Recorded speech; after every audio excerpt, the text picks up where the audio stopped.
No, we're going to keep that like it is for a bit.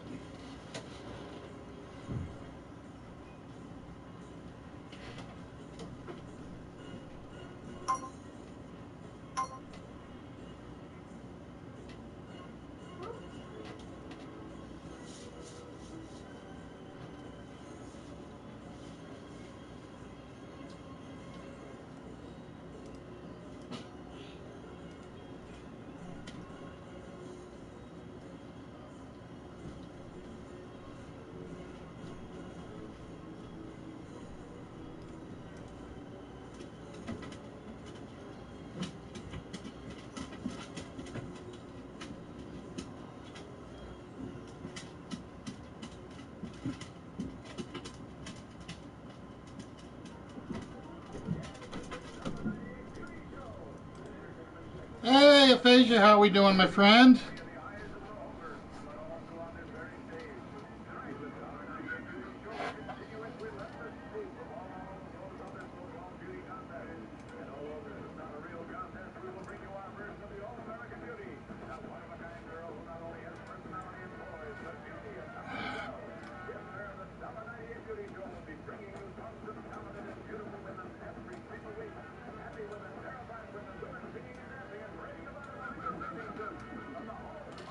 Greetings, Yoda. How are things?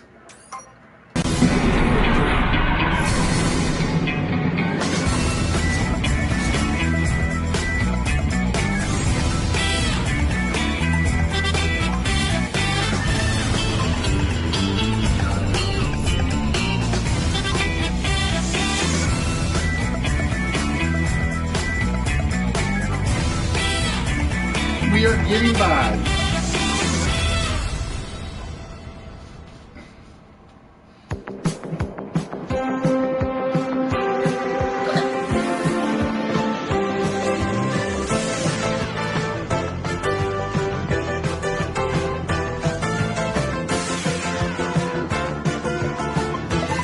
Hey, FaZe, yeah, like I said, Tuesday was just bad. Like I said, there are three things that'll kill us: active God, active life, active work. And unfortunately, active work got me Tuesday. There was just no way around that.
And good evening, ladies and gentlemen. Hope you guys are all doing well out there. Hope everybody's having a good night or a good day. Saturday. It is a Saturday. I think it's a Saturday. I'm not 100% sure.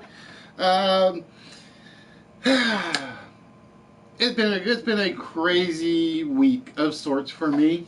is basically we couldn't make Tuesday, and I apologize for that. Like I said, there are only 3 things that'll keep me from broadcasting: act of God, act of wife, or act of work. And unfortunately, act of work got me on Tuesday, so we kind of had to hold off for the week. So it was just one of those things that kind of, I needed the 1-day break, kind of, but I hated doing it. And I almost, because I was under the assumption that Dr. Jekyll was going to be taking his break, and I'm glad he is not. I almost decided I was going to do a Thursday one, but I just couldn't get anything ready for Thursday. So that kind of got thrown out the window.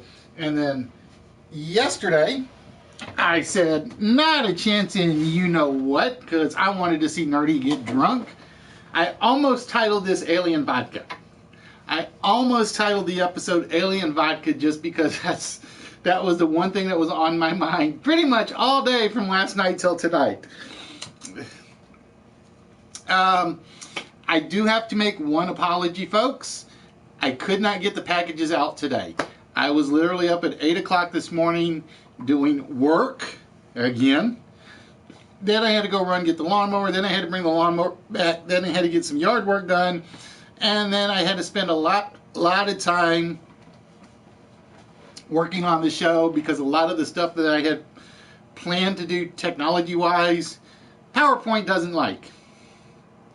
I actually spent like the first 45-50 minutes when I got onto my computer just working on the intro video. It's not much at the moment. It is basically all the games that we have done some form or fashion on in the 2 years and 2 months that we have been doing this. Or no, 2 years and 1 month. 2 years and 1 month. So you're not going to really see the title screen on the big screen anymore. It's going to be right there on the intro. Now that I know what format to use, thank you again, Dr. J. It was driving me nuts every time I'd upload it to the USB and try to put it on the thing. It was like, it's not there. It's not there. It's not there. So it was killing me. It was killing me. And then they had the one little extra fact about what you had to have on the USB drive, like buried in the help. It's basically it has to be in one very, very, very specific set of folders. If it's not in that set of folders, Share Factory doesn't see it.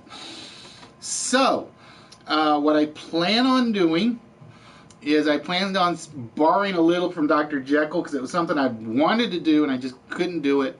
We're going to work on some ads for some of my favorite streamers. That includes DHMI, that includes Nerdy, that includes GQ Smooth. It includes Riff Raff, it includes Liquid Lola, New York Nerdy, Nikki D, Ron Mexico, Spaceman Steve. It is a huge list. And basically the reason I am doing that is because I actually have to free up some space on my personal USB drive. And that's where all my computer my streamer ads are.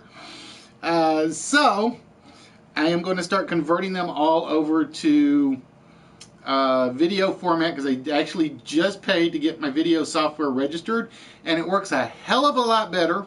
YouTube, I'm looking at you. Your editing software sucks. Plain and simple. Sorry YouTube, I gotta say it, it sucks. It took me 45 minutes to use the freeware version of the software and it has taken, I have yet to actually ever complete an edit on YouTube because it always crashes. Doesn't matter what computer I'm on. I could be doing this on this laptop. I could be doing it on the laptop upstairs. I could be borrowing Bubbles' laptop. I still haven't put together the old tower case I was going to put together yet. I haven't even gotten around to putting that together. But I have a feeling it would crash there as well. So I actually went out, got the freeware version, registered it, and basically what you guys saw at the intro took me 45 to 50 minutes to do, whereas, like I said, I've never gotten the YouTube version finished, which sucks. That'll probably be the trailer video as well on the YouTube page once I get it uploaded. But that is still yet to come. So, that's 9 minutes. That's a lot of talking. And you notice it's a lot shorter than the actual slideshow one because I have a lot more games listed on the slideshow one that I haven't gotten around to doing yet. Speaking of doing stuff, for those of you that notice, down at the bottom of the screen, we've got a new domain name for the website, so it's a lot easier than the wix.com and all that good stuff. So it's pretty much the same site, it's just a redirect at the moment. Supposedly Bubbles is getting our provider to give us a space where I can actually go work on it and not have to worry about the Wix format. But until then, it is still the same website. It's just a lot easier to get to. So that should help out quite a bit for people that want to visit. Speaking of visitors, we are currently, I think, at 387 subscribers. So if you haven't subscribed, why not? That's my only other question for you. And the only other person I really kind of need to yell at is Nerdy. Because Nerdy, I am still waiting for information on how to get those shirts. Because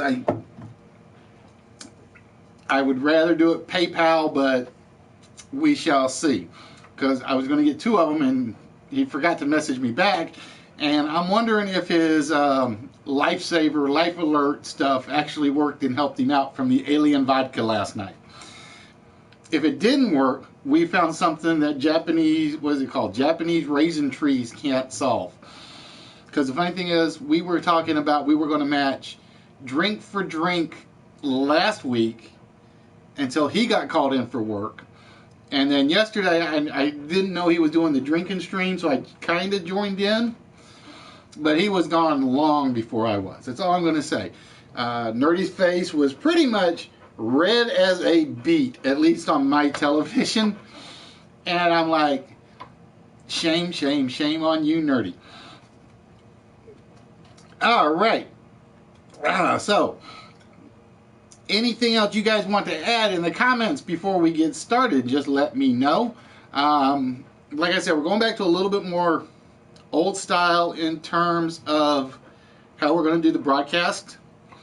Oh, and the one other thing. If you paid attention last week, you guys heard that I am going to go back to 3 shows. What I am doing is, I've had a lot of, particularly in the UK and, what was the other country? UK and one other country off the top of my head, and I can't remember who, basically told me that they love the show, but they can't stay up past pretty much the 4-letter word. We don't have a 5-letter word, Sea Chicken. Are you drinking already? Are you seeing doubles or triples right off the top of your head already? So what I am planning on doing, and it will either be 2 weeks from now or in July, I am not sure which, we are going to go to a Norway. Thank you, Maiden. It was Norway. We are going to go to a double show on Saturdays. I got to do one more test, Dr. J, before I decide whether or not I'm going Twitch for the afternoon show. We're going to plan on doing a 1 o'clock show. It will be... It's going to be limited because it is time crunched. It will probably be limited to 1 list, one closed game show, and it is primarily for the Europeans that watch or try to watch. We're going to see if it works or doesn't work. The plan at the moment is for it to be on Twitch. So I got to go in and check my Twitch account and a few other things because I know I've got one. I just can't remember what it is right now, which is the scary part. But this is to give because like I said, for the month of May, we were seeing, whether it was for like 20 seconds or 2 hours per viewer, we were seen in 53 countries during the month of March. And I always go back like on the first of the month, and I always go back and do a comparison, and I forgot to completely do a comparison for March, April, and May. So for the month of May, we had 53 countries that visited the show. Now, like I said, a lot of them were only here for like 2 seconds, maybe 10 seconds, and then they ran. But they were here, and that's what counts. Like I said, if you guys show up, I'm going to put a show together for you guys. Some way, shape, form, or fashion, it is going to happen.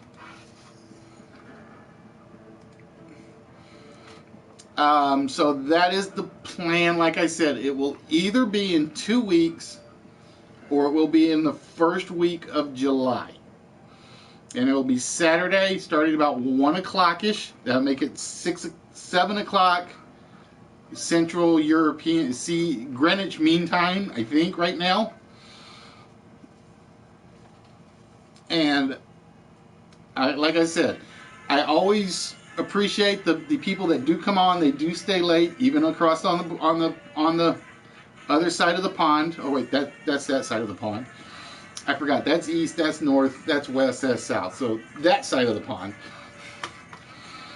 So yeah, because I will be honest, I don't know how bad the advertising interruptions are on Twitch. I have no idea how bad the chat lines are on Twitch. And I still got to figure out whether or not to let me do the creative channel. Hopefully they will, and if not, it'll turn back into a double YouTube channel. So now, if you get on early, you have to jump over on Twitch to watch. So get your Twitch accounts ready if you are interested in watching the afternoon Saturday version. And like I said, and there's one more reason I did it that way, which we will get to in a moment.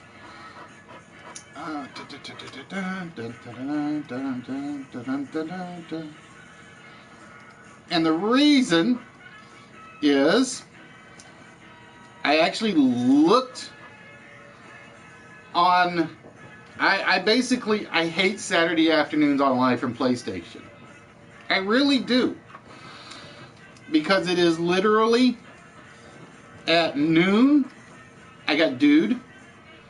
If he's on, like starting about 7 a.m. my time, I got not Jekyll, Fishy.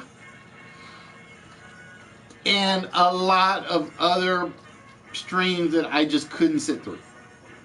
I tried today. I sat through 65 people's streams. I think I counted 65 people's stream on Live from PlayStation. And it was like pulling teeth a lot of times. What was it? We had 2 people, and I know Val does it all the time. He's basically out in his yard working. Even Army Cat was basically doing an entire stream on working in his bathroom. There was somebody that was, again, sitting there with the phone. There were a couple of kids on, and I obviously don't stay around for the little kid streams, because I know that's not going to interest me. But it was Saturday afternoons, if you have nothing to do, is rough. It's rough. And I didn't want to go out and do more yard work in like 90-degree temperatures. I really didn't.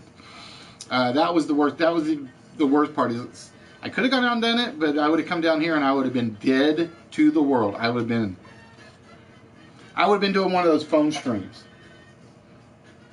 Literally. Just looking at the board and looking at all that stuff. All right, ladies and gentlemen, that is 15 minutes in. So with that, it is time to get things started. And let's get, whoop, damn it, I keep missing one letter. Let's make sure Nightbot is working. And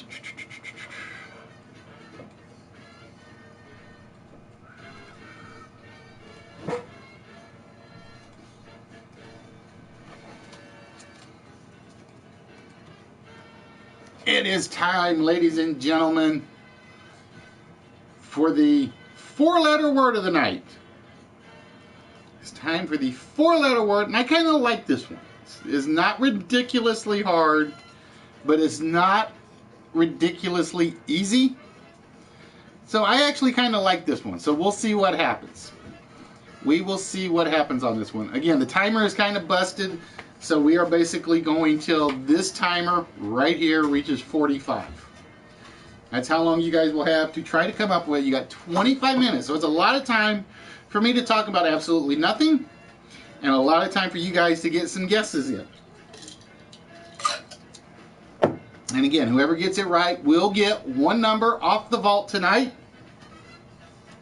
and a shot at what is in the vault. And, oh yeah, I remember what I was putting in the vault this time. I do remember what I was putting in the vault this time. Oh, and again, we're going to show off some of the stuff that Show sent us to give away to you guys. If I can make sure I can find everything where I laid it out, which was another problem, because I literally put it on one of the shelves and I knocked about 14 things off the shelf. And right after I did that, it's like, ah! So it's like, I'm just trying to make sure I'm not stepping on anything, not breaking anything, like I did like one time not too long ago, where I actually stepped on one of the, I didn't break it, but I actually stepped on one of the boxes that had one of the prizes in it, and I kind of ruined the card, unfortunately. So it was one of those things where it's like, I got to be more careful when I'm putting stuff on the shelves. I would like to actually rearrange stuff again, but I just don't have the room to do it, because I have to be able to get to the cupboard. I have to be able to get to the smalls. I have to be able to get around the camera without going in front of the camera when I can help it.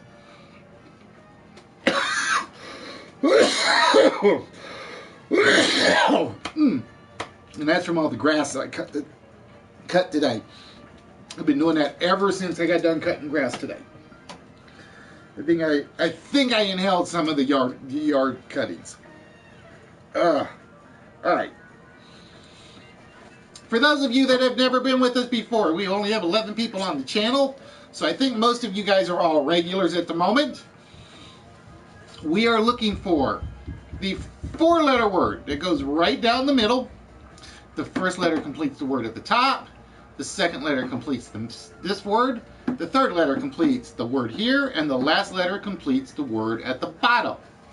And it could be a very uncommon word. It could be a common word.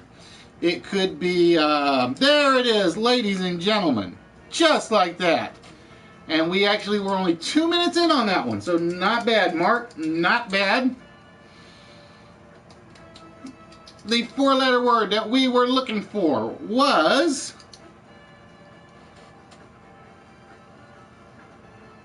font, F-O-N-T. Like I said, I didn't think this one was going to be a hard one. I just kind of liked how it kind of just fell together. For tonight, it just, I'm sitting there and I put common words together and, ooh, right down the middle. Nice try, Maiden. It only works once about every 5 minutes, once it's said, and then I basically shut it off so it doesn't work again.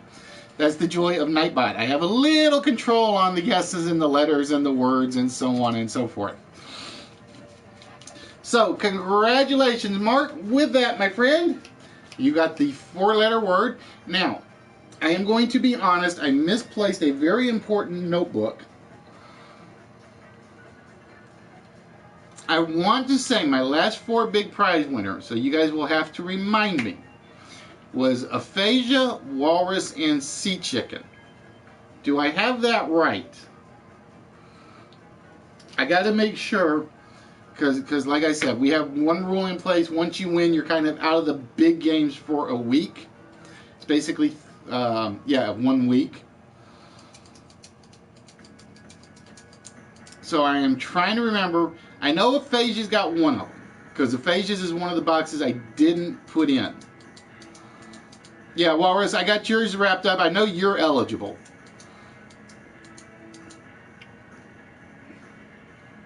So I'm kind of, because I know Mark got one of the smalls last week, so he's in.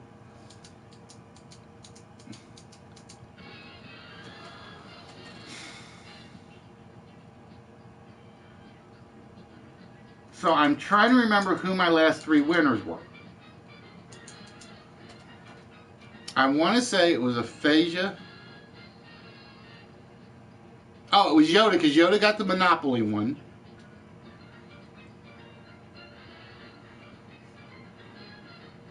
and I'm thinking it might have been Show on Countdown. I can't. That's why I'm at, because I've got the 6 packages over there, so I'm trying to figure out who it was that was locked out. I want to say it was Yoda, Aphasia, and Show. Because, like I said, I know Aphasia got the Martians, the set of Martians. Yoda got the Ophidian game. And the only other one I could think of was Show with the cycle and the Batman figure, or the Batman keyring. Because the worst part is I wrapped, because I know Show, these are smalls. I know these are smalls for Show. I know Yoda's got one of the big ones. And I got yours wrapped up, Walrus. It was supposed to go out today. I have kind of fallen behind.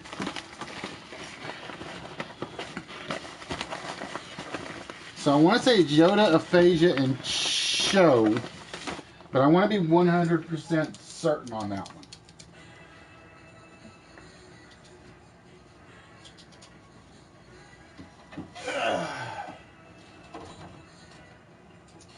And like I said, I goofed and I was cleaning up a little, or trying to, and I put the notebook that had all my names in it down, and I don't know where it is. Hey, Nikki, how you doing, my dear? Did you get your item yet? That's my question. Because I want to say Show will be eligible for the open game, or Show will be eligible after the open game. Yoda before Tuesday, and Aphasia after Tuesday. That's what I want to think. I can't either, Show. That's my problem. And like I said, it's driving me nuts. It hasn't come in yet.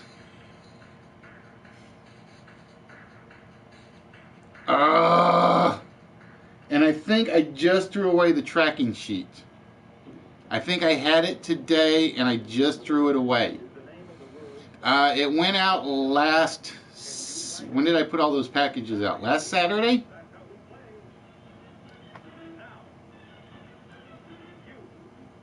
I want to say last Saturday.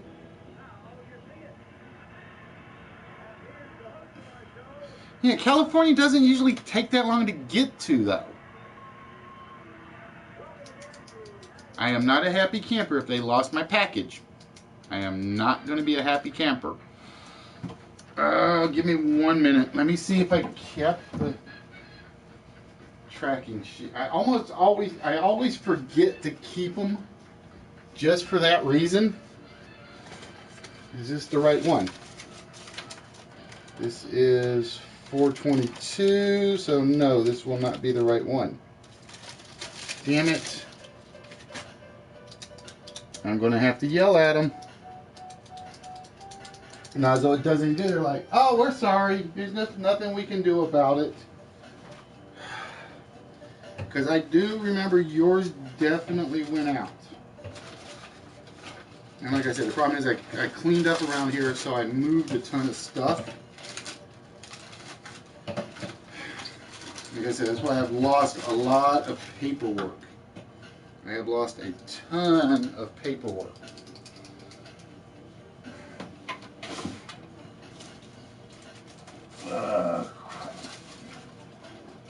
Oh, wait a minute. Maybe this is it. Maybe I got lucky. Let me see. Dated 5/20. Yeah, it went out on the 20th. Ah, I got lucky. I got lucky. Alright, I'm going to start remembering to keep all of these. So, yeah, it actually went out 2 weeks ago. I will have to yell at them. Like I said, I try to keep everything. So we will do... Actually, we're going to give this to... Hold on. Give me 1 minute.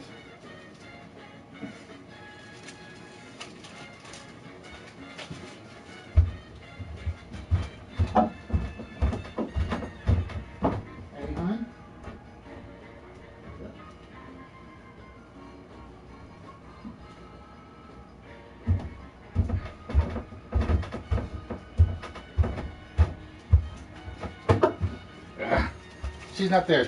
I use her for my technical stuff when I have the shows going on. Sorry, folks, I did not mean to leave the channel. I did not mean to leave the channel. So, after the show tonight, Nikki, I will send you the tracking number for this thing. Yeah, it should have actually gotten to you like on the 22nd. Because it says 2-day shipping. Or actually, that would have been the 23rd because it's like Monday, so it's on Saturday.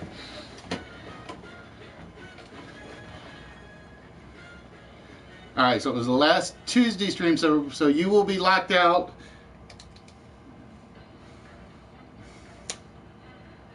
So that was Tuesday. Mark got the small. Alright, we'll figure it out. We'll figure it out.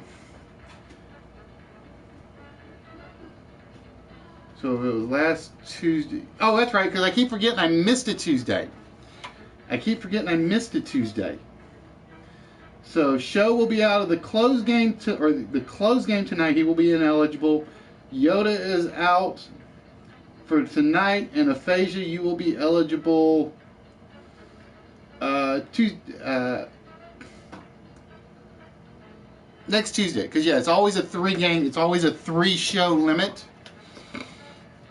It is always a 3-show limit, regardless of whether or not I make all the streams.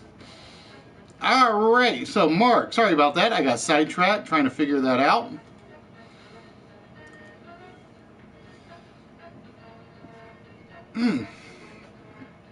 Alright, Mark, with that, my friend, you get to choose one of the numbers. There she is. Hey, Bubbles! Yeah? I need you to do me a favor. Yeah? I need to wash my hands before touching anything. Oh, alright. Well, hurry up and get your hands washed. Okay. I told you, like I said, we're going back to a little old school. I gotta step off camera every so often.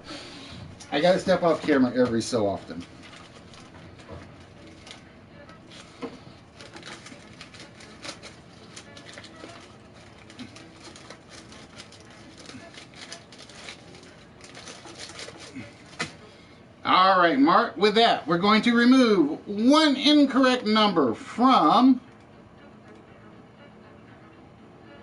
the red row. Removing one from the top row, and with that, Mark, we are going to remove, what number do I want to remove? Let's remove that one.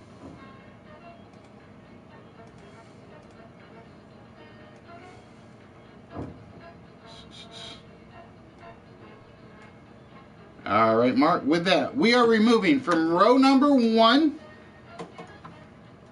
the number 4. So with that, my friend,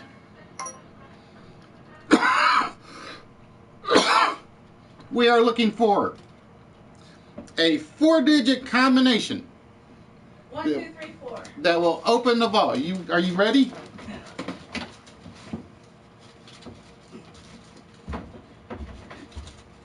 I need you to do a tracking on the one I got highlighted. Okay. All right.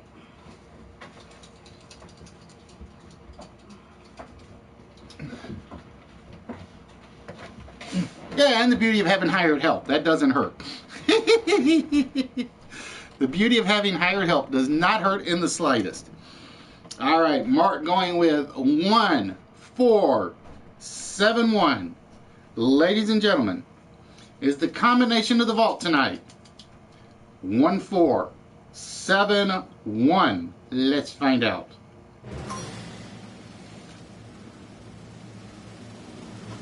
You guys missed that sound as much as I did, right?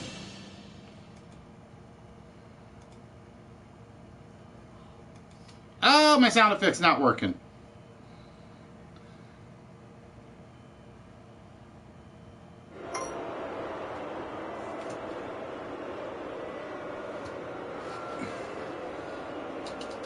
You're right, there is no 1 on the bottom. I wasn't going to say anything. Although, to be fair, I should have.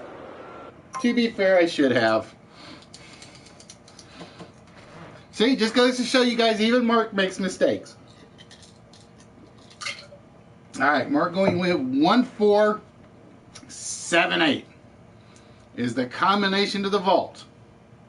1478. You're getting a double drum roll.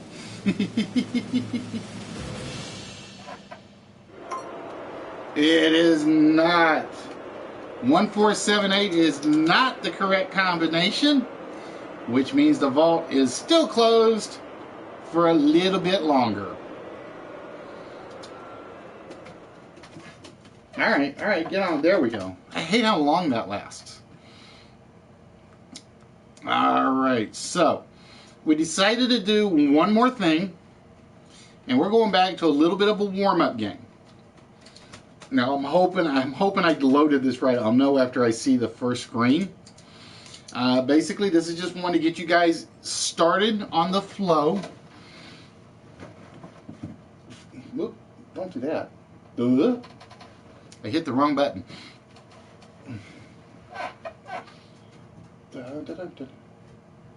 There we go. So let's get some music back going. And we will get you guys to the warm-up game. And I'm hoping it's in here, so we're going to find out in a second. It is not in there. So don't answer anything yet. Because dumb me forgot to do something.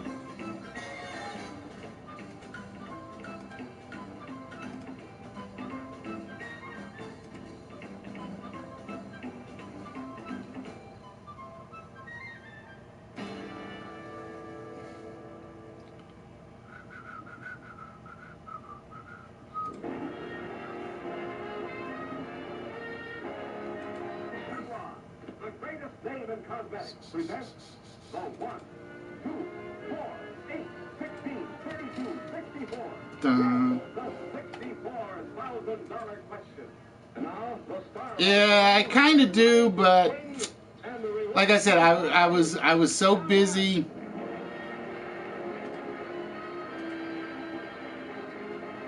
today that I kind of knew I was going to be iffy in regards to getting everything set up the way I wanted it.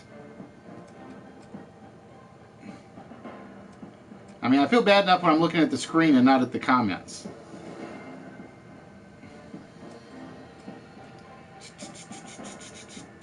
There we go.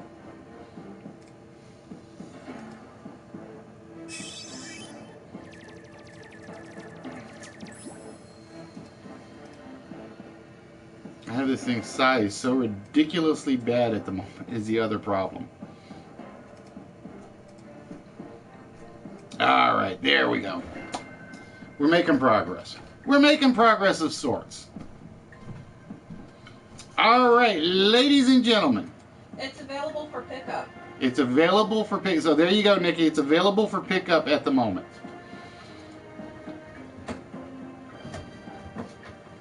So yeah, I'll give you the tracking number for it after the show.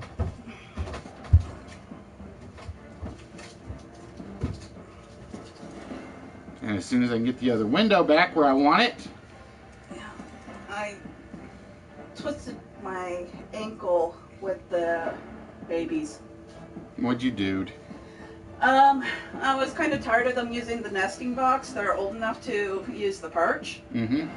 So I was kind of hurting them up, and they got in to the inner coop, and so I was grabbing them and putting them up on the bar. Now, why would you do that? Well, all right, technical difficulties. Sometimes you just have to. Yes, my dear, Southern Miss. That is my alma mater, so to speak. Mine too, one of them. One of yours. I know you're a Southern girl. But yeah, it's for the College World Series, because I don't know if you were watching, but we nearly blew it yesterday. We nearly blew it yesterday.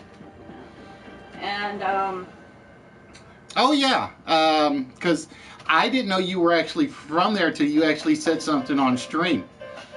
I'm sitting there and you said that, and my jaw just kind of dropped, and it's kind of like, okay, which town? Oh, come on. All right, we get technical difficulties, folks. I apologize. That's kind of like how you were in a chat and found out that you were in conversation with someone you knew from, what, 5-6 years ago? Yeah. At that time? Technical difficulties. Technical difficulties. Anyway, what was funny is I had 4 of the 5 up on the roost because the other one was just running around. That was where I twisted my ankle. Oh, okay. So I was like, all right, I'll get Toby to do what he does best. Flush them out and move them over. Anyway, after I finished putting the 4 up there, the adult hens, one of them came in, kind of pecked at the free one that just got into the coop, or the run. And so I saw her looking up, and it was kind of like, what the moment that she gave on her face, just like, what? Yeah, I may need a hammer for this in a minute, sea chicken. I have a hammer. All right, there we go. Ah. Damn. Your logo. Yeah, like I said, it's College World Series, and Yeah. we survived yesterday. That's all I'm happy about. Okay. Hon, Yes. here, putting it on here. All right, thank you. So then the straggler came in, did the same. What the moment? And was like, okay, well, they got up there, so I can get up there. And so that one was making the effort, actually. Oh, so you're a Starkville girl. So all I gotta ask is what happened. Huh? They lost yesterday, unfortunately. Oh. There's like this rivalry thing that certain Starkville grads don't recognize. What, that there are no rivalry? Yeah. It's Well, doesn't that indicate that it's a one-way rivalry? Which means that the other team is... it doesn't work that way for baseball or football for these two schools. Oh. All right. I'm working on it, folks. Like I said, this thing is being a pain in the butt. I promise. And like I said, I kind of knew this was going to happen because whenever I did it in the test episodes, it worked like a dream. And when it works like a dream in the test episodes, nothing ever works. No, I went to state for 1 year. I went to state for 1 year, and that was it. All right, let's see if that fixes it. Why is it being... No, it's PowerPoint. It's PowerPoint.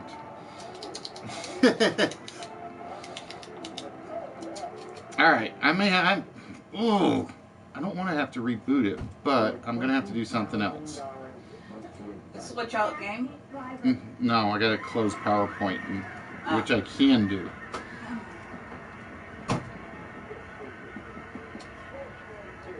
All right, bear with me, folks. $25,000, what does it say?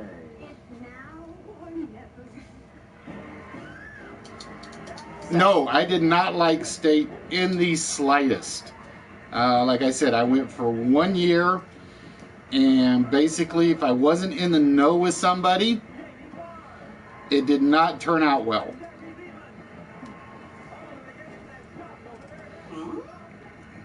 It was basically, when I went, you had to be in a clique. Oh. If you weren't in a clique, you were kind of out of luck. I've always never been in a clique. Yep, close out the open programs and see if that resolves it. The only thing I don't want to close out is the YouTube chat, because then I got to restart everything in that regard.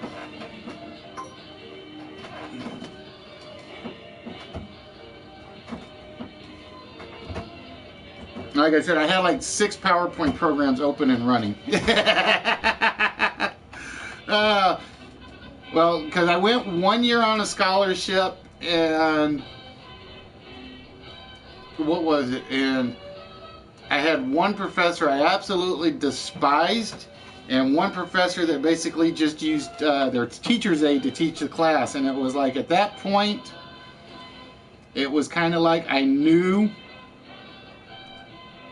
that that was not for me.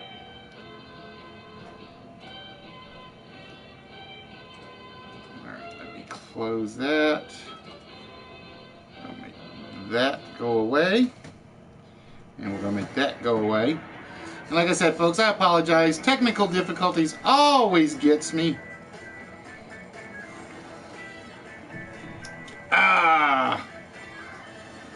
But how you doing, Miss Fluffy? Alright, there we go. Let's see if that fixes my problem. And if not, then I'm going to get really upset. There we go. Alright, ladies and gentlemen, for the test list of the night,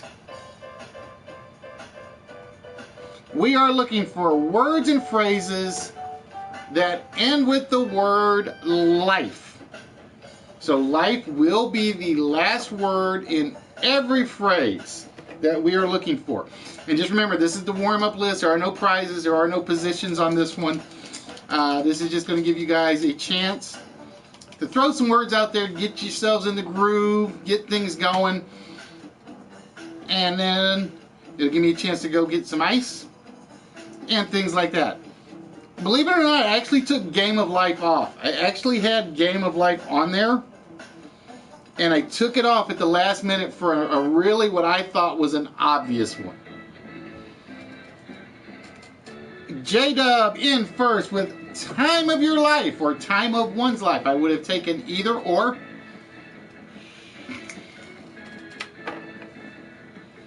Now, if I had to pick one... Oh, somebody did give me number 2. Somebody did give me number 2. I did remember seeing it and I wasn't paying attention. Oh, no. You just jump in with both feet, Fluffy. That's all it is. You just jump in with both feet. And if you drown, you drown. If you swim, you swim. That's how I look for it. That's how I look at it. I'm going to say number 5. I'm going to say number 5, but we shall see. Plus, this gives me a chance to get back into the habit of watching the screens at the same time and still looking up at you guys on the camera. Ah, damn it. That's it. I quit choosing hard ones. I quit choosing hard ones from here on out. I figured number 5 was going to be the hardest one of the lot. So, I no longer choose which one's the hard ones. Fatality, go to your room.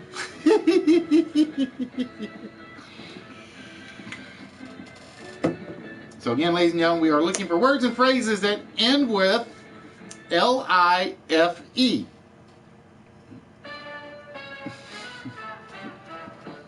Oh wait, sex life. He better not go to his room. The circle of life. Very good, but not what we are looking for. I thought about putting that one in there, but I just kind of liked the ones I had. Because I will be honest, there were a lot of them that I could have chosen. And these were just the 10 that kind of like stuck out to me. Too much information. Too much information.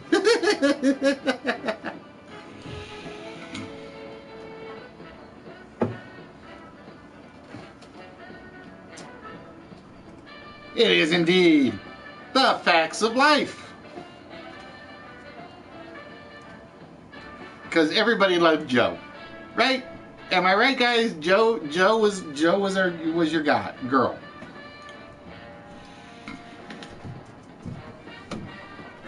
It's my life, and I'll cry if I want. No, that's party. That's the wrong word. That's the wrong word.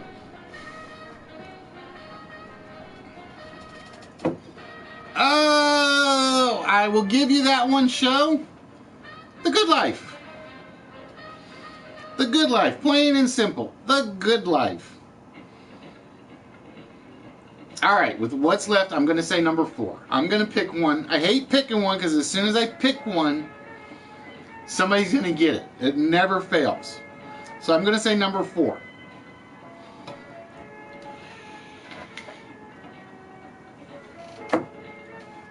So again, we are looking for words or phrases that end with L-I-F-E.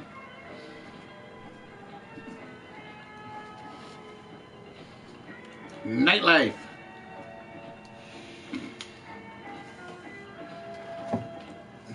Nope, not love life. Now you almost got me wanting to sing that one, and you do not want me singing. New life, no. Lust for life, not what we are looking for. Show and Mark thinking on the same lines.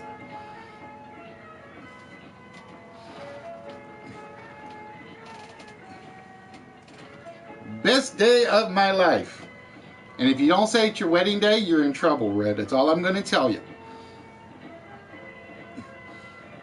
But yeah, let's see. What did we do? So while Nerdy was drinking his alien vodka, we went with the alien brain hemorrhage, the death sentence, a cinnamon toast crunch. What else did we do? We did one other one.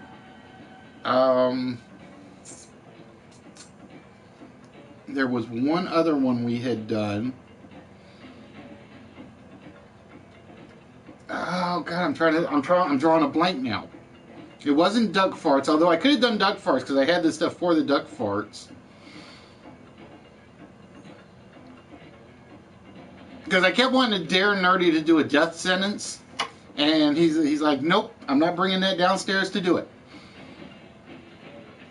Because I'm like, we each traded off like 3 drink shots for last Friday, and it was basically going to be whenever he did one of the 3, I was going to do one of the other, or my 3. And yes, it was priceless. Like I said, that's why I almost named the show Alien Vodka. I almost named the show Alien Vodka just for that.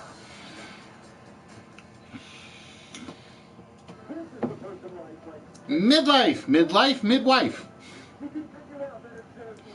So again, folks, for those of you that are on the channel, the 12 of you that are here, I want to welcome you guys to List Wits. We are the one, the only, and nobody has convinced me otherwise, live trivia and game show on YouTube, on Live from PlayStation. Oh,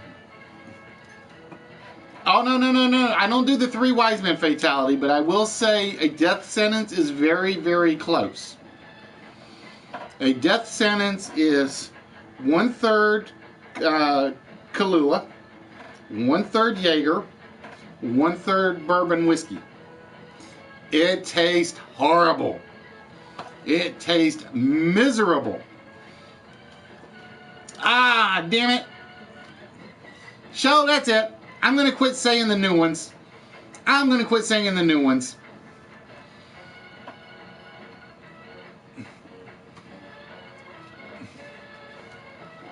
the simple, because, well, it depends. Sometimes the simple ones are simple ones. Get a life not there, afterlife, boy's life, hard knock life, no, high life, bird life. It is literally. I had one because, like I said, Nerdy was supposed to do it. Was supposed to do the drinking stream last Friday, and he basically IM'd me and said that he was running late. Or I sent him a thing and I said something to the effect of, "It was 6:15. You're not on, so I'm getting started without you." And he basically said that he wasn't going to make it, or he didn't expect to get back in time. And it was like I had the one right after he sent me that, and I'm like, oh, God help me. I don't think it was as bad as Nerdy's Alien Vodka, but it is very, very bad. And because I'm not much for layering drinks, and this was supposed to actually be layered-ish, so it kind of was like not quite what I think it was supposed to be. I'd have to go look at my messages and see what the other one was I sent him.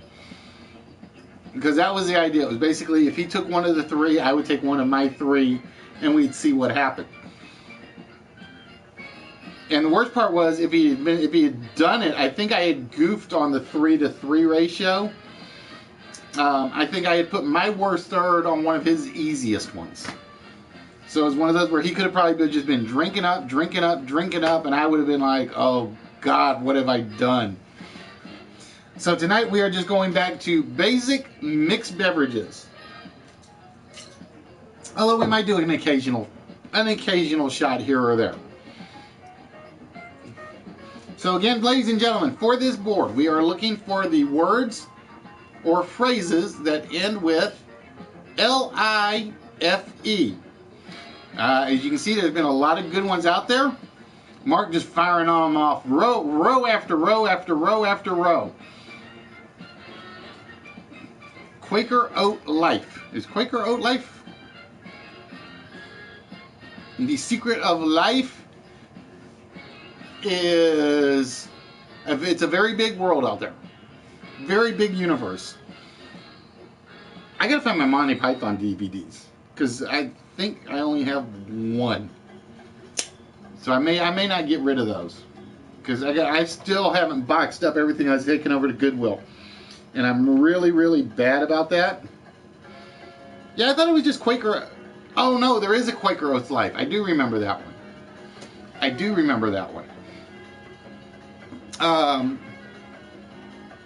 Alien life.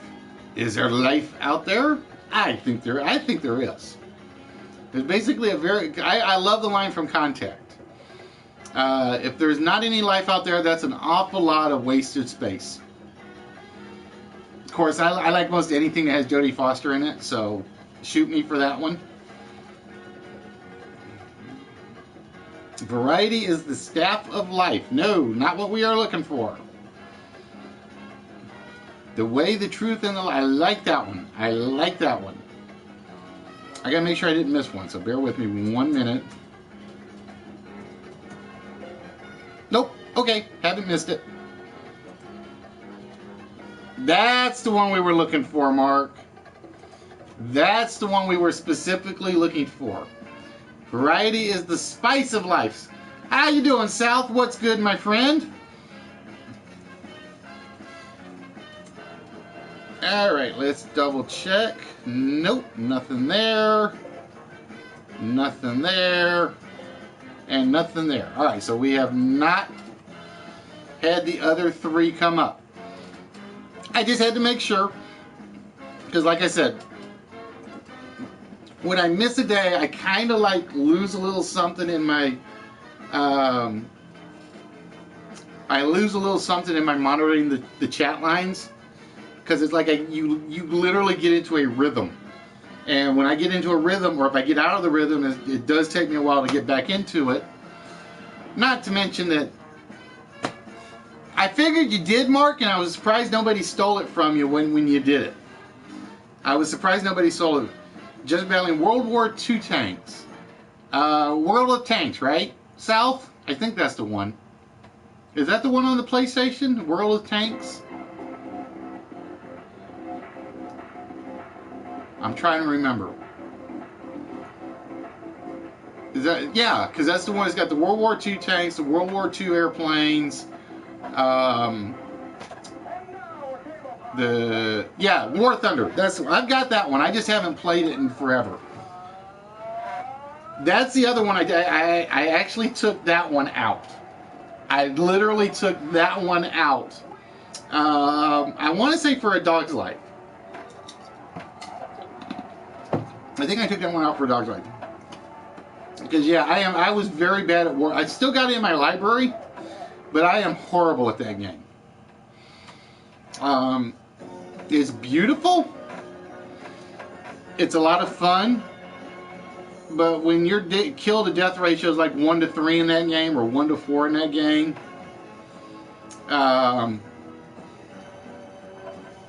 you kind of like, maybe I shouldn't be playing this one that often. Plus, it was taking up a lot of space. No, which one? Warframe was the one that was taking up a lot of my space.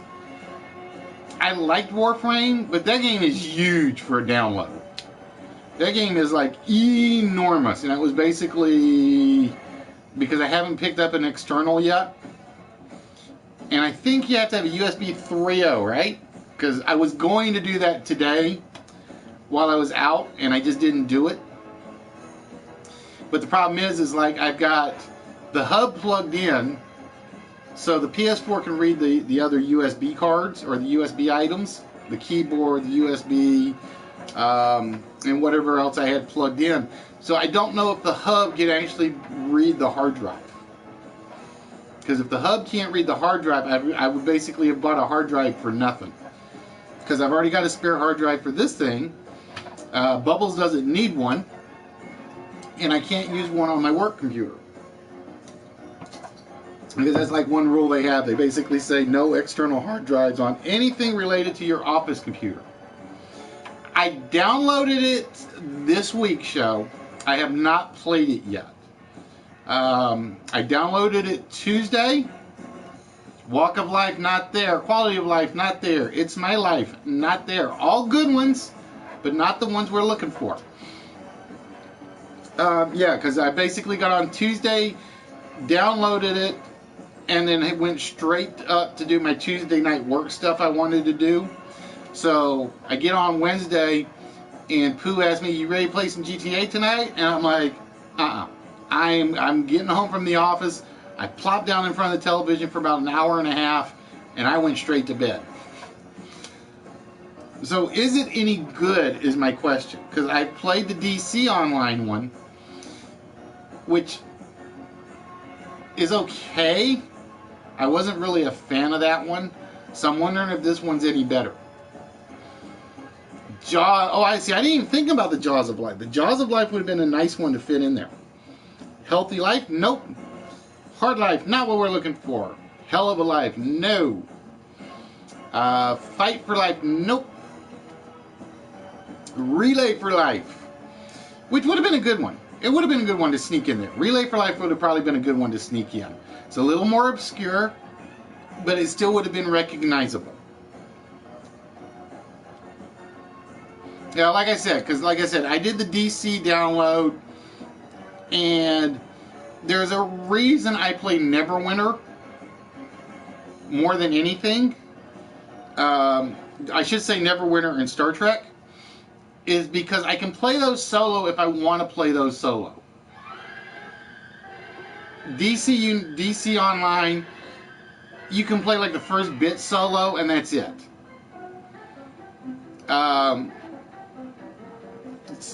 So it's kind of like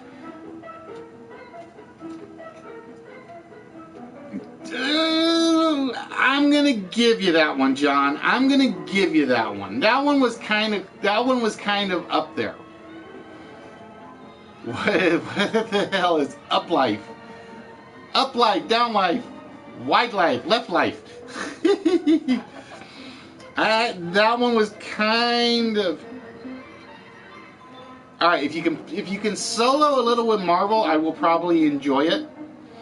Like I said, that's why I love Neverwinter. That's why I love Star Trek.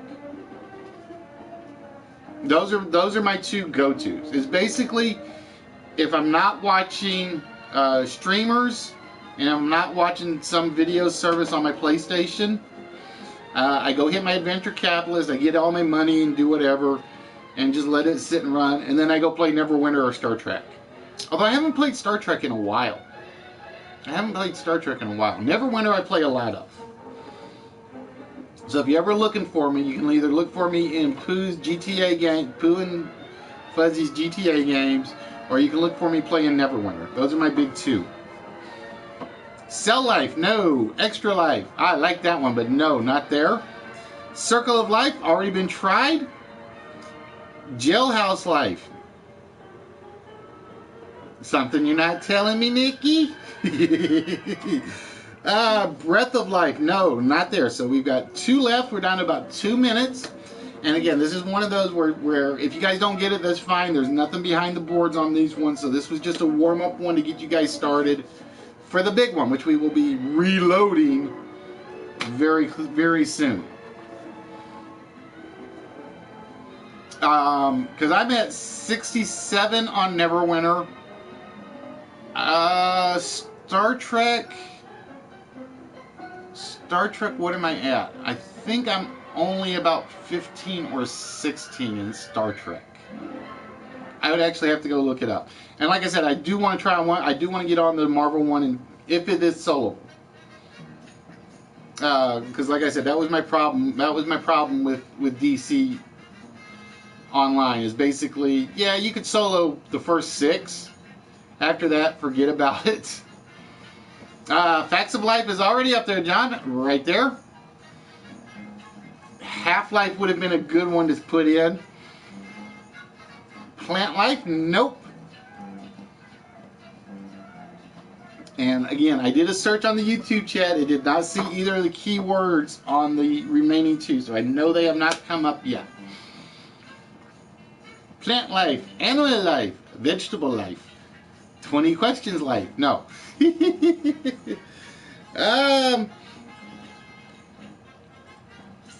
I had something else I was just going to say and I just lost. I lost it. The train of thought went zzz and off the rack. There we go. One of my all-time favorite movies. This is it right there. It's A Wonderful Life. I'm surprised that one lasted as long as it did. Jimmy Stewart will always be, to me, him and Humphrey Bogart will always be the 2 greatest actors who have ever lived. I know, I'm biased. I'm a fan of the older movies. What can I say? Friends for Life. Good one, but not what we are looking for. Live Life. Very simple, but it is not simple on this one. So we are down to about the last 30 seconds, ladies and gentlemen. The last 30 seconds on this. Now, the star of our show, where knowledge is king. But see, we're not thinking Christmas movie. We're just thinking life phrases. That's all we're thinking are life phrases. All right, the timer has run out. And number 9. And it kind of surprised me because I really kind of thought somebody would at least get the key word on this one. But it never came up. Number 9 on the list was lead a double life. Sort of like Fatality. Fatality has his secret life and then his regular life. But no, double life never came up. I would have taken a double life or double life. It never showed up. A lot of people went with one life or lose a life or single life, but no double lives. So we had It's a Wonderful Life, Shelf Life, Variety is the Spice of Life, A Dog's Life, Eternal Life, The Good Life, Facts of Life, The Time of Your Life, which is what I hope you guys have on when you guys are watching the show, Lead a Double Life, and Larger Than Life. Alright, so that was the warm-up list. So, with that, I am going to run the ad real quick just so that something's playing in the background. I keep forgetting the thing shuts down.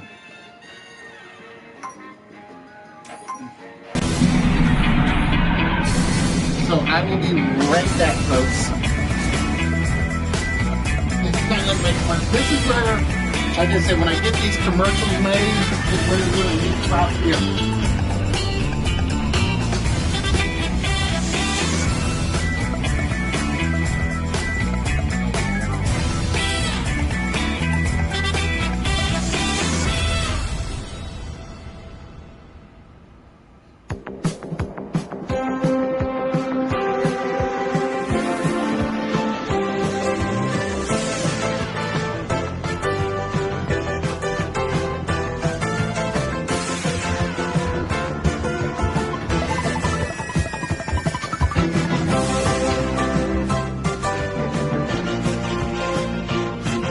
Plus, I had somebody actually promise me they're going to make a theme song. And you know who that was that said they were going to do that for me, and you can't name because I think you were there when it happened.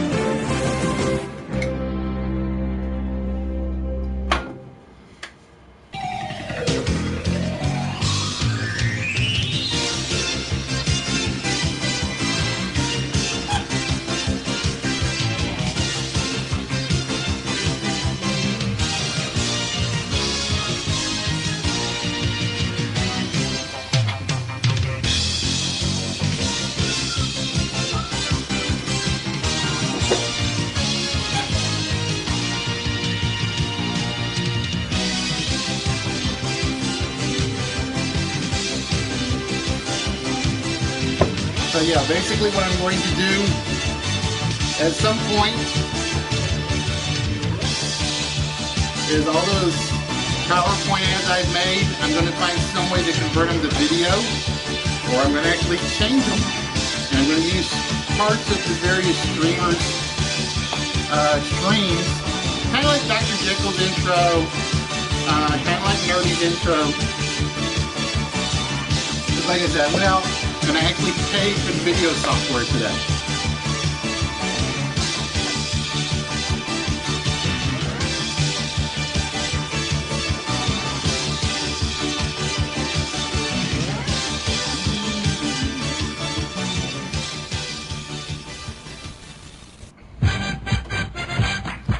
No, we don't. No rest mode.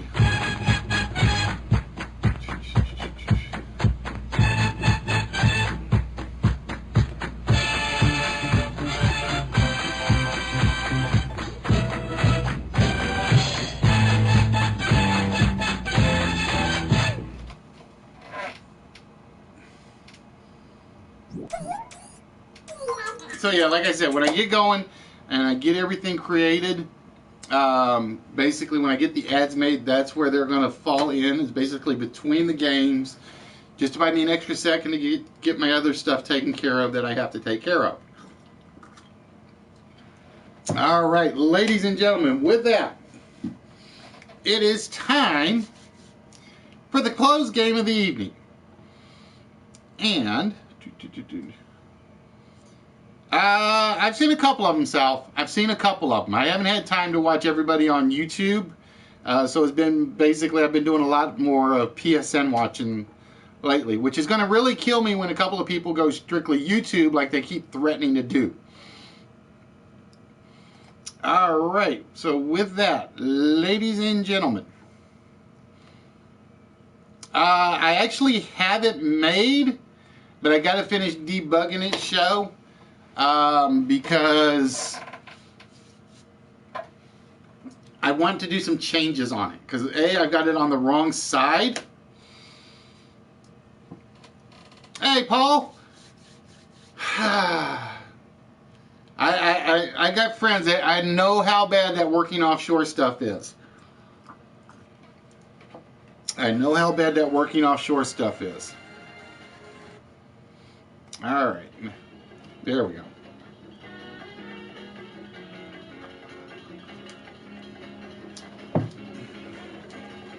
You're kind of in the same boat that Justin's in. Justin almost always gets stuck working because he's like concert security or setup or something like that.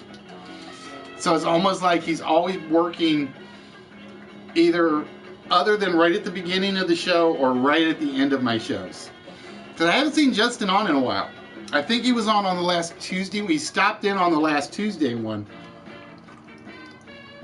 And basically said he missed it.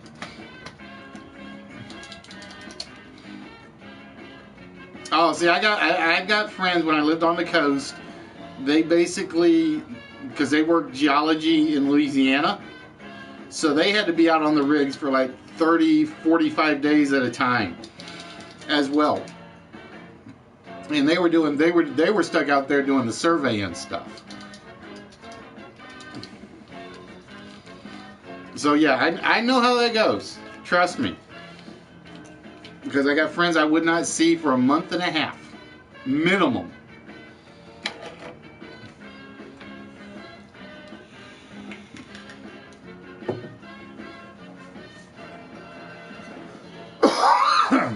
Pardon me.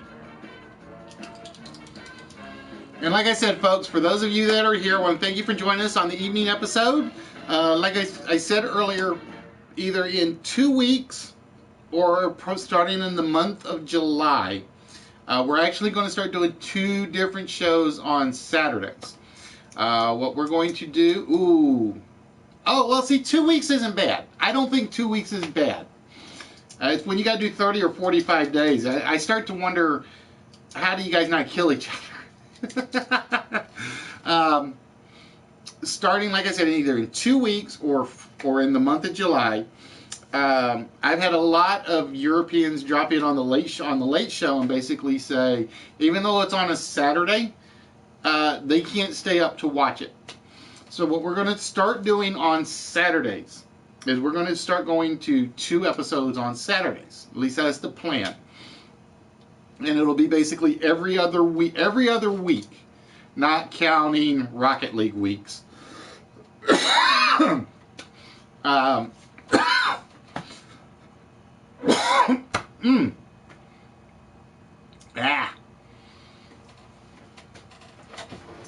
Oh, see, like I said, 2 weeks isn't bad. 2 weeks I can understand.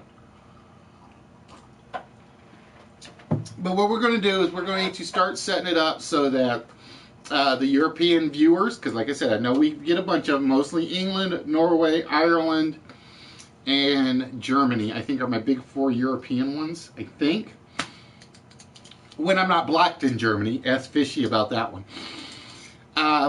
We're going to start giving them a little more chances to get in and participate on Saturdays. And basically we're going to start about 1 o'clock our time, which is 7 o'clock Greenwich time. And the priority for the Saturday afternoon shows will go to European participants. Because like I said, I do want us to be fully international. I want everybody to have a chance. And one thing I noticed today was that there were a lot of German streams, French streams, a couple of English streamers, no Irish streamers, I don't think. And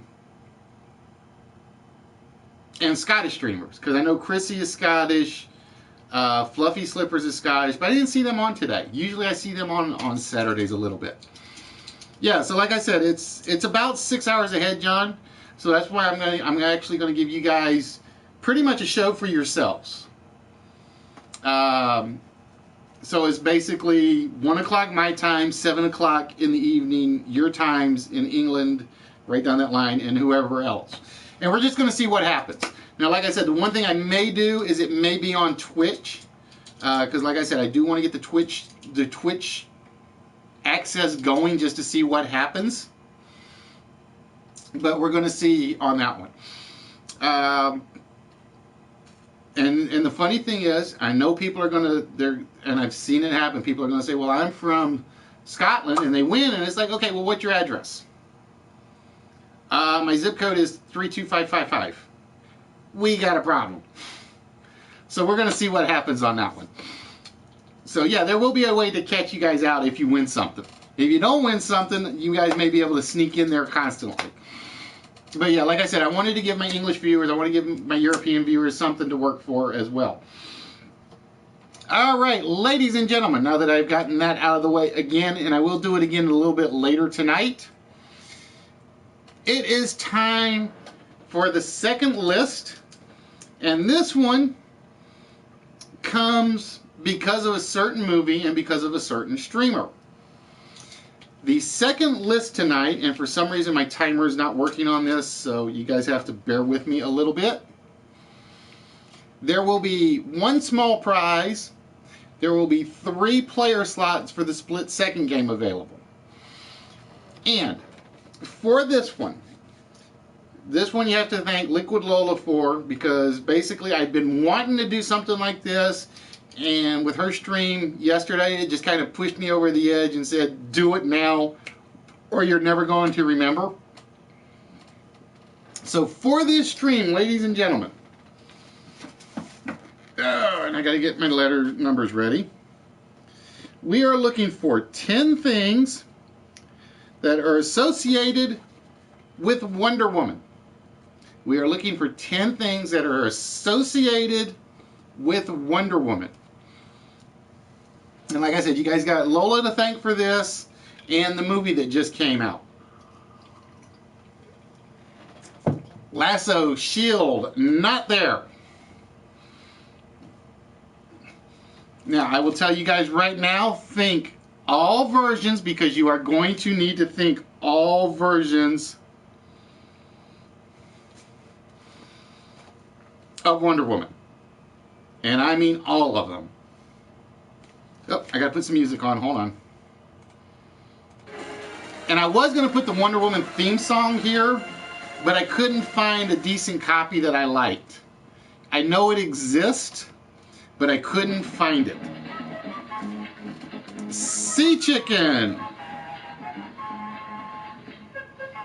Now, I'm going to say if there is one that is very, very hard on this, it's going to be number 8. I am going to say it's going to be number 8. Oh, with the Justice League.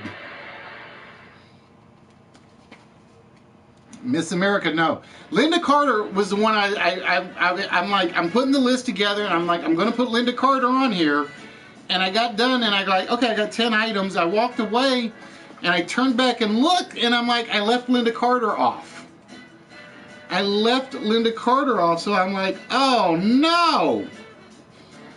Because we were joking in Lola's stream, and it's like, Linda Carter was my childhood sweetheart. Linda Carter was the woman that I fell in love with as a kid. So my first sweetheart was Linda Carter. My second was Jodie Foster. And I think those are my big two. Now, I'm going to tell you guys right now. I'm going to say number 8 will probably be the most... And somebody did one and I missed it. Give me a minute. I got to go back and look. I just realized I left one out. I left out shows. Sorry, show. I did not mean to leave you out. I got sidetracked with a comment.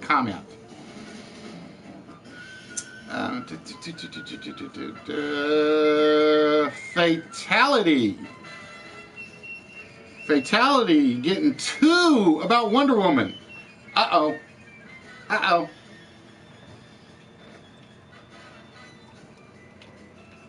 Now,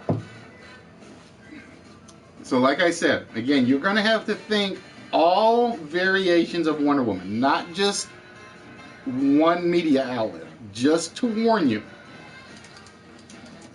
Because I will say, you guys have given me one, but it's not the right one.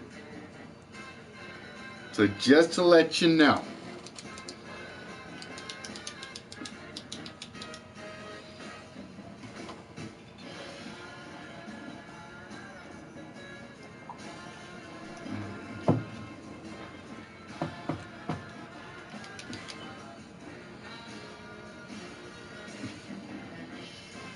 And I will give you guys hints in a little bit if we don't get it.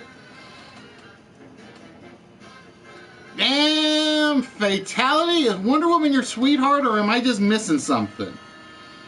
Fatality with 3 of them so far.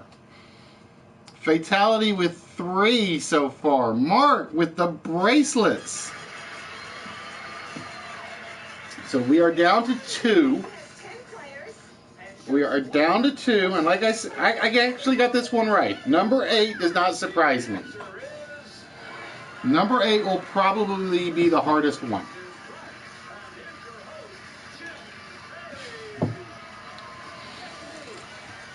Wait. So that makes her my cousin, right? Or something like that. I forget.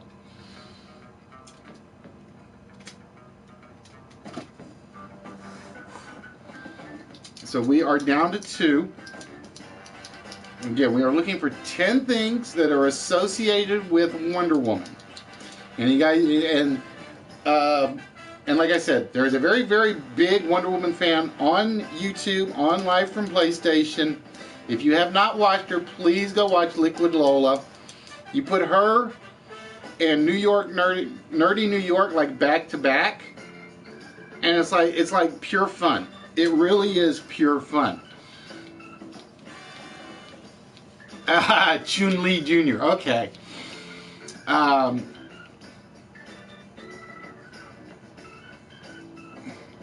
But yeah, what was it? Because Lola is on Tuesday afternoons and then Sunday mid-afternoon, early evening. And Nerdy New Yorker is usually on Sunday evenings after hers. It's pretty much good timing how they've got them set up, I think, if I've got the timeline right. It's sort of like how Friday, everybody's got it worked out brilliantly. Friday, you start with Nerdy, then you jump over to Average Bat Stash when he's on. Then when you're done with Bat Stash, you go jump over to Spaceman Steve. And if you're done with Spaceman Steve, you go catch Ron Mexico. And after Ron Mexico, you catch Game Dungeon Productions. Unlike myself and Money, who seem to like to fight over Tuesday night slots, we just didn't have a choice on that one. Now, again, I will say, number 10 people have given me, but not the right variation of number 10. Just to warn you. Number 10 people have given me, but not the right variation.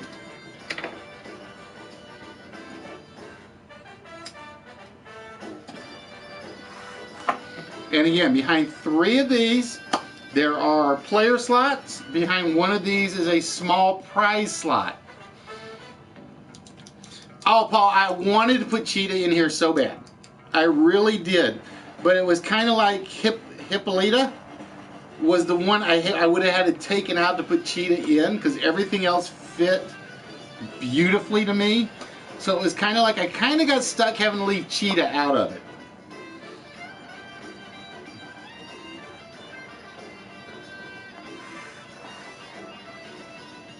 I kind of had to leave Cheetah out because I'm like, I had a list of about 16 things, and the last 3 I was like, I was more than willing to chop off. And then I had Cheetah, and what was the other one? There was one other one I had in there. Oh, I'm drawing a blank for it now. There was Cheetah and one other one that I really wanted to sneak in, and Linda Carter. And I really wanted to sneak them in, and I couldn't do it. I could have made a 12 item list, but that kind of breaks the perfection of 10. So again, we are looking for 2 items left for Wonder Woman. And what we're going to do is we're going to give you guys about another 7 minutes. We'll go another 7 minutes. Wait, let me make sure. 13 minutes. We'll give you guys 13 minutes, so when that hits 140. Oh, see, Red, how many of us know that Kathy Lee Crosby actually did Wonder Woman? How many of us know that? There are some things about Wonder Woman that I would rather not know that I knew, particularly about the people that created her, because I learned some really, really bad stuff that I am so glad they got away from. There are certain people in history that I do not admire, only to find out that Wonder Woman was modeled sort of on some of those people.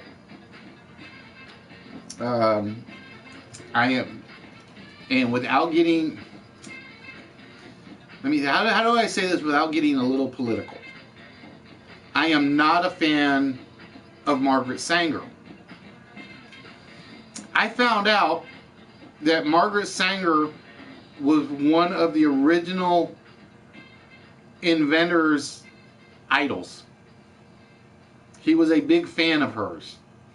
And it's one of those things that it kind of soured me on it when I learned it, but I'm like, I'll just ignore that part of history.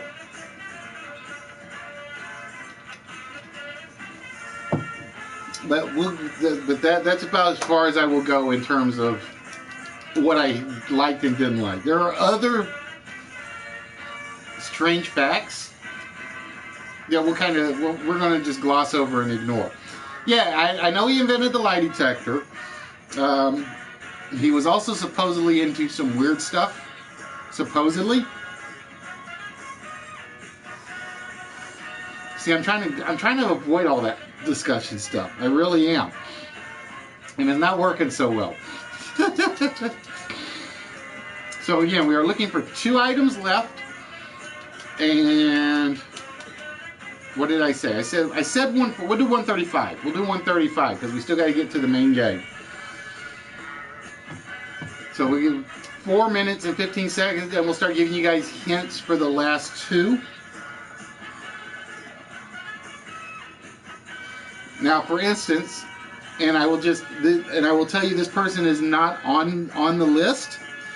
But did you know who Wonder Woman's first villain she ever fought was? Let's see if you guys know that one. Do you know who Wonder Woman's first villain she ever fought in the comic books was?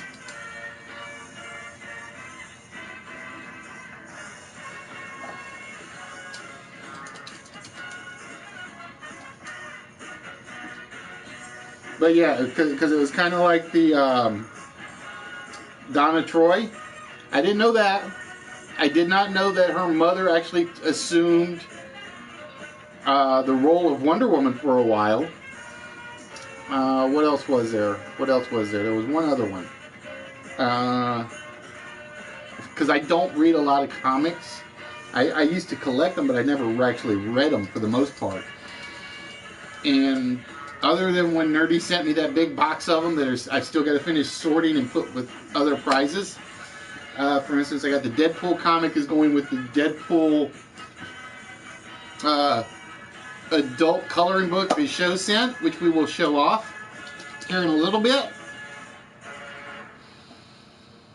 I've got the Minions comic book, which will go with the Minions pack, so that'll be like a combination thing. I'm trying to think of what else I have that I'm probably going to combine.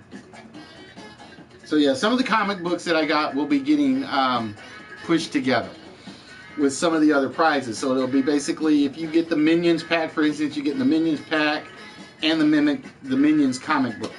Minions pack and the Minions comic book, those will end up going together. The Deadpool coloring book and the Deadpool comic will go together. I got some others that I still haven't figured out how I'm going to arrange them. So show, just to let you know, since you and Nerdy have sent me stuff, and Yoda, even though Yoda's not here at the moment, she came in early and I haven't seen her since. If you guys get something in the treasure chest that you guys sent me, if you don't want them back, then we'll just let you pick another treasure chest. Just to let you know.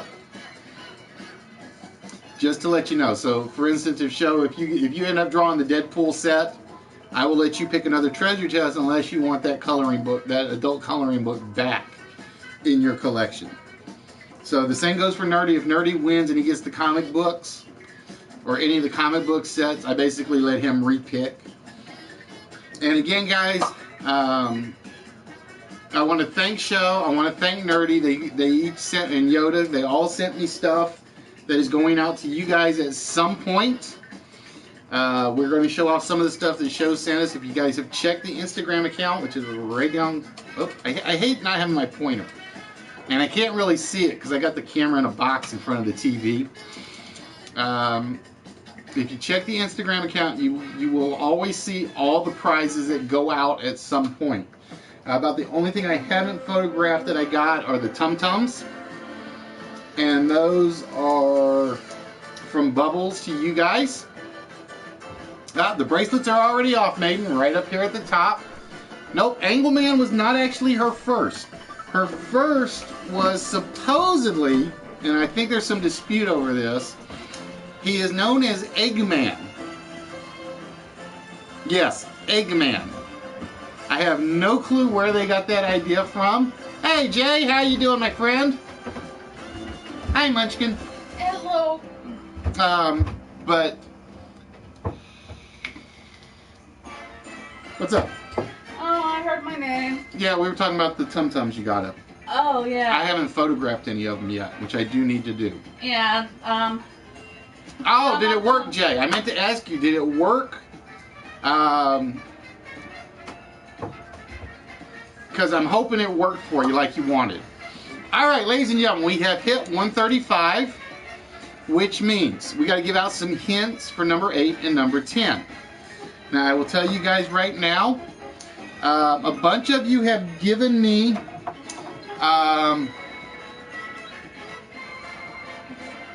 what was it that you guys gave me? Lasso of Truth? No, not Lasso of Truth. I can never say it. Themyscira. Okay. There's another name that was given to her homeland.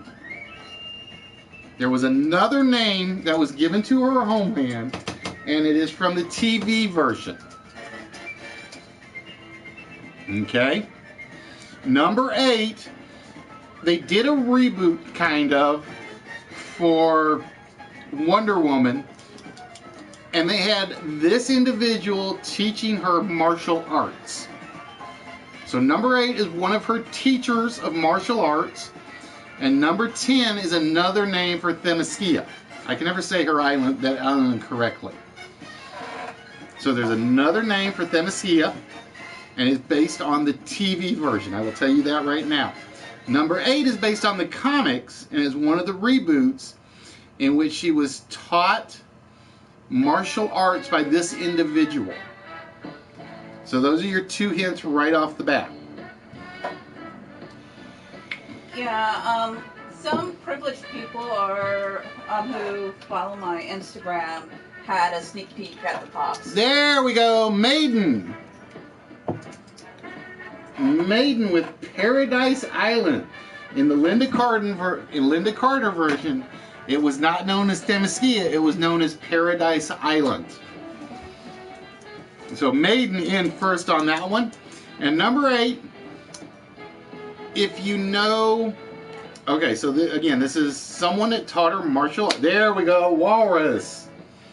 I Ching. I was going to go with the calculator from Dirk Gently for my other clue for that one, because he actually has an I Ching calculator in the dark tea time of the soul.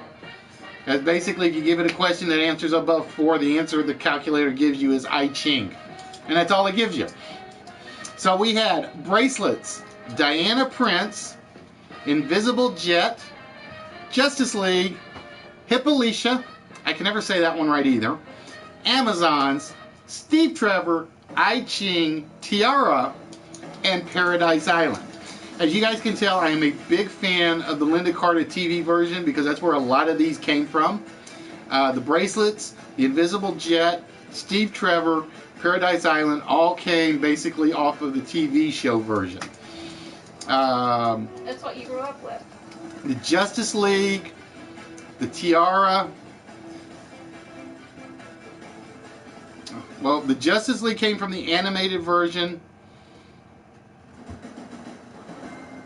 The Hippolyta, I Ching, and the Amazons kind of came off of the comic version. So I kind of mixed it up a little between the TV show and the comics more than anything. Although I would have liked to have snuck Kathy Lee Crosby in there now that I think about it. Well, no, because Linda Carter was like number 11 on my list. And I couldn't pull one off to put her on, and I couldn't pull one to put Cheetah off. Hippolyta. Okay, Hippolyta. I don't remember. I never remember how to pronounce that one correctly. I never do. All right, so with that, ladies and gentlemen, behind one of these is a small prize. Behind 3 of these is a slot for the split second game. So it's time to find out who is in them. And again, so show, you actually, if number 9 is 1, you're going to have to choose somebody to take your place if it's for the game. Yoda and Aphasia are not on the board, so we're not going to have to worry about them at the moment. So show, we're going to do yours first just to make sure. And we're going to see if a player slot is behind the Tiara. Oh, it is not. So show, you will not be choosing one of the players for the game. Fatality has 3. Walrus, you've got 2. So if you guys get multiple slots, you get 1 slot. You'll have to choose somebody to take your other slot. So we're going to start with Fatality. Other than show? Yeah, other than show, Yoda, or Aphasia. Those are the only 3 that can't. Fatality with Diana Prince. Is Diana Prince It is. So Fatality will qualify for the split second game. We got to find out if Fatality is going to choose 1 or 2 or 0 other players. And Fatality gave us the Invisible Jet. Is the Invisible Jet a player slot? It is not. And then we have Fatality getting Hippolyta. Is Hippolyta the player slot? It is not. So Fatality will be one of our 3. And then we turn our attention to Red, because Red has 2 slots on the board. And Red gave us Steve Trevor and I Ching. And let's find out if the martial art expert gets you in the game or a prize. Red? Oh, it does not. So Red, you got 1 shot left. Let's find out if Steve Trevor is what we're looking for. It is not. Sorry, Red.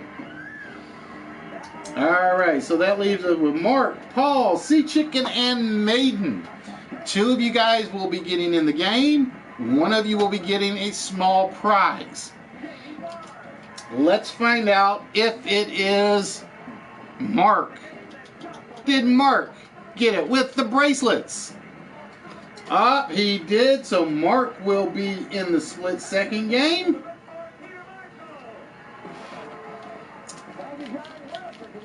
And that leaves it with Paul, Sea Chicken, and Maiden. Is it Sea Chicken with the Amazons?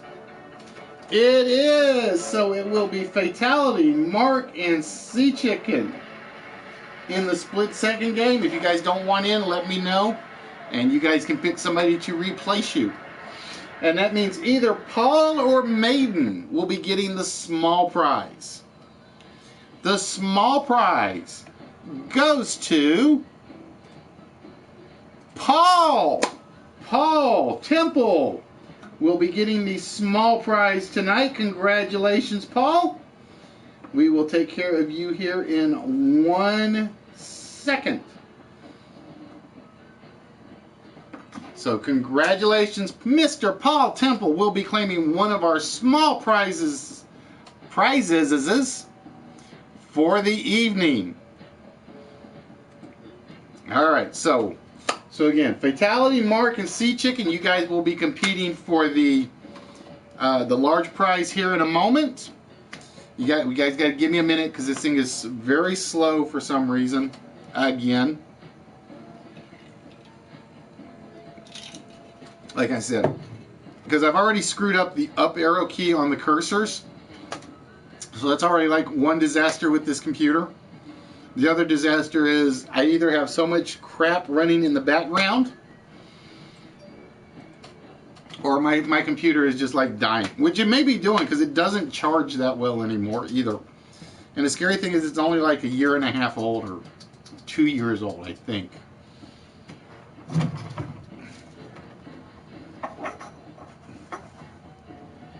All right. Oh, come on, computer. Don't do this to me. So bear with me, Paul.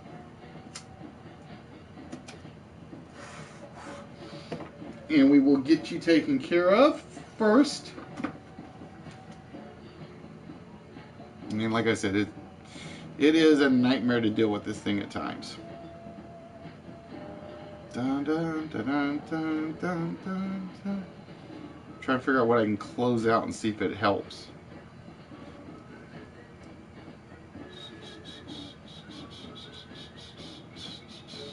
I may have to close them all out again. Like I said, the computer is getting it's not old, but it doesn't have the power I kind of wish it had.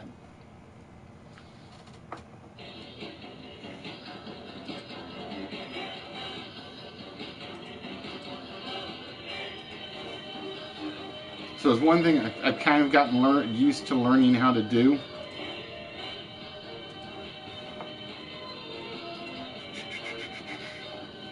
And my glasses are fogging up for some reason. That was weird.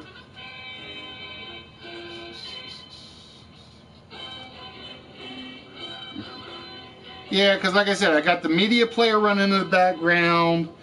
I got other stuff that's running in the background. I have no idea why.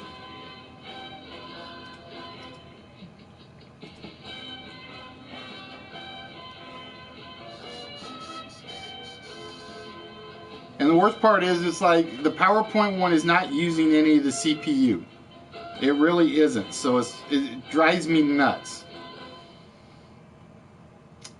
Alright, so let's take care of Paul's part first.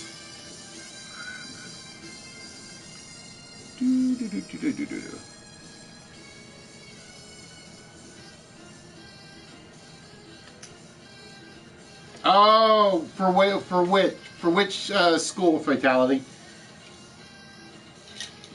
Like I said, I put my alma mater up there because we're in the College World Series. I got to root for my boys, and I left my cap upstairs, so I kind of got screwed up in that regard. I was actually gonna have it on today, and I just didn't think about it until it got too late.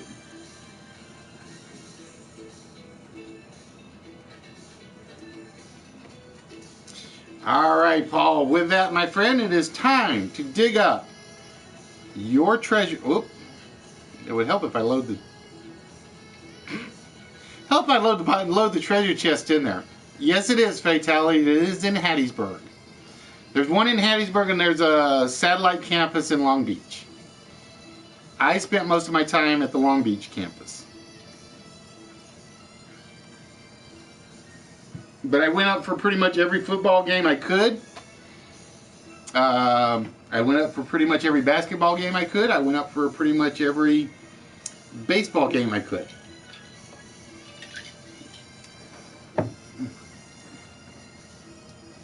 Because if you want a good Southern tailgating at a football game, you go to Southern Miss. Doesn't matter if you are on the enemy team or not. For those 3 or 4 hours before the game, you're one of us. You will always, it's basically you walk around, you're going to get fed by somebody. All you got to do is stop by and see everybody and say, "Hi, how you doing? Welcome. Glad to be here." It's like, "Oh, here you go, have some barbecue." So what's he going in for, Fatal? That's my question. If he's going in for computer science, you picked one of the best colleges in the country to do that. If he's going in for polymer science, one of the best, in my opinion, best university to go back for that one.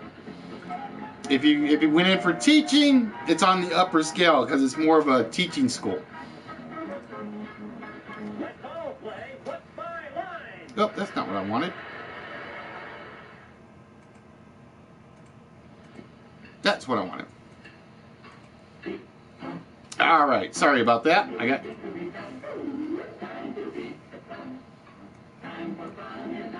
All right, Paul, with that, my friend, it is time for you to choose. Well, see, believe it or not, pharmacy would not have been Southern Miss would not have been my choice. Pharmacist, I would have actually chosen one of the smaller schools, Alcorn State. And as much as I hate to say it, I probably would have recommended Mississippi State for that one. But that's just me. But don't tell anybody I ever said that about Mississippi State. So, see, Nikki, I can say nice things about Mississippi State. All right, Paul. We have 178 treasure chests up here on the board for you. There are random prizes in every treasure chest. These could be things from as simple as a Happy Meals toy that we collected or got from our mother-in-law, to science fiction magazines, to key rings, to little mini statuettes. These are all small prizes.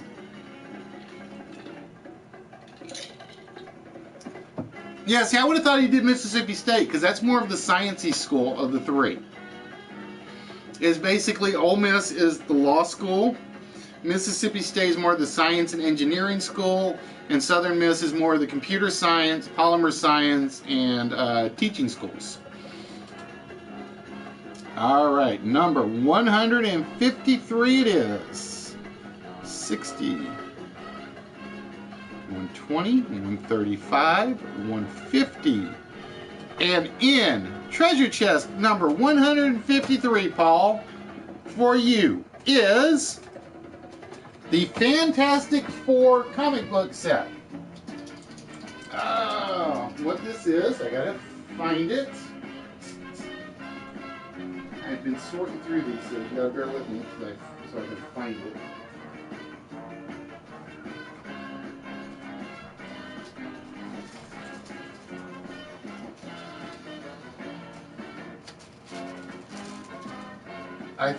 I think all of these came from Nerdy. I think they all actually came from Nerdy. I think they were in his box of stuff. But we basically have 4 sets of Marvel Comics Fantastic Four comic books. So congratulations, Paul. Those are now yours, and I'm probably going to throw the 5th one in because I try to make these 5 or 6. So I will probably put a 5th and a 6th one, 5th and or a 6th one in there. So congratulations, Paul. The Fantastic Four. Then the reason I picked the top one is because I love Dr. Doom.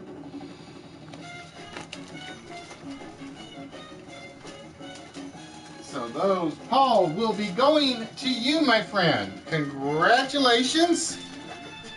And like I said, I'll probably pull one out of the spares.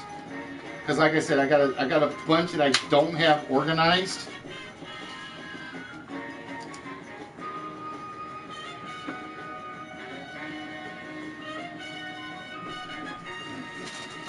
So what you have to do, Paul, is send me your mailing address.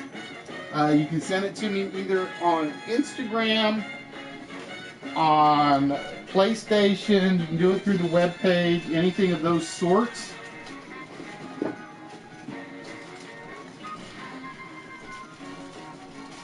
And like I said, I was supposed to put out a bunch of packages today, but I got sidetracked. And because I got sidetracked, I didn't get anything out, so a lot of those will be going out. Some of them will be going out early this week, some of them will be going out later this week, just to let you guys know.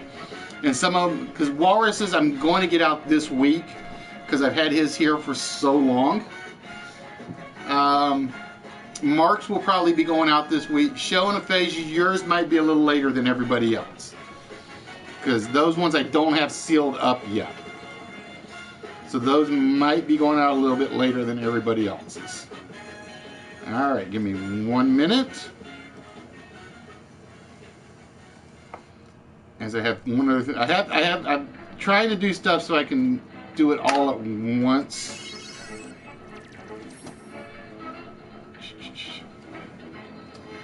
All right, then we close that. And then with that, folks, we get over to the split second game.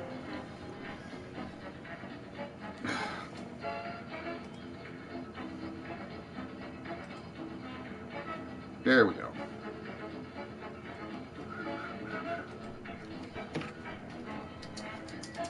Now, like I said, I'm probably gonna go back and simplify my files, because I think that's part of what the problem is. I was trying so hard to get everything in like one standard straight file that I don't think my computer likes it as much as I was hoping it would.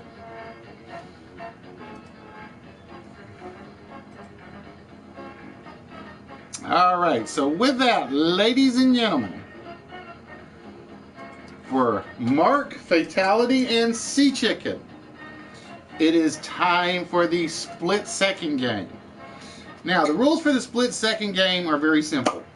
We're going to show you 3 parts to a question. After about 15-second delay, we're going to reveal the question itself. Okay? Each player then has the chance to answer one of the 3 parts, but only one of the 3. Once a first correct answer is given, Nobody else can answer it. So, for instance, if the choices were Washington, California, and Oregon, and the question was name the capital of these three western states of the United States, and if Mark was in first and answered Washington correctly, nobody else can answer the Washington part. So Sea Chicken and Fatality would have to choose between California and Oregon. So it is a little bit of a race in this regard. Okay? And then once the second person chose, then the third person has the same choice for the third place. Note, if a player gives a wrong answer to one of the parts, I leave that option up there for the other two players. Okay? Your scores will, yep, Aphasia, this one is closed. So your scores are going to be determined by the number of correct parts per player. If all three of you give me one correct part, you each score 5 points. If two of you give me a correct answer, and the third one doesn't, the two correct answers give me 10 points, and if only one person gives me a correct answer, they get a full 25 points. Okay? In round 1 and round 2, there are only 5 questions per board. Okay? And we don't run a time limit on this one because I want to try to get through all 5 in each round. So, with that, Fatality, Mark, and Sea Chicken. Are you guys ready?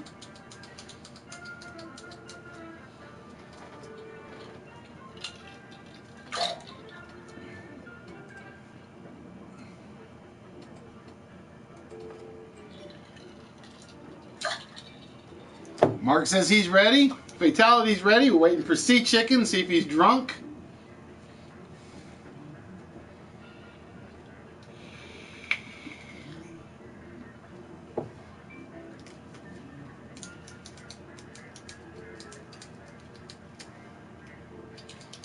Oh, you took my catchphrase. I had it memorized for this one, Mark. I had it memorized for this one.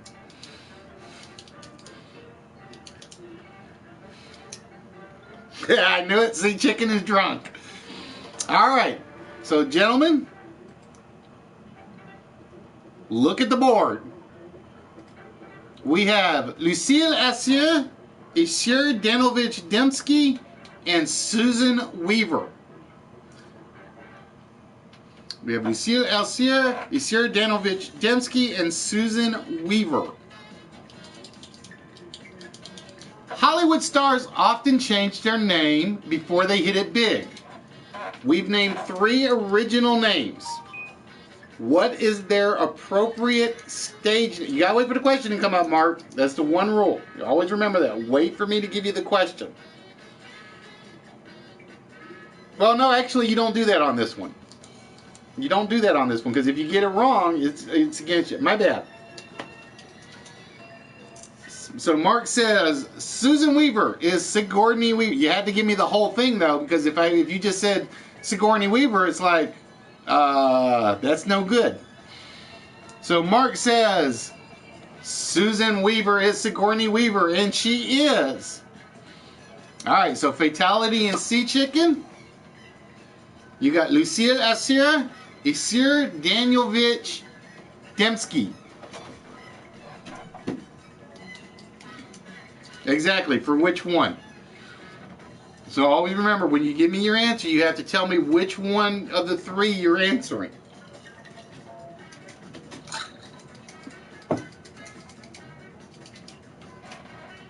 Because if you remember in the actual game, he always says, you have to tell me which one of the 3 you're answering before you give me the actual answer. Alright, so Fatality and Sea Chicken. We have Lucille Assier and Isir Danovich Dembski. Alright, so Sea Chicken already passing on the first one.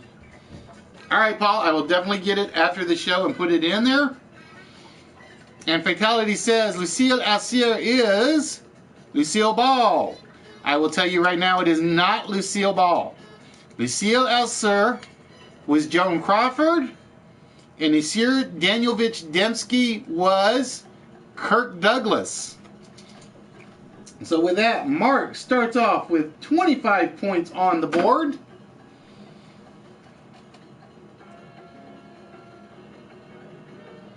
And Fatality and Sea Chicken are at 0. Whoops. I keep forgetting I got to erase them. So we have the Mother of Andromeda, the number of official constellations, and the largest of all constellations. So your three choices are the Mother of Andromeda, the number of official constellations, and the largest of all constellations. You see them every night, at least if you're not blinded by city lights.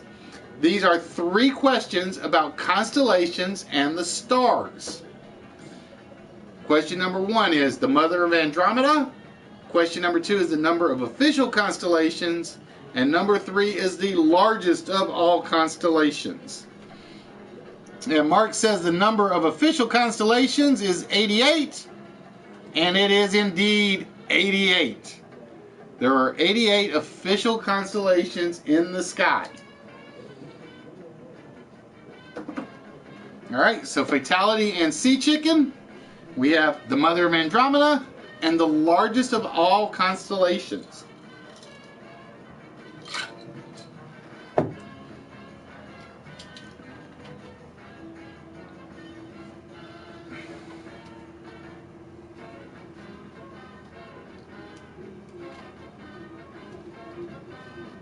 And Fatality says the Mother of Andromeda is Cassiopeia. Is it?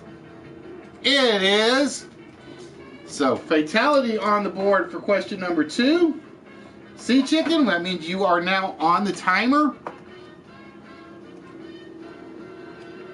We are looking for the largest of all constellations. Well, he actually got lucky because he was fastest on what I thought were the 2 easiest choices.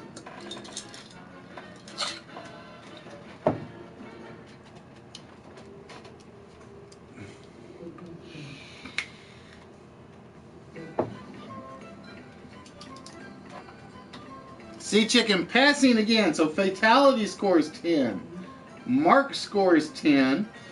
And the largest of all the constellations is actually Hydra.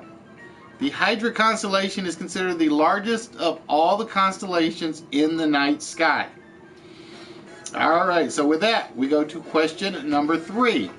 We have Humphrey Bogart, Sir Isaac Newton, and Jimmy Buffett. So the 3 choices on the board: Humphrey Bogart, Sir Isaac Newton, and Jimmy Buffett. And it's a simple yes or no. Were these people born on Christmas Day? Were these people born on Christmas Day?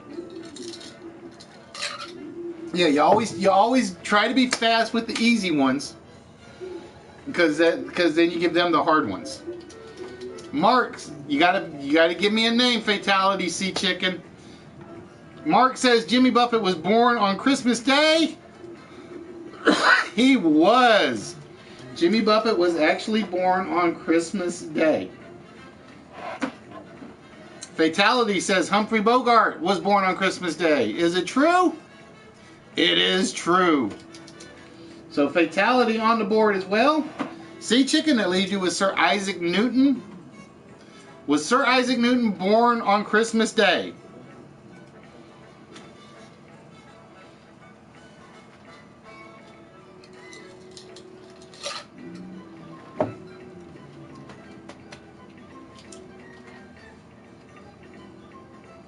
Sea Chicken says no.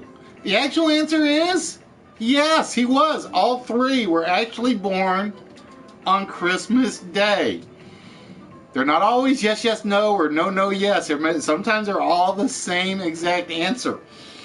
So with that, Fatality at 20, Mark at 45, Sea Chicken still not on the board yet.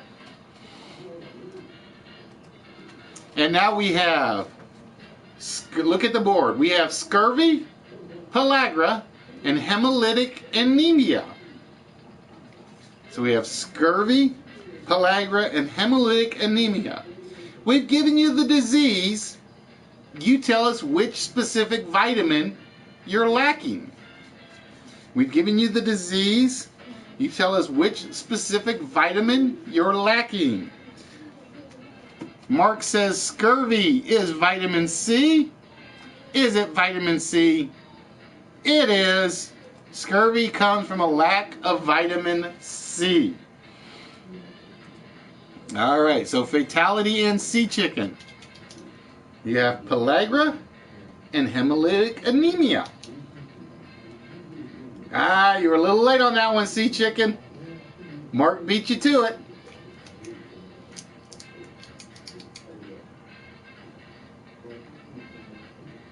Pellagra, according to fatality, is niacin. Give me a minute. I got to check something.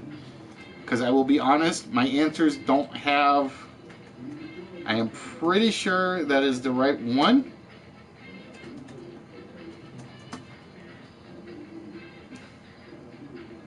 Yep, okay. I had to make sure because I couldn't remember which one niacin actually was. Pellagra is B3 or niacin, so fatality correct on that one. Oh, I got a lot of people that say that, Paul. I have a lot of people that say that.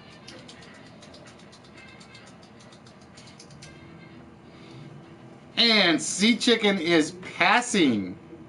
Sea chicken is passing, which means fatality with another 10. Mark with another 10. And hemolytic anemia is the lack of vitamin E. Yeah, believe it or not, guys, because Mark is usually that quick. It's basically if Mark is one of the first players named, they will literally pass their chance. All right, so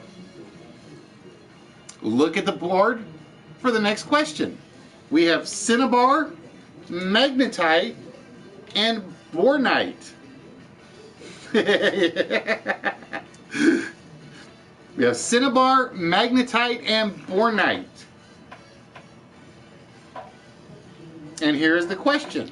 Ores and metals. We've named the ore. You name the metal that it produces. We've named the ore. You name the metal that it produces. Mark says cinnabar is mercury. Is cinnabar mercury? It is. Cinnabar actually produces mercury. So sea chicken and fatality. You have magnetite and bornite. I will be honest, Mark. I didn't think you picked I didn't think you picked the easiest one on that one. Fatality says bornite is copper, and it is copper. I will be easiest. I thought that one that's left was the easiest one of the three.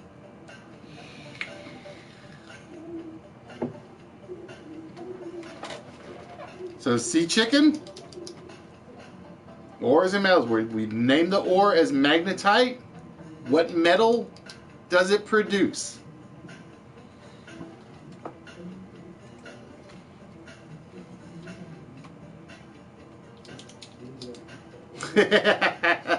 I try to mix them up. Some of them will be. Some of the games are pop culture. Some of them are science. Some of them are. No, you got to remember, sea chicken. Even if Mark gets the first one, if you get the third one right, you're still like cutting into the points he gets. Because if you don't get it, if you get it right and fatality gets his right, even if Mark is first, he still only gets 5 points. You got to remember that. Yeah, you can help him out, Paul. It's just the only 3 that I will accept the answers from are the 3 players in the closed game. So sea chicken passing, it was iron. I will be honest, I thought that one was probably the easiest one of the 3. I really did. Alright, that is, I think, the end of round 1. Let's find out. Yep, that is the end of round 1. And at the end of round 1, sea chicken is at 0. Mark is at 65, and fatality is at 40. And there's another thing, the reason to do this, sea chicken, is I got this game pretty much almost to a T like the game show. So even if you're in 3rd place when we get to the final round, you can still win the game. Just to let you know. All right, so with that, it is time to go to round number 2. And the numbers are going to look goofy when you see them because I forgot to change them, but they are valid. For board number 2, the stakes are raised. If all 3 of you get the question right, it's worth 10 points. If 2 of you get it right, it's worth 20 points. If 3 of you get it right, it's worth 50 points. Ah, nice try, Mark. It's 10, 20, 50. Because they basically doubled it. They doubled it. They did not go 10, 25, and 50.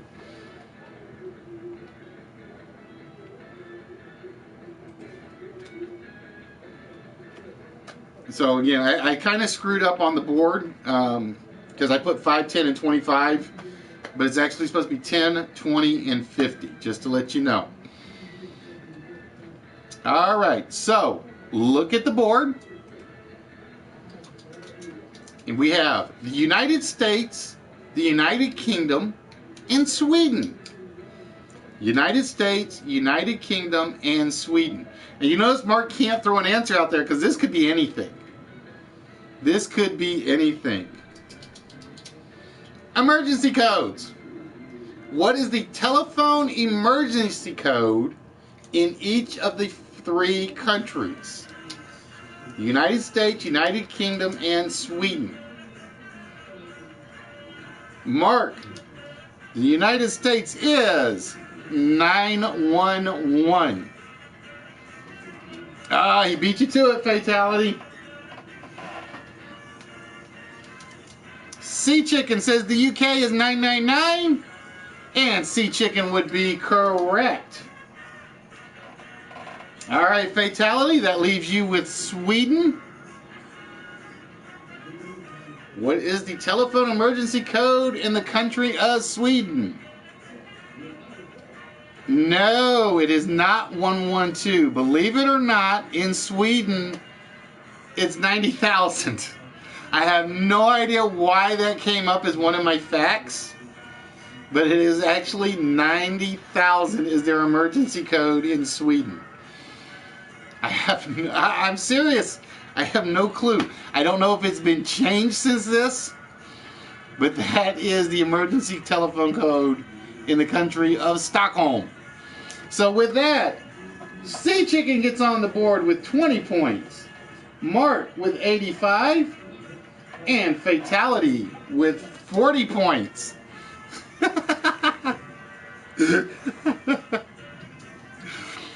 All right, so look at the board again for question number 2. Gonzaga, Boston College, Cornell. Gonzaga, Boston College, and Cornell.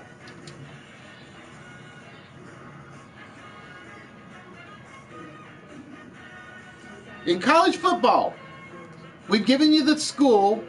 You give us the team nickname, and you have to be exact. If you give me anything extra, it won't count. Mark says it is the Gonzaga Bulldogs. It is the Gonzaga Bulldogs. So Mark scores first.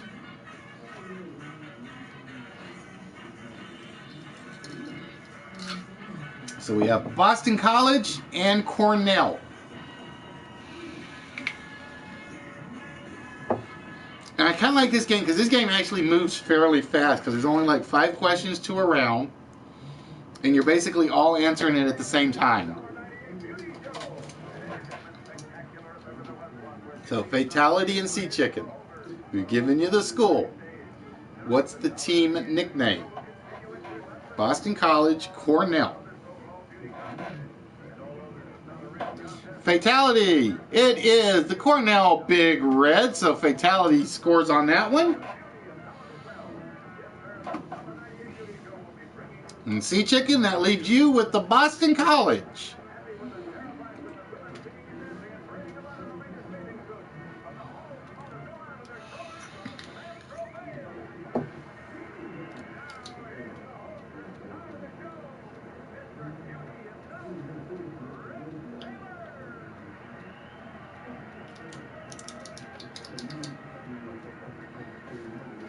It is the Boston College Eagles. That is correct, Sea Chicken.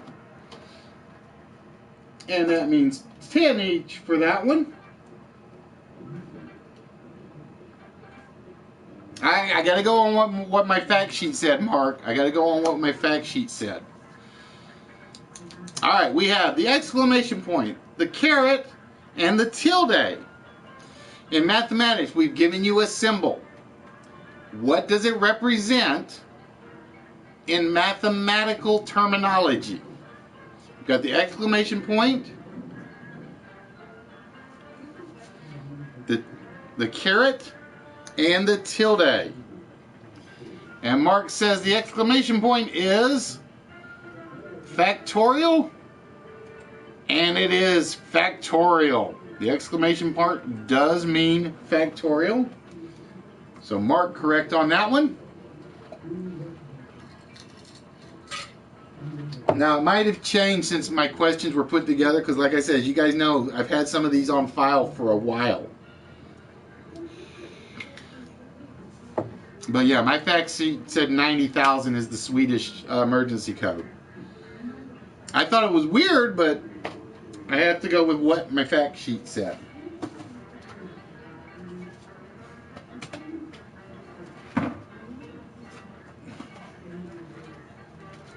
So we have the caret and the tilde. Hey Andy, how we doing?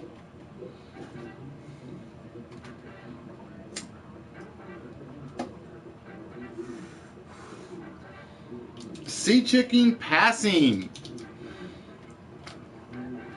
Alright, we were waiting on fatality.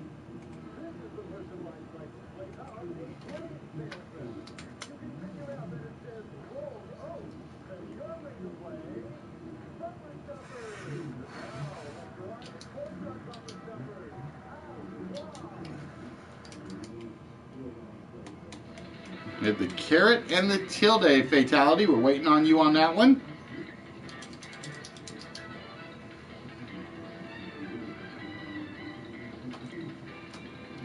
And the caret is indeed exponents or exponential. I would take either or, which means fatality with another 20, Mark with another 20.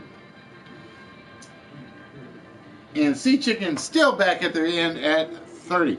Now, approximate would not have counted. I would not have taken approximate, Mark. It had to be equivalence. It's a very specific mathematical term.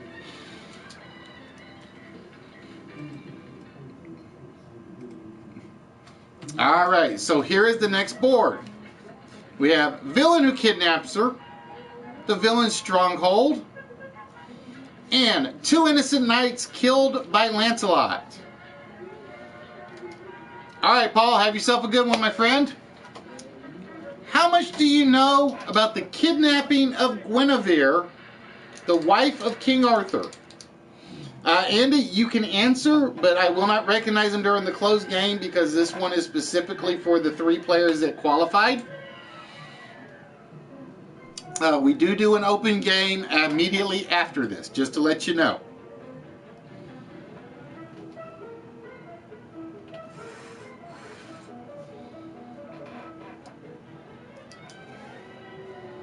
Mark says the villain who kidnapped her is Medwas. No, it is not Medwas. So that one is still on the board.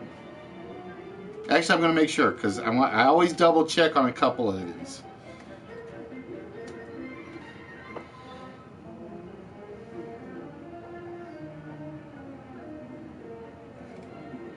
So this is your chance, Fatality and Sea Chicken, to catch up to Mark. Again, this is... So we are looking for Fatality and Sea Chicken. How much do you know about the kidnapping of Guinevere, the wife of King Arthur? We're looking for the villain who kidnapped her, the villain's stronghold, and the 2 innocent knights that were killed by Lancelot.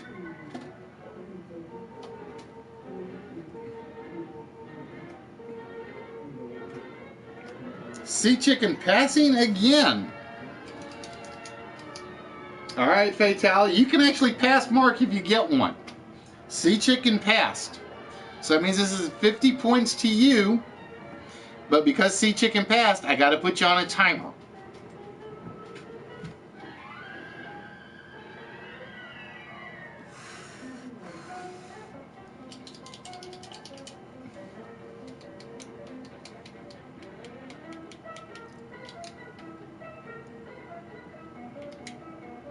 Oh, I keep forgetting I've got this timer in countdown mode.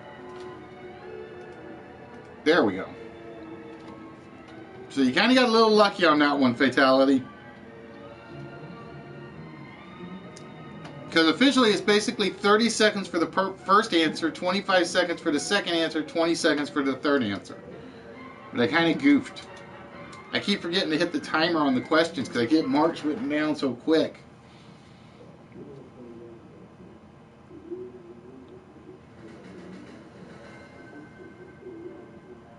Oh, no answer from Fatality. Fatality, that's going to hurt because you could have passed Mark and taken first. The villain who kidnaps Guinevere is Maleficent. His stronghold was in Glastonbury. And the two innocent knights that were killed by Sir Lancelot were Gareth and Gaheris. It was Maleficent who kidnapped her, Glastonbury.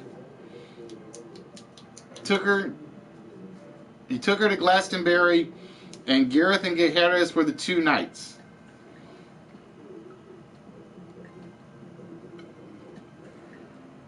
Oh, Fatality, you had it, but you were too late. If there's a variant where it's Melwas, I don't know that one, Mark. I do know Maleficent because I used to be a big King Arthur fan, and I do know it was Maleficent who was the villain who officially kidnapped her. All right, so we are to the fifth and final question.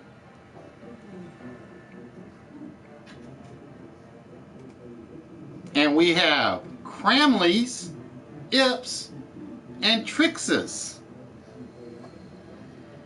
Cramleys, Ips, and Trixes.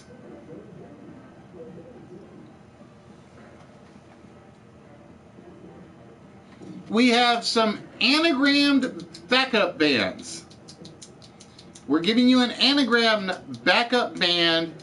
Give us the lead named singer. No, Mark, Ips is not Pips. That's not what we are looking for. So, Mark, jump the gun and it costing. We're needing the lead name on the singing group.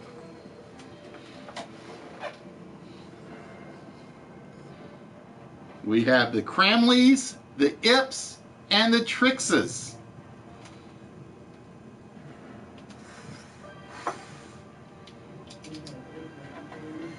We're looking for the lead name on the singing group. The Cramleys, the Ips, and the Trixes.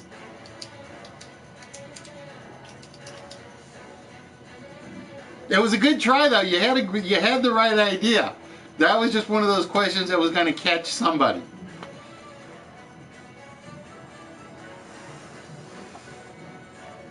Oh. Fatality. It is Gladys Knight for the Pips. So Fatality scores. Sea Chicken.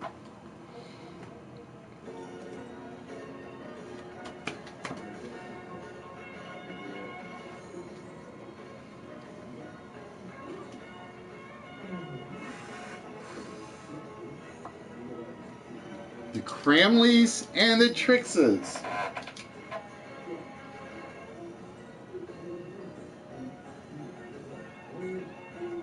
And no guess from Sea Chicken. And with that, believe it or not, Fatality takes first place. Because Fatality scores the full 50 points on that one. The Cramleys are the Miracles, and that would be Smokey Robinson and the Miracles. And the Trixes are the Crickets, which would have been Buddy Holly and the Crickets. So with that, Fatality takes over first place with 120 points. Mark is in second with 115.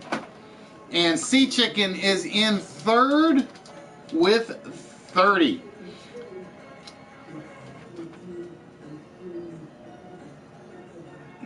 All right, so we come up to the final round, the countdown round, so to speak. And no, not the letters and numbers version.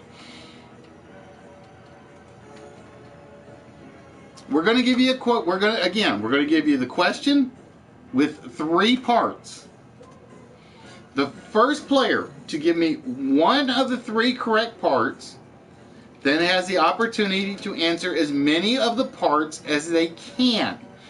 I will only take one answer at a time. So just remember that. Make sure you put 1 per line, and you have to still tell me which one your answer goes with.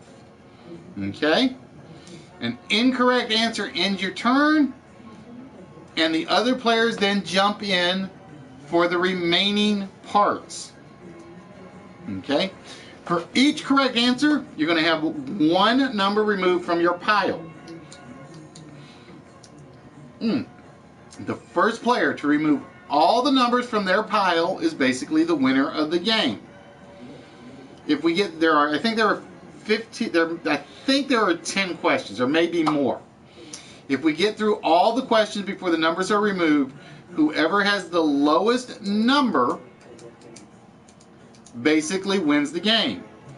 If there is a tie, the advantage goes to the player that had the lowest starting number. In this case, Fatality has the advantage because he came in first. Okay? So for this game, Fatality, you will have to get 4 parts correct. Mark, you will have to get 5.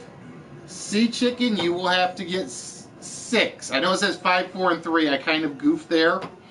It's supposed to be 6, 5, and 4. I have to actually fix that later. Alright, so the first number actually won't come off the board. So Mark will have 5, Sea Chicken 6, Fatality 4. Alright, so with that, ladies and gentlemen, it is time for the final countdown.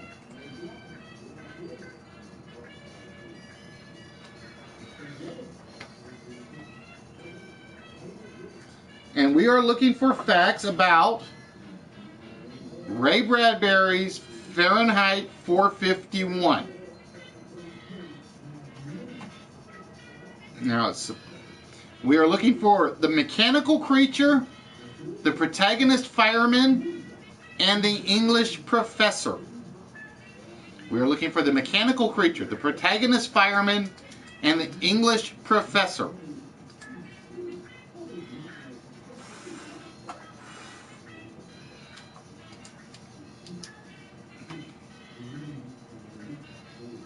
So again, you can answer any one of the 3. You have to put in which one you're answering and your correct response. If you are correct, I will then give you the next 2. Mark says the protagonist. It is indeed Guy Montag. Ah, crap. And for some reason, I don't have these set up to disappear. I thought I did. It is Guy Montag, Mark, so you are now down to 5. Or I'm sorry, you're now down to 4. So we are looking for the name Mark. You can give me the mechanical creature or the English professor. The English professor is Professor Faber, which takes you down to 3 at the moment. And the mechanical creature.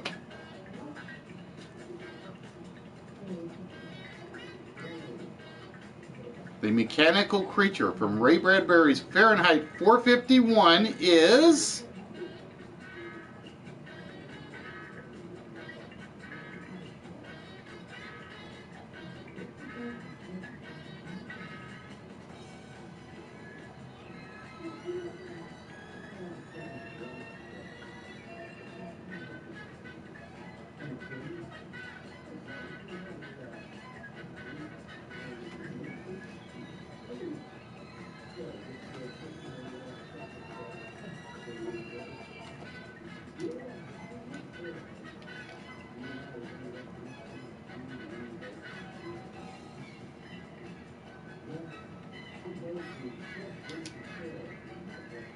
A mechanical creature from Fahrenheit 451.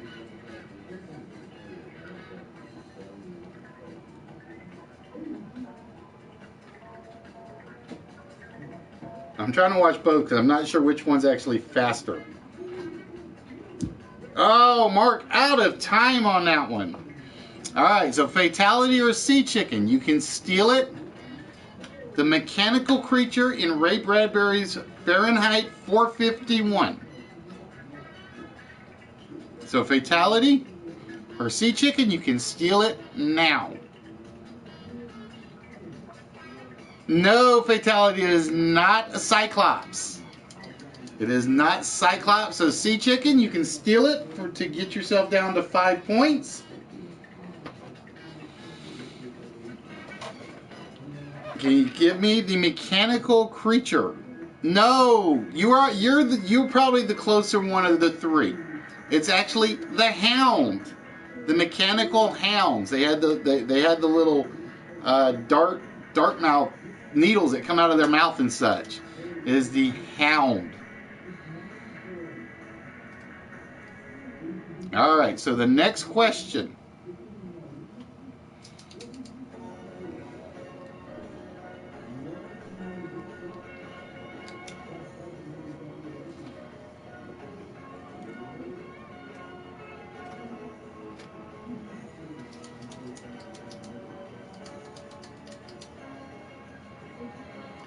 Famous horses.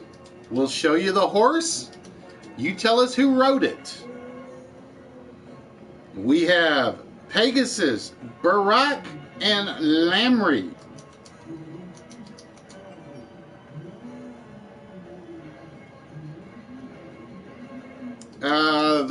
I'm trying to think. I don't remember there being. I don't remember what the Cyclops were. I want to say the Cyclops might have been the plane.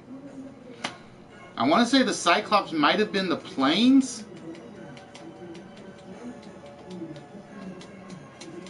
Mark says Pegasus is Zeus. No, Zeus never actually rode Pegasus. Zeus never actually rode Pegasus.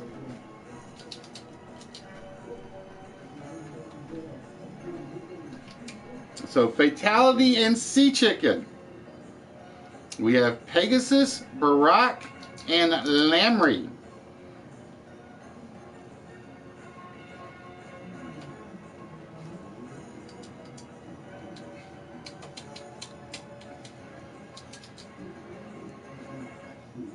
Correct. Prophet Muhammad rode Barak, which means Fatality is down to 3. Fatality, you can get down to 1 if you can tell me who rode Pegasus and who rode Lamry. I'm trying to think, what were the Cyclops? The Cyclops were... What were the Cyclops? I'm drawing a blank now. Because the Hounds were officially known as the Hounds. So Fatality is in control at the moment. So Fatality, we need Pegasus and Lamry.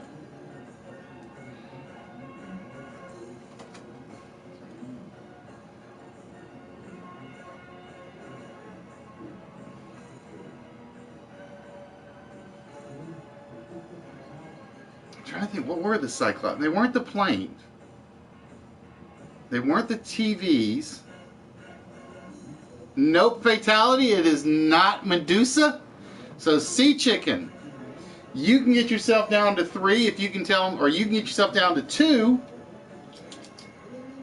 You can drop yourself by 2 to 4. We got Pegasus and Lamry. Now you can get your answer in, Sea Chicken. You want to stick with Lamry for King Arthur?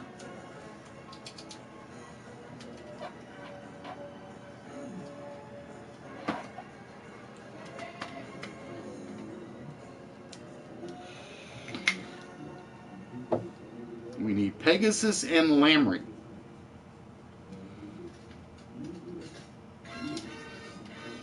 That is correct. Sea Chicken gets 1 right.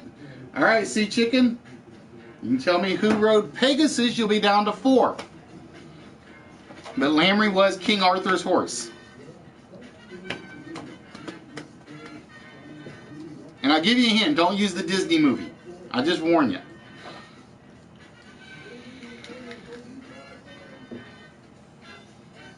I'm going to be a little nice on you, because that is not Greek mythology. It's tweaked.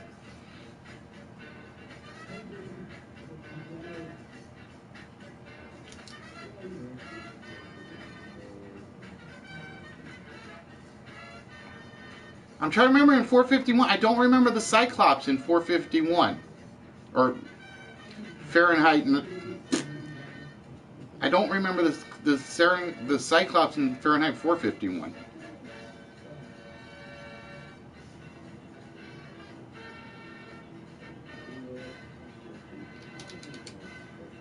Because the only one I ever remember being mentioned were the Hounds. And it is indeed Bellerophon. Bellerophon is the actual Greek who rode Pegasus, which means Sea Chicken down to 4. Mark at 3. Fatality at 3. Now my levels are correct. All right, guys. Here is the next question.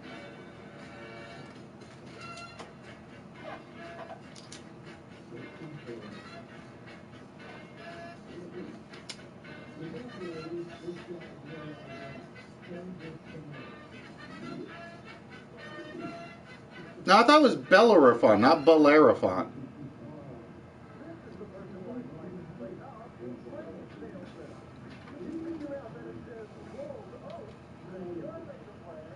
All right, we're going to give you the month. You name the first zodiac symbol of the month. We have September, April, and July. We've given you the month. You give us the first zodiac symbol that occurs in the month. In other words, on September the 1st, April the 1st, July the 1st. Fatality in with July for Cancer. You are correct. Fatality. It is Cancer. July the 1st is indeed Cancer. All right, Fatality.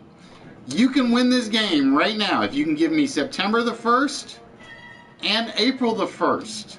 You only need 2. There are 2 left.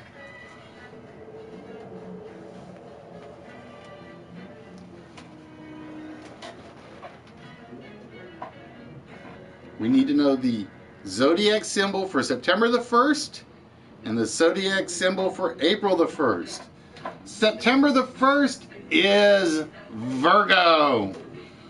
All right, Fatality, plain and simple. Is April the 1st Aries? It is. Fatality. Jumping in and getting all 3 to take the countdown board.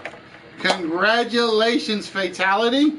You have just claimed victory in the split-second game. Da-da-da-da. We see, just goes to prove to you that anybody can be beat on any given day. So congratulations, Fatality. I gotta see how many questions I've got left. 1, 2. Ooh, cool. I got a few questions. So these will get moved to a future game.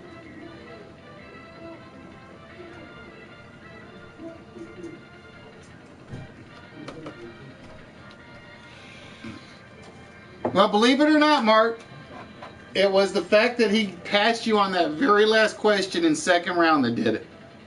He passed you on that very last question in the second round when Sea Chicken passed.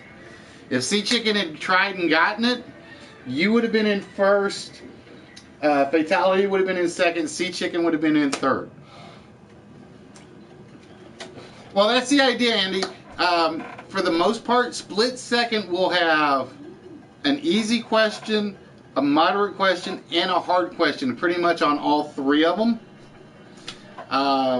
Like I said, for instance, the metals and ores, I figured everybody knew magnetite was iron.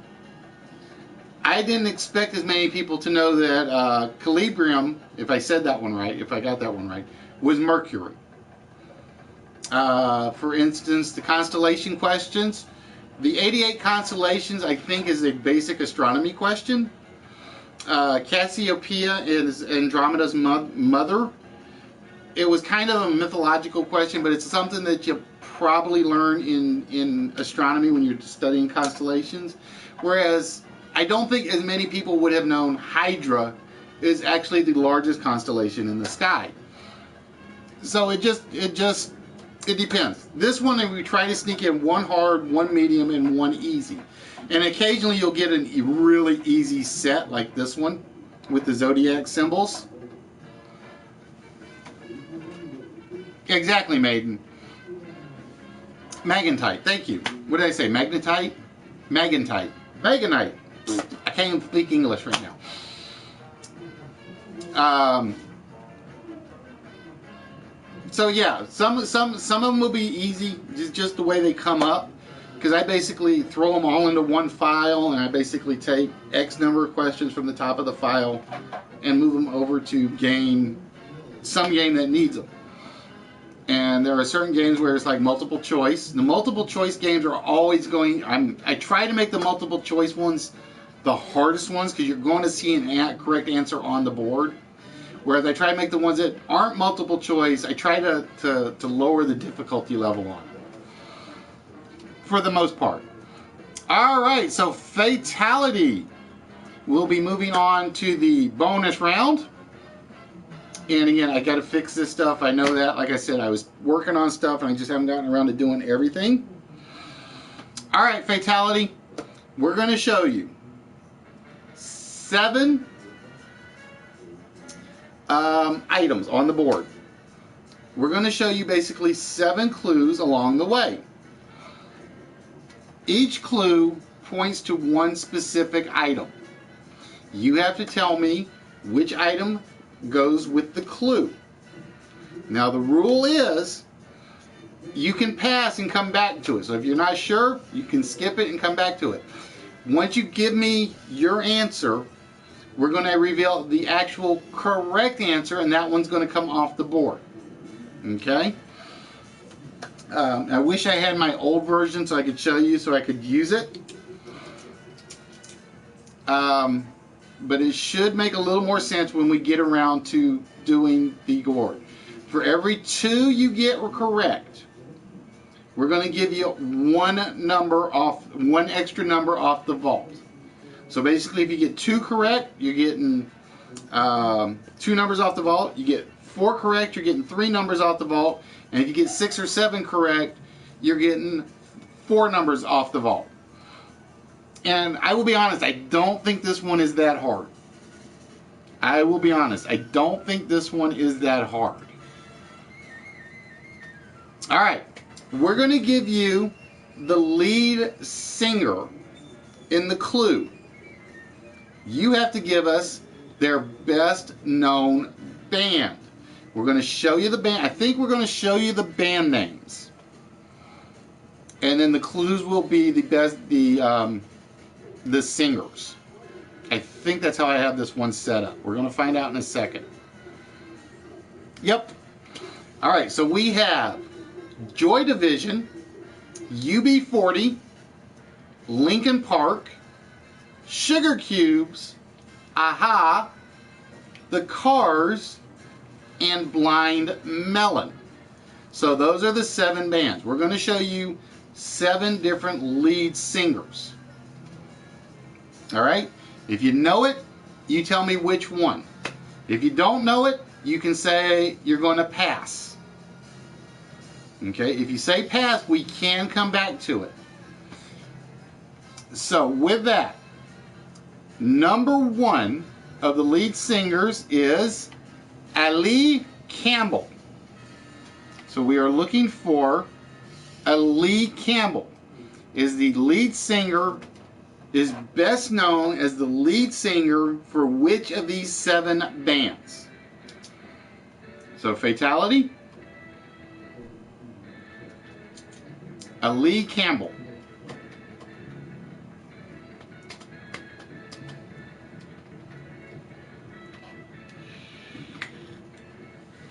I would say 4 of them I would have known just by looking at the band names. 3 of them I would have had no clue on. All right, Fatality says it is UB40. Is it UB40? It is. So Fatality 1 for 7 so far. And with that,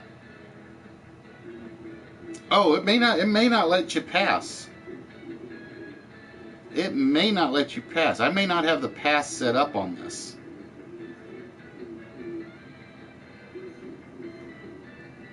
Let's find out. Number 2. Yeah, I may not have the pass set up. I thought I did. Nope, apparently I don't. Chester Bennington. So yeah, I don't have a pass set up on this. I thought I did.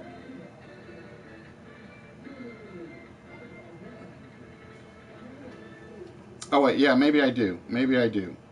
All right, Fatality going to go with it. He's going to say Lincoln Park. Is Chester Bennington Lincoln Park?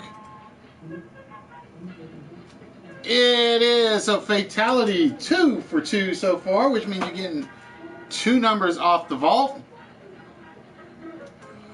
All right, Fatality. Number 3 is Ian Curtis. Ian Curtis. Best known as the lead singer for which band? We have Joy Division, Sugar Cubes, Aha, The Cars, and Blind Melon. So Fatality, Ian Curtis is the best known lead singer for... He's going to take a chance and go with Joy Division. Is it Joy Division? It is. So Fatality with 3 off the board. One more Fatality. You're getting 3 numbers off the vault. Let's find out. Number 4, Rick Ocasek. Rick Ocasek. Is Rick Ocasek best known as the lead singer of the Sugar Cubes, Aha, The Cars, or Blind Melon? So Fatality, Rick Ocasek is best known as the lead singer for...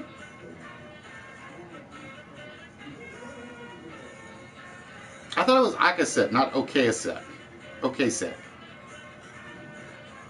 Fatality says it is for the Cars. Is it for the Cars? It is. So Fatality definitely getting 3 numbers off the vault. All right, Fatality, you pretty much only have to get 2 of these last 3. We have for number 5, Shannon Hoon.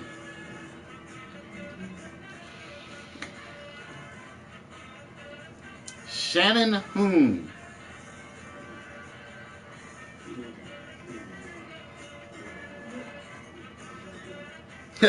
Okay, wait a sec. I like that. Rick, okay, wait a sec.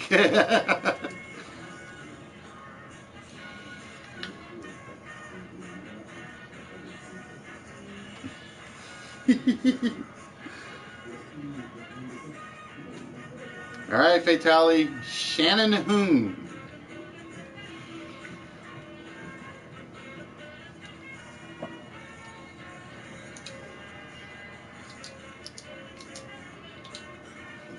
He says it's Blind Melon. Is it Blind Melon? It is Blind Melon. All right, Fatality is very simple. You just basically have to get the next one right.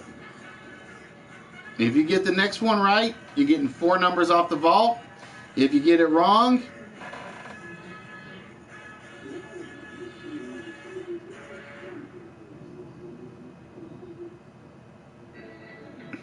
I gotta fix that. I gotta fix that.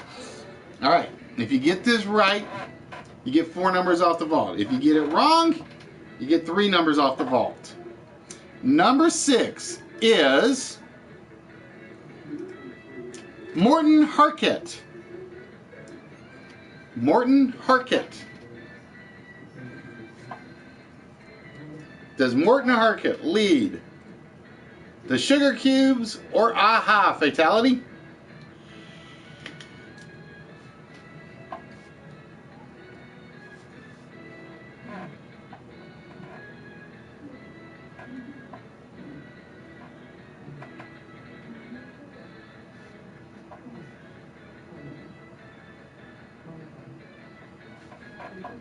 Fatality says it's Aha. Is it Aha?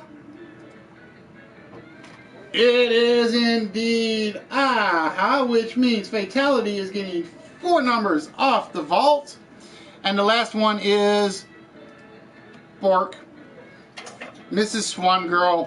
She was the lead singer of the Sugar Cubes until supposedly the 2 guys had and I use the word supposedly because it's just rumor. The 2 guys basically had relationships with each other, and it ruined the band or something. I'm not 100% sure. I just remember reading something about that. What did I say? Bjork? Yeah, it's Bjork. Bjork. What did I say? Bork? I don't know what I said. All right. So congratulations, Fatality. With that, my friend, you are getting 4 numbers off the vault.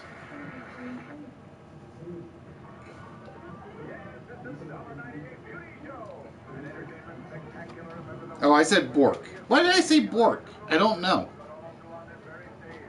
I have no clue why I said it that way.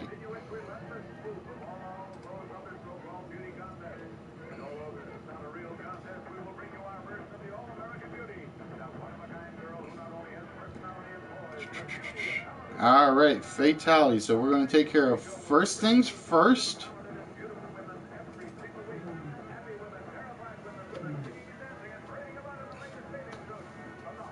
No, it's kind of more like Bia. Bia. Well, it depends on who you ask. It's not Bjork. Is that what it is because it's a Swedish chef?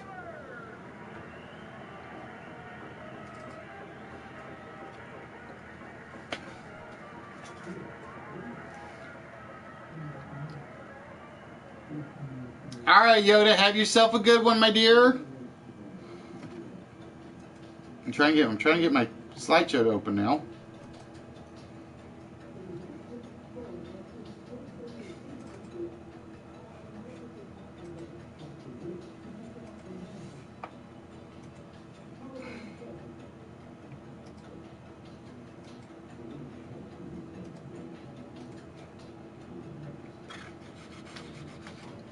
All right, bear with me.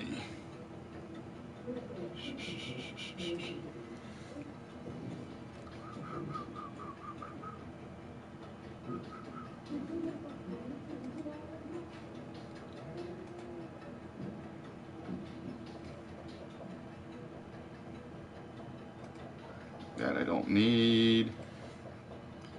All right. And that test. Let's try that again.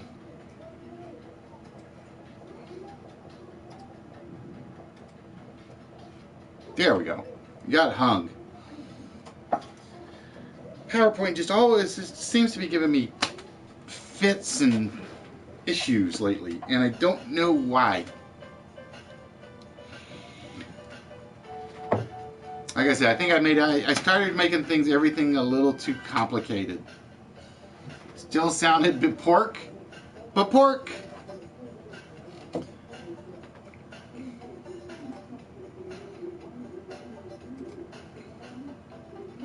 All right, give me 1 minute, and we will get this thing loaded up like it's supposed to be. The Pop and Rocker game. I'm trying to remember that one. The Pop and Rocker game. No, it was actually, I was looking at one today called Catchword. Boring as hell.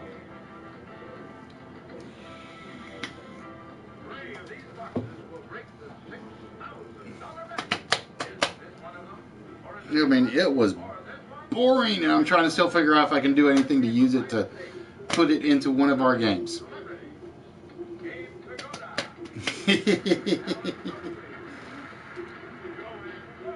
Alright, we gotta wait for it to open up. It always takes a while.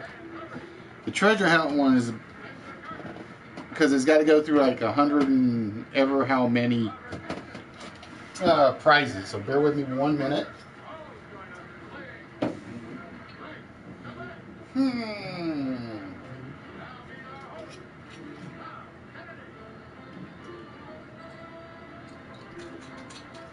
Kahlua and cranberry juice, I think, today. I think that's what I started with. Kahlua and cranberry juice. Problem is I don't have any ice, so I have no idea how well this is going to mix with as much stuff as I have in here right now.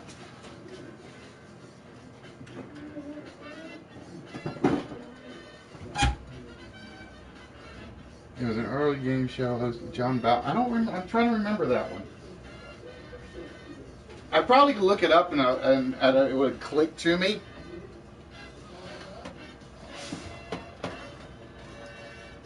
All right, fatality with that, my friend.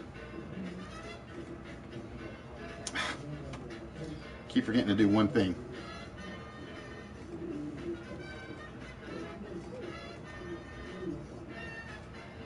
Yeah, Kahlua and cranberry. It's actually not that bad. It kind of makes it. You ever have one of those flavored coffee creamers? It kind of gives it a nice.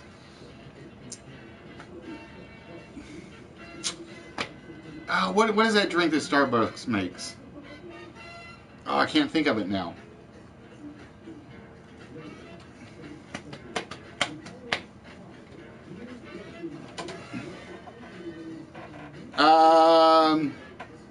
Oh, I will do that right after. I meant to do that for this one.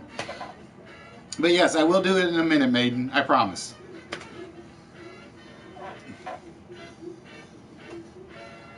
It does kind of.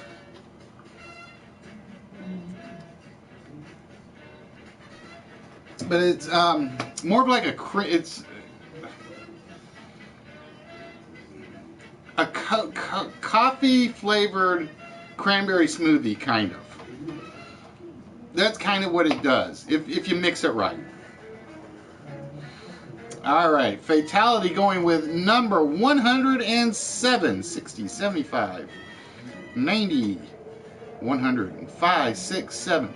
So for fatality, he is getting, one of the Witchblade men this time, fatality. I gotta find the right one.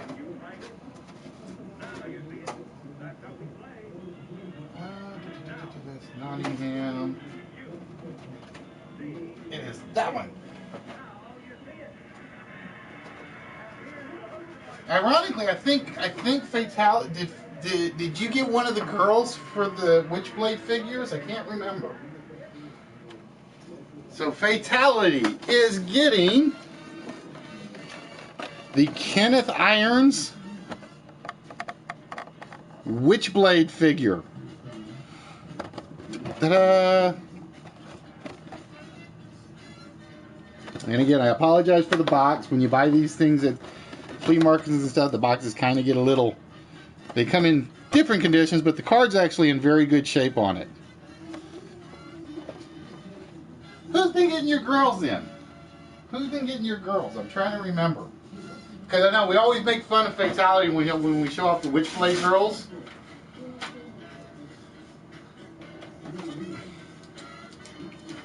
Alright, so that one goes to Fatality.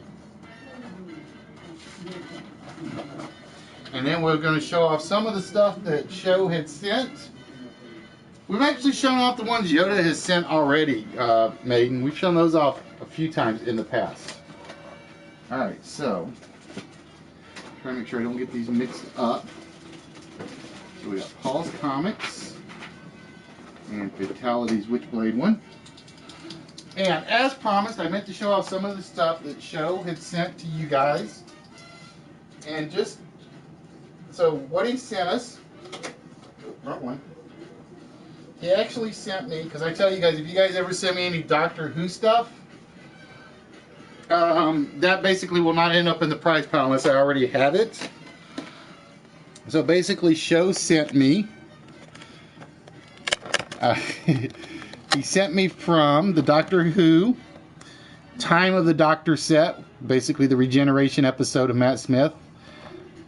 So this is actually mine. So this is not going in the prize pile, because he basically knows if it's got Doctor Who on it and I don't have it, it stays with me. But he did send some stuff for you guys. And again, if you've looked on the Instagram account, you've already seen these. Now, I show you the girls to try to get you to come in more often. That's what I actually do. That's why I show off the girls.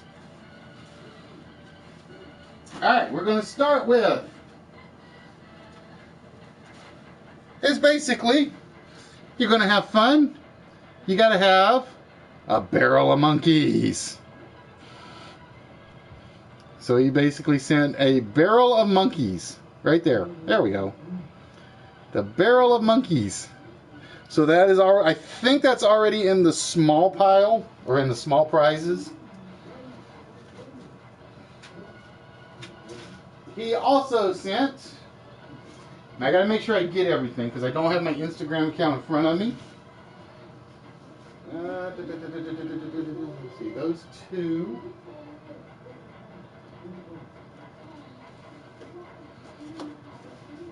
I think I'm missing something. And I'm trying to think of what it was.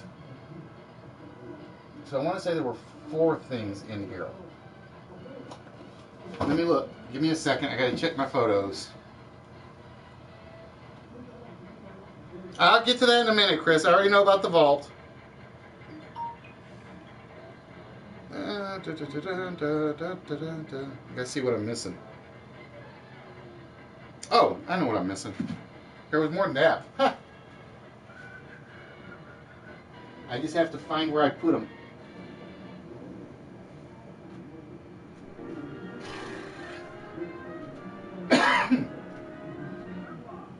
Because like I said, everything moved around and it's like, I forget where I put everything.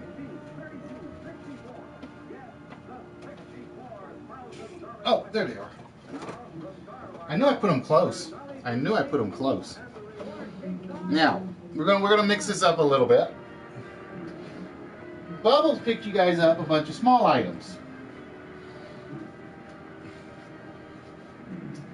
Bubbles actually picked you guys up a bunch of small prizes.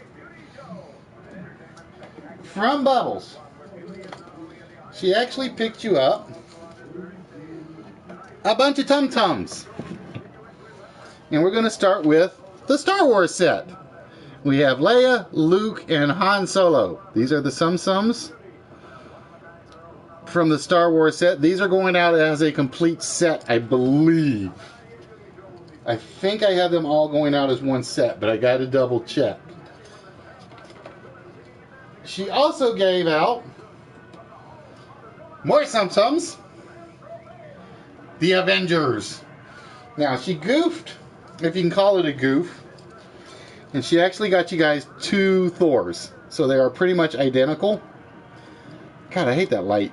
The light kind of ruins these. So these, and I think all of these are actually going out separate. These are all going out individually.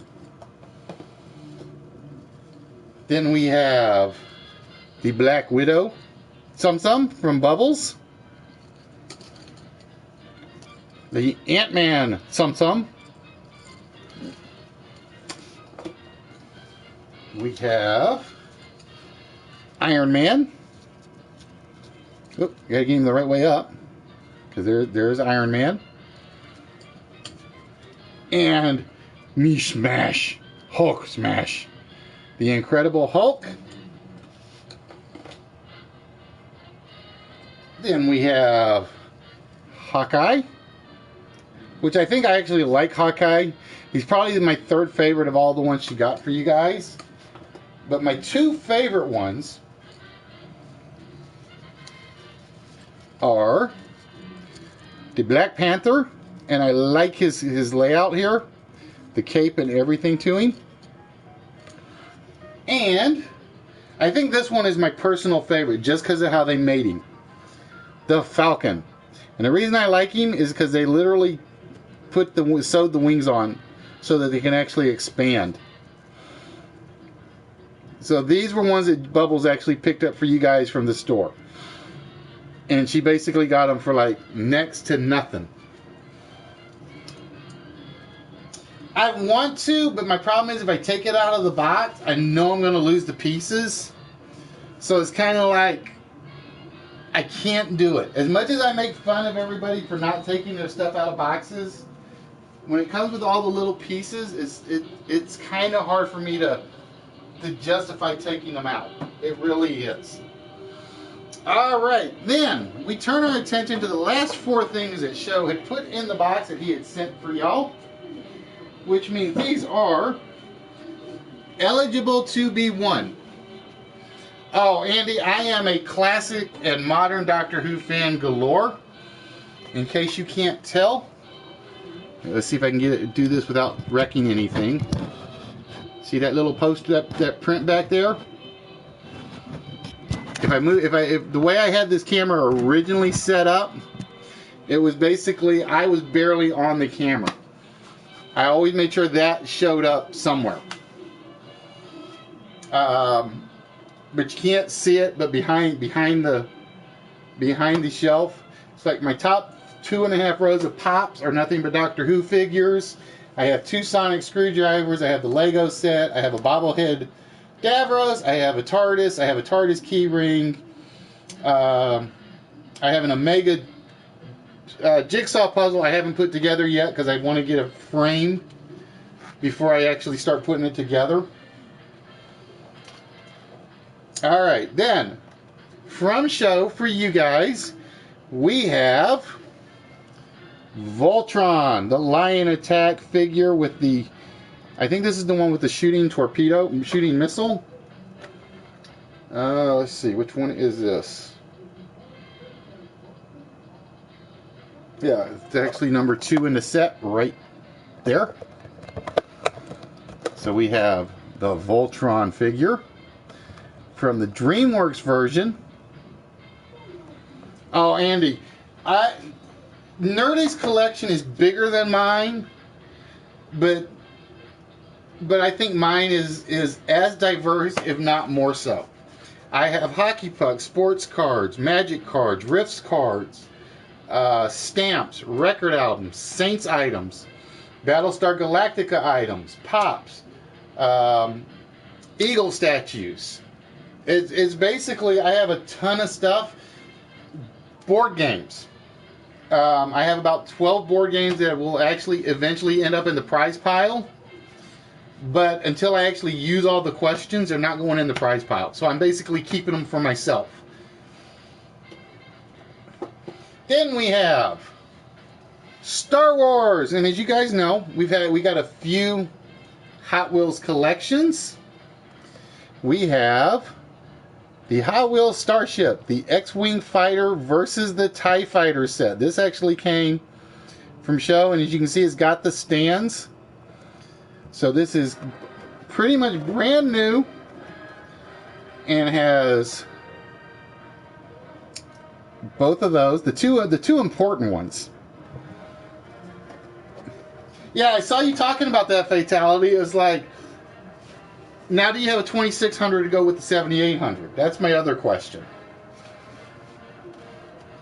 And then from Show, and this is, I think he sent me this because I actually talk about the fact that I almost never have wrestling figures. we actually got from the Elite series. I'm trying to remember which numbered set this is. Actually, I don't think this is the numbered set one. We have the Heartbreak Kid, Shawn Michaels with the title belt. There we go. Yep, there we go. So this is all from Show for you guys.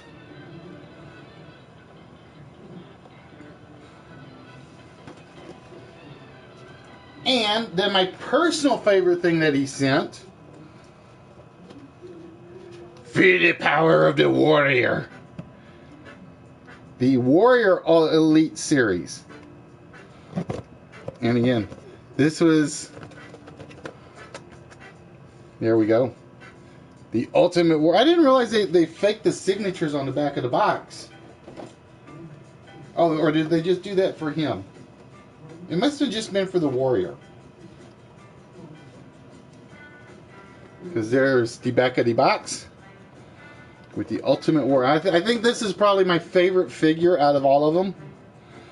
I like the AJ Styles figure, but I like the fact that this one just had... Because you can already tell it's here. It's 1, 2, 3, 4, 5, 6, 7... About 13 points of articulation that I can just see. So there we go. Feel the power! So now we actually have 4 wrestling figures in the collection of prizes that are going out. And I think I have all of these, or no, 5 figures, because I still got the Undertaker figure over there.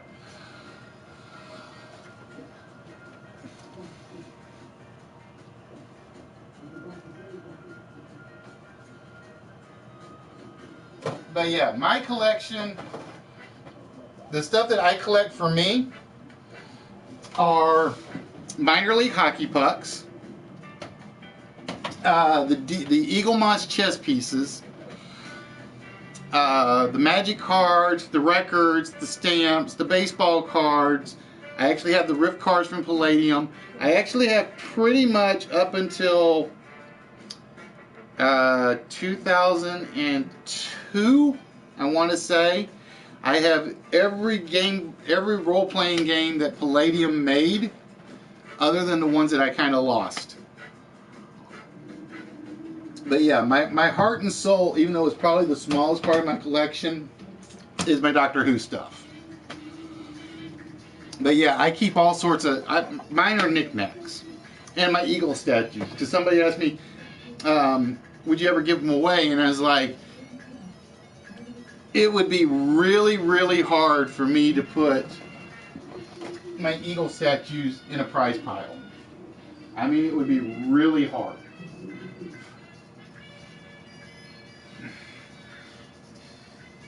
Because I think this one is actually my favorite of my collection.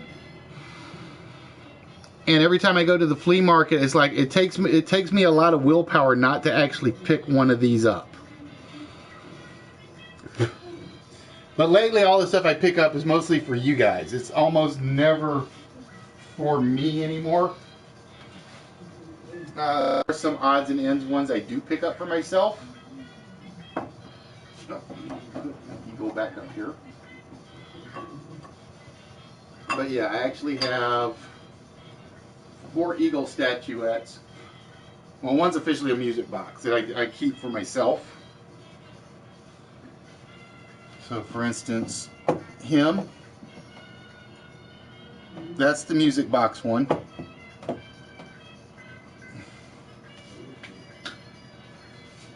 And I thought I had a 5th one, but I don't know if I still do or don't.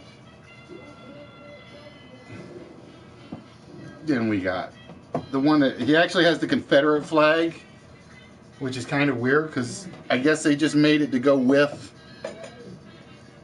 the one with the American flag. So yeah, I collect odds and ends. But like I said, mine just, and it gets to a point where at some point I'm going to narrow down my choices, but I always find something that I still want to do. Yes, I am, Chris.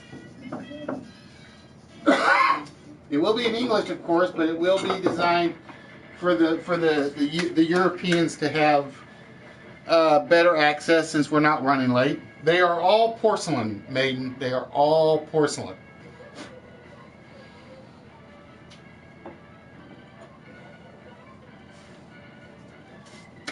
Oh.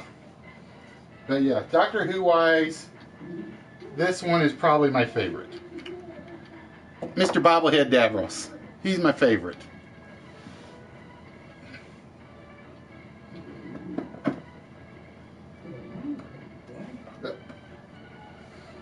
All right.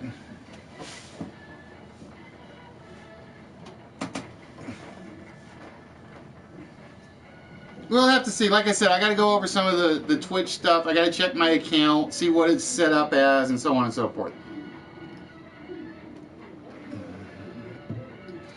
But yeah, the plan is the next. Like I said, my plan is to do them. And again, the priority will go to the European, the international fans, the viewers, for the Saturday afternoon shows. And basically what it'll be pretty much the list and one closed game like you saw tonight, which we actually got done in about 2.5, 2.75 hours, give or take, which isn't bad. And then the night one would be for pretty much everybody. So that's the plan. The same rules will apply in regards to qualifying, or once you've won, you're locked out.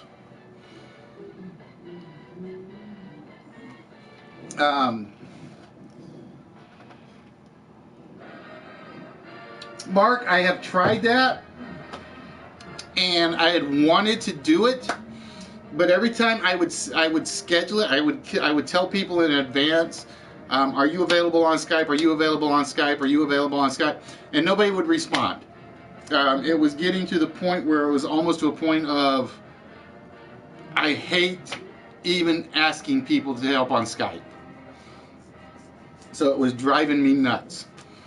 And like I said, the worst part is you see everybody using it, but it's like when I ask, it's kind of like pulling teeth. It really is. All right, give me 1 minute. We're going to.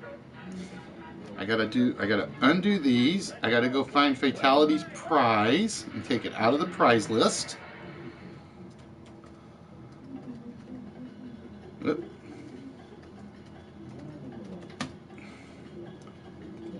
Let's see, where is it? And that was the Kenneth Irons one.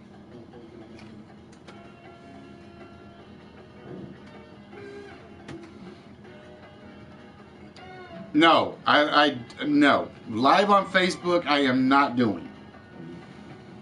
I understand why people do it, but live on Facebook, no. I have stuck with PlayStation from the beginning, and that's exactly what I am going to stick with. Unless live from PlayStation basically goes kaput, which I don't think is happening, even though everybody claims it is. There has been nothing in the business rumor wires that it is getting shut down.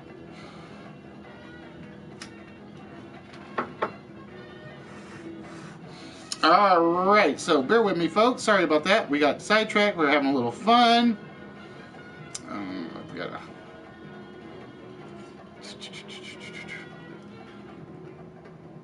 Like I said, I try to get Bubbles to keep the Facebook page even updated, but that basically is like a lot harder than it is. And for those of you that have followed the website, as you guys can see, we actually have a very, very nice short version of the website now available on the URL, as you can see right down in the front. And I did it again. I put my pointer stick down. I forgot what I did with it. Here we go. We have the brand new, it's basically the same site, it just goes to a different location. Whoop. There we go. The listwits.live, rather than doing all that, thesafefans.wix.com and so on and so forth.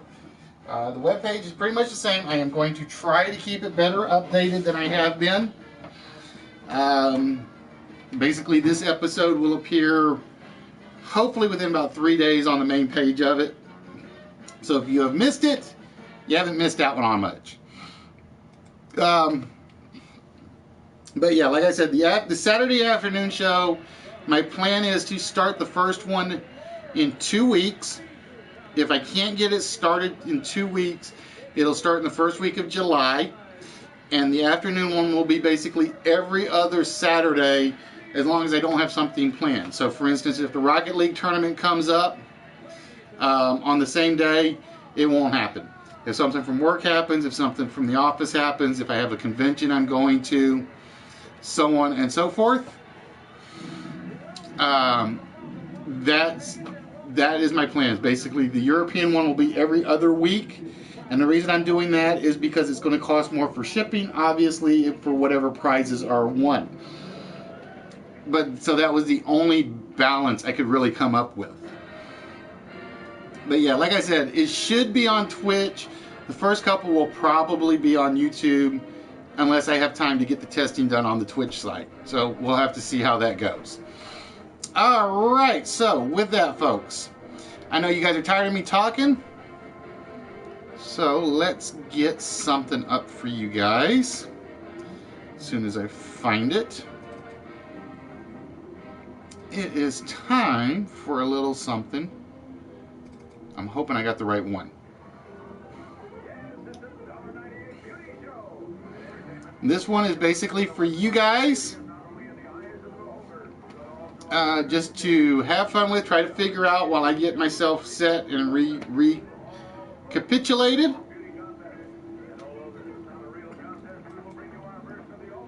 But this one is, yep, I have this one set up.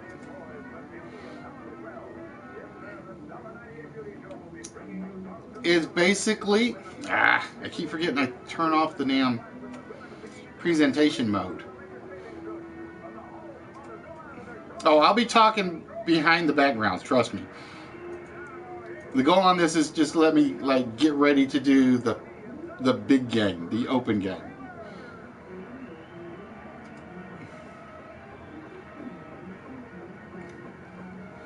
All right, ladies and gentlemen, this game is basically called By the Numbers, and it runs 10-15 minutes. I forget right off the top of my head. And what we're going to do is we're going to show you a series of numbers on the board. Oh, thank you. Damn it. I almost forgot. I did forget. Fatality. We got to take care of your vault. I wasn't thinking. Don't tell anybody I said that, though. Shh. Don't tell anybody I said that. Thank you, Chris. I did forget. All right, Fatality. You get to take 4 numbers off the vault. You're about to go on a temper tantrum? It's time to make sure you choose the 4 rows to take bad numbers off of before you guess. All right. So with that,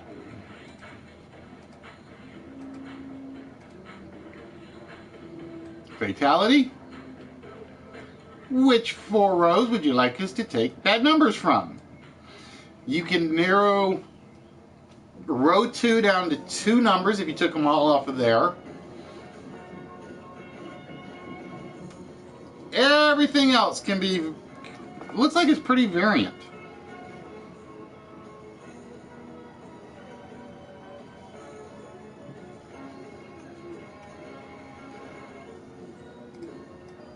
But yeah, I heard actually the Big Show is even when he's in Vegas, he is like really fun to talk to.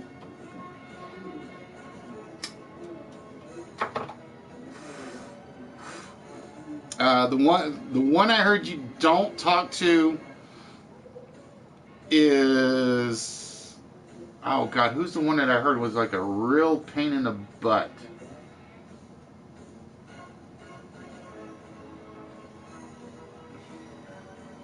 All right.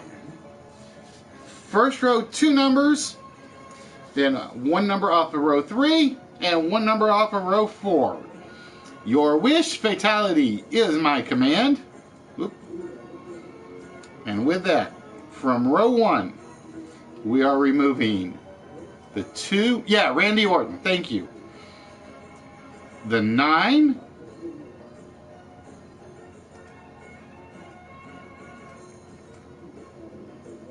the 6,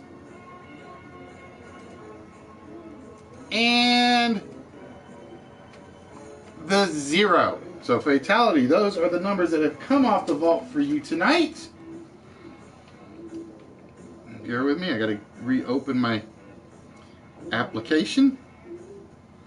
So think about what number you want. Don't do it just yet.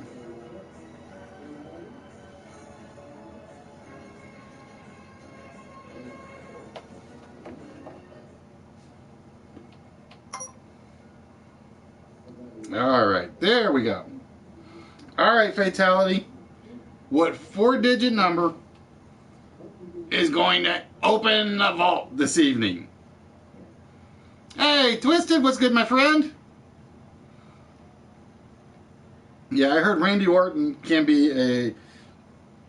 And the funny thing was, when we did St. Louis's Comic-Con, or Wizard World, Orton was one of the people there, and I'm not sure he endeared himself with the crowd, because he did not, apparently what I heard is he didn't want to be there. Alright, fatality going with 5023. Ladies and gentlemen, is the combination of the vault tonight. 5023.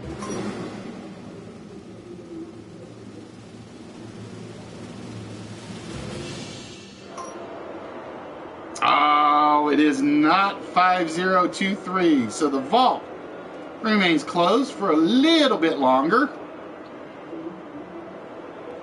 Shut up. I want to see something real quick. No, don't like that one. Nope, too much laughter. Nope. I was trying to see if there was another bad one in here. Because apparently I goofed and erased my horn sounding effect. I erased my horn sounding effect.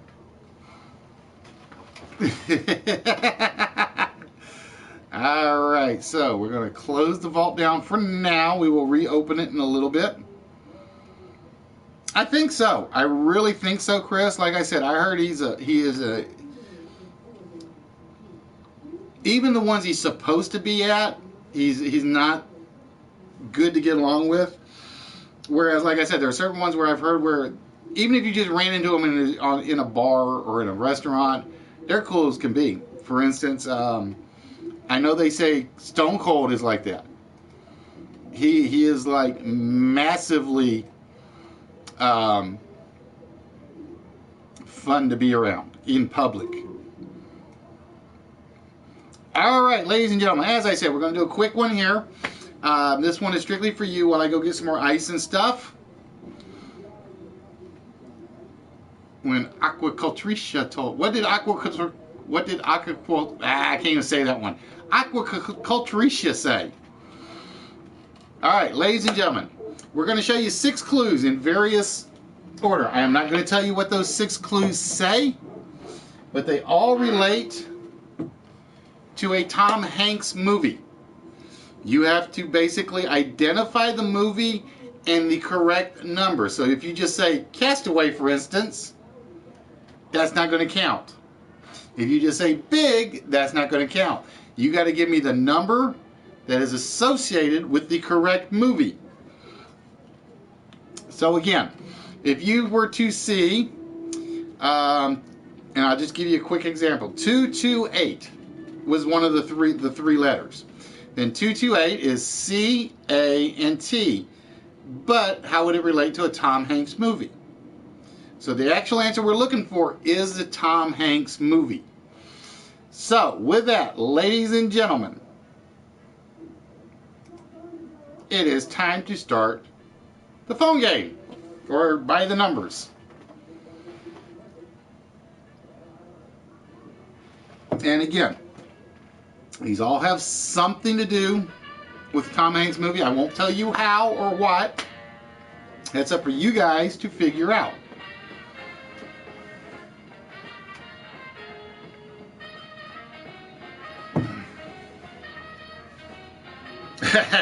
I don't think there's a Tom Hanks movie called 724-6636. Nope, not Castaway at number 3.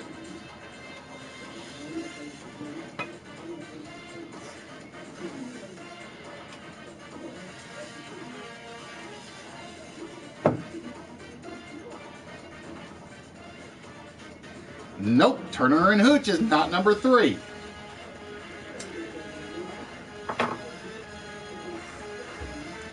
Again, you don't have to tell me what the numbers are, but you have to tell me what they are, which Tom Hanks movie they are specifically associated with. So, for instance, if you think Castaway is number 1, you'd say Castaway 1. If you thought Forrest Gump was number 6, you would say Forrest Gump 6.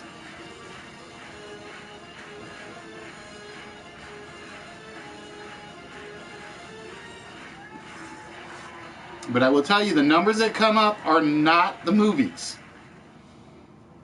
I will tell you that right now. So this one is not the name of a movie. Maiden's just naming Tom Hanks movies and hoping it's one of the numbers. It is not Castaway at number 5, Maiden.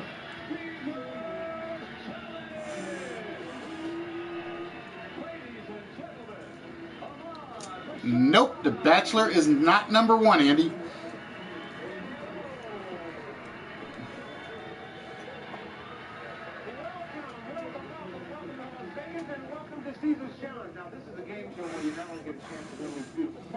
Turner and Hooch is not number 1, Twisted.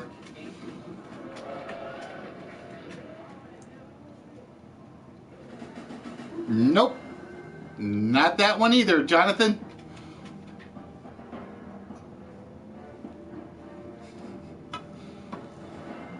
I almost put The Man with One Red Shoe as one of these answers.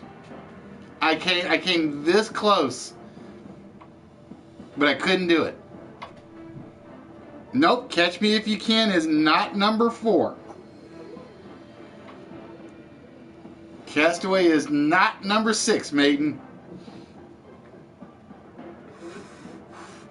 If I had to pick one that's going to be the hardest to figure out, it would be number 2. If I had to pick one that was going to be the hardest to figure out, it'll be number 2.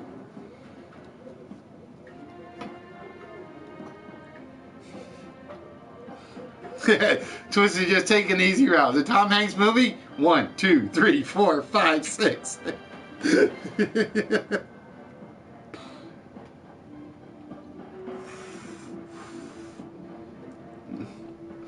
That's one way to do it. That's one way to do it. You just have to figure out if that way doing it is faster than anybody guessing or trying to figure out what the numbers stand for. And the reason I only did 6 is because this one does take some work. Chris is correct. Number 6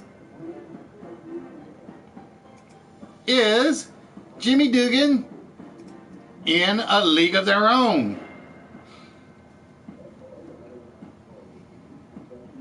Jimmy Dugan was the name of the baseball manager. So now that you know what number 6 is and how it works, you might be able to figure out what the other 5 are.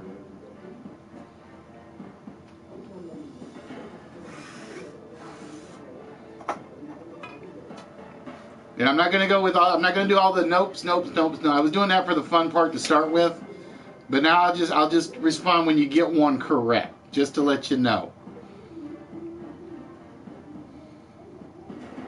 I figured either 1 or 6 would be the first 2 to come off because the words were like smaller to figure out.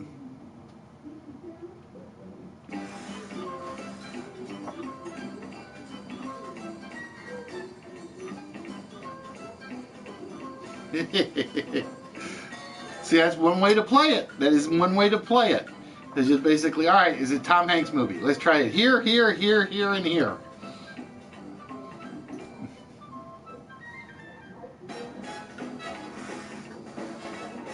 But yeah, I figured number 1 or number 6 would be the easiest ones to figure out.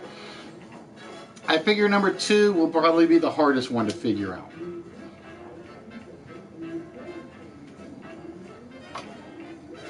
That's what I think. But we shall see.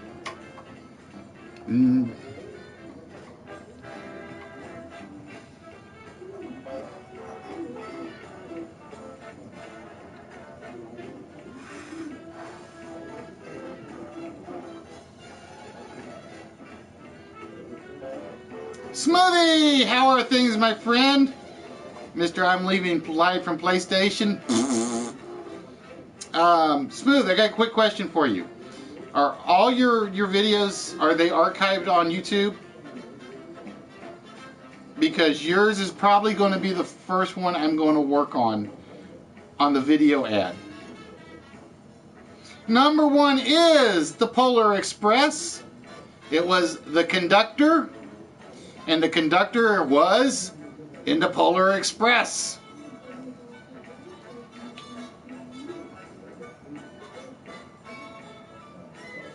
All right, cool. Because I wanted, because I put the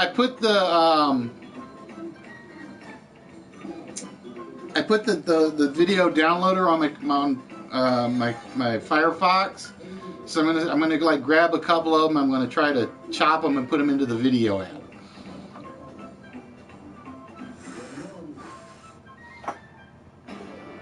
Because, like I said, I want to get a couple of them done. Yours is one of the first ones I actually want to get done. Even though you're leaving live from PlayStation, I love you dearly. Three of these boxes will break the $6,000 bank. Is this one of them? Or is it this one? Or this one? We'll find out in a moment in this game of hide and seek as these 9 celebrities Game Pagoda. Alice Buckley. Joanne Clovis. Dick Cody. Dan Curry. Mr. Carter. I'm not looking for, what am I looking for, show? I'm looking for the movie.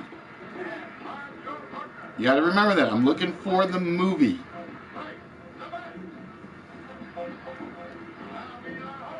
That is, the correct answers are the movies.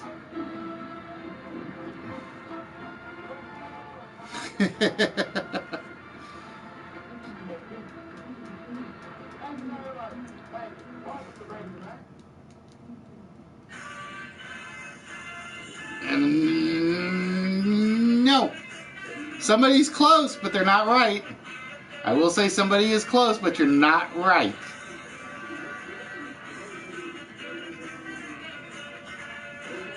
There you go. Number 5 is Andrew Beckett. The movie is Philadelphia. The movie's actually Philadelphia. It is not the streets of Philadelphia.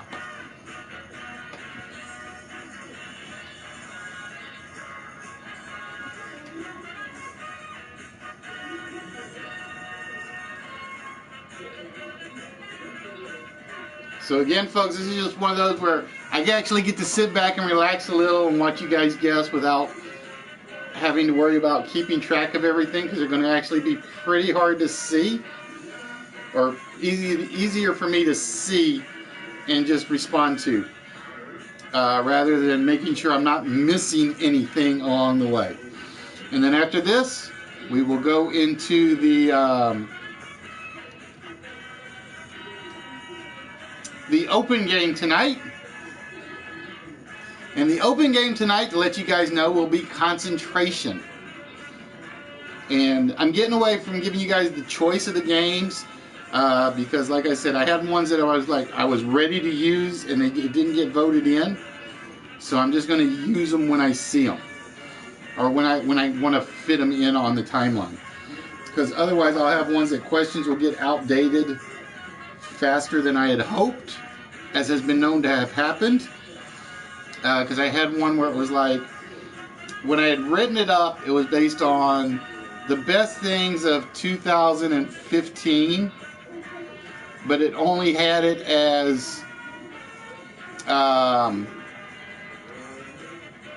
and Captain Miller from Saving Private Ryan, which means we've only got one left on the board. And I was right. It's the hardest. It was the one that got left. And it's probably one of my favorite all-time Tom Hanks movies. Number 2 is actually probably one of my favorite Tom Hanks movies next to The Da Vinci Code.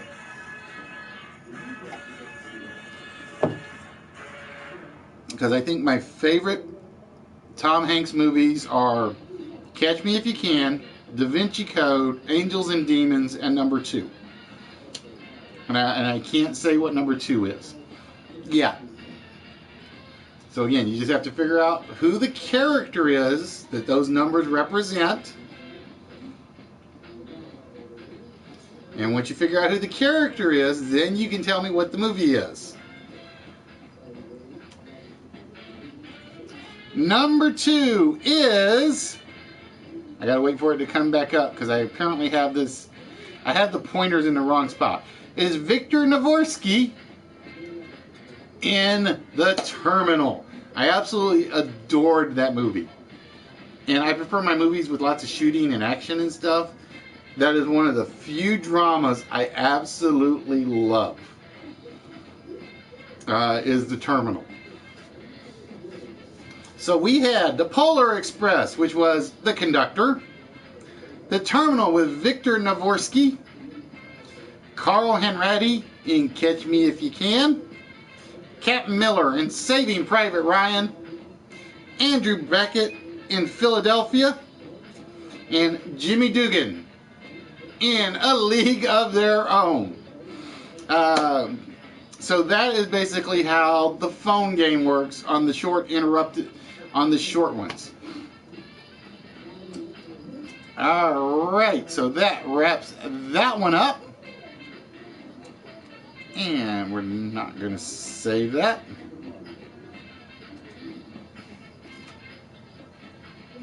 Yeah, when he throws the cell phone. I love that movie for some reason. It is like, to me, one of his best ones. I almost picked one of his worst ones, which is one of his recent ones, and I can't think of the name of it. But it's like one of the last movies he did. It was like very limited release. And it was horrible from what I heard. It was horrible. Alright, so bear with me 1 minute while I get the concentration game open.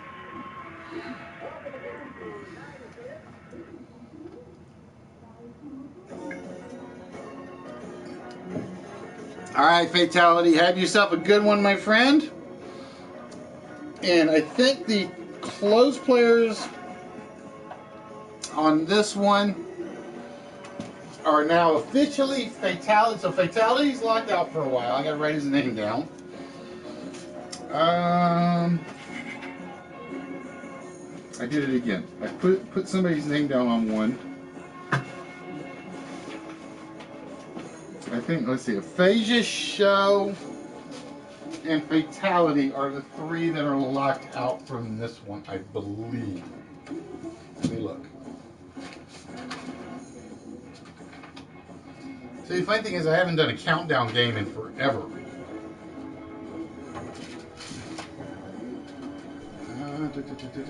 No, Show, you are back in on this one.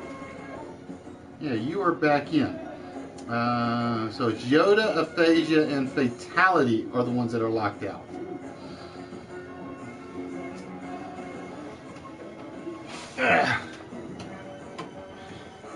Before that BF. Tayo Foe. Hey, Antidotes, how we doing, my friend? Alright, bear with me 1 minute.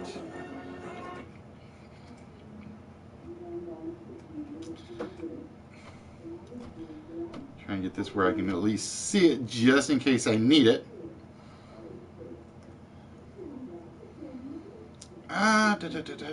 Dun.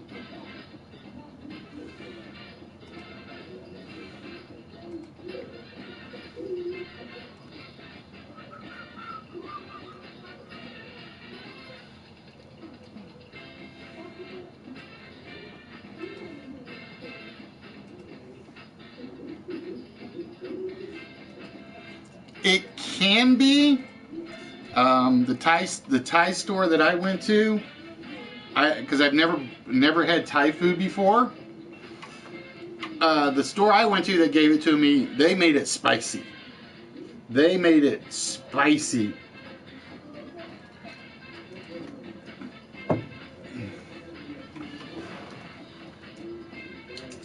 Because what did I buy? I bought,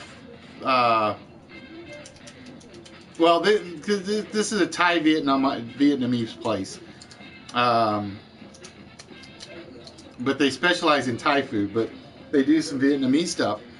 It's called, because you probably know it, Chris, it's called Simply Thai. And even though it's called that, they actually have Vietnamese food. They make a great duck. Ah, that is, ooh. I'm trying to remember if there are any Vietnamese food places up here. I'm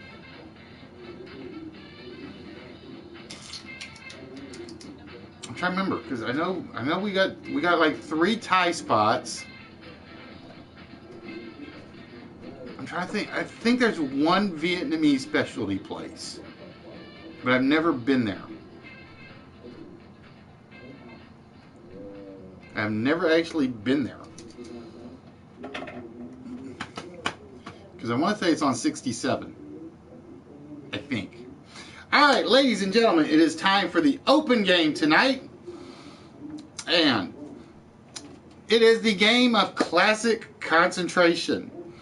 Now, this game it's a variant of concentration for those of you that have never played it before.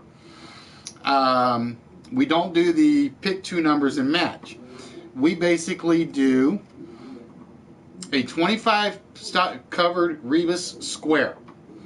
We're going to reveal one piece at a time, but to reveal a piece, you got to answer a trivia question.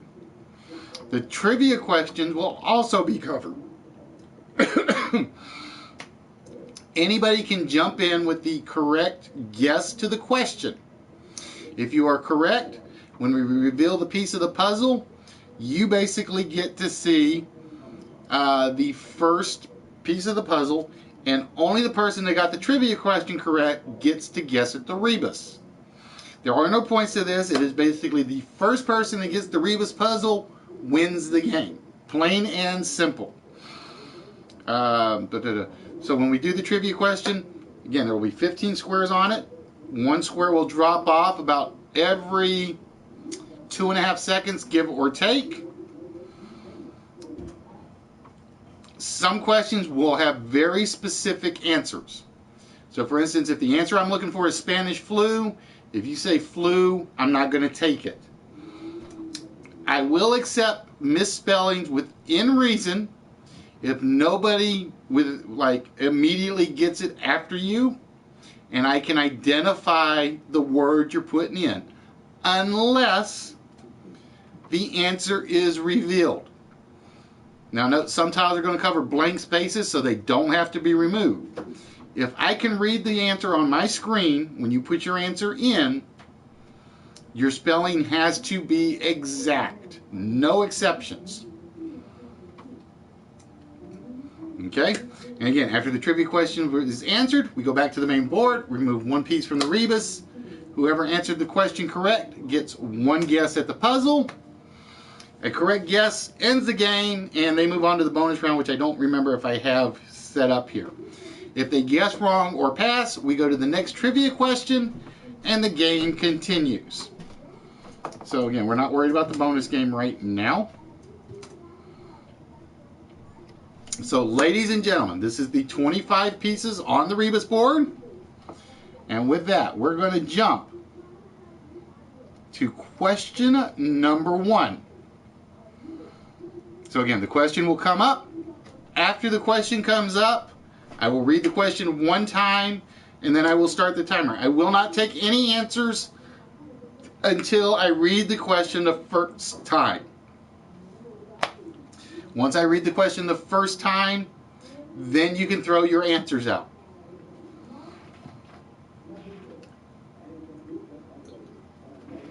So So if you know it before I finish reading it, get it in there and get ready to hit enter. Before Brigham Young led his followers to Utah, he attempted to form his spiritual city in Missouri with what name? Before Brigham Young led his followers to Utah, he attempted to form his spiritual city in Missouri with what name? So we are looking for the name of the Branson. Nope. We are looking for the name of the city or the settlement that Brigham Young attempted to start in Missouri.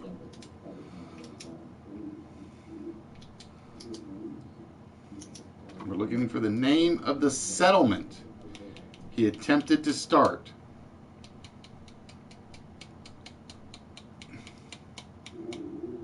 Close, but no cigar. I can't take it because it is, the spelling just, it's a little too different.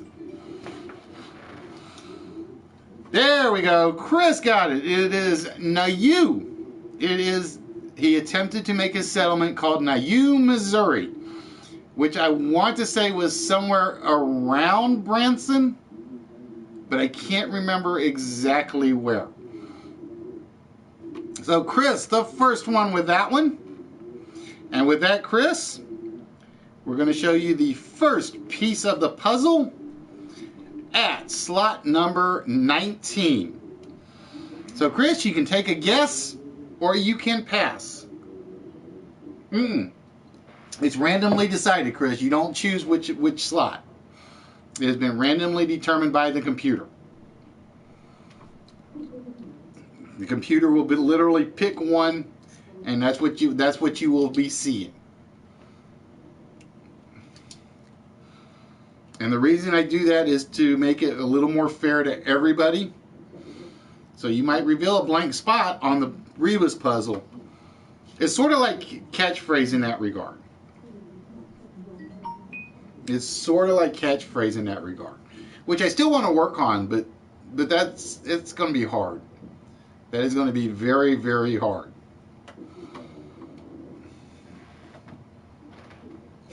It is not the fallen fences of Gert.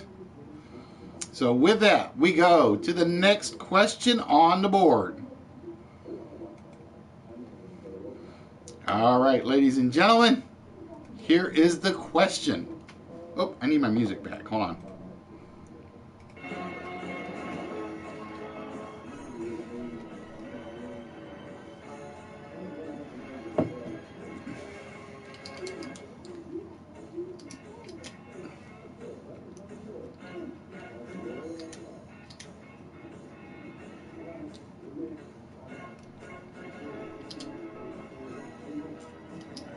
Luxembourg, Belgium, and the Netherlands are given what name as a group of nations? Luxembourg, Belgium, and the Netherlands are given what name as a group of nations?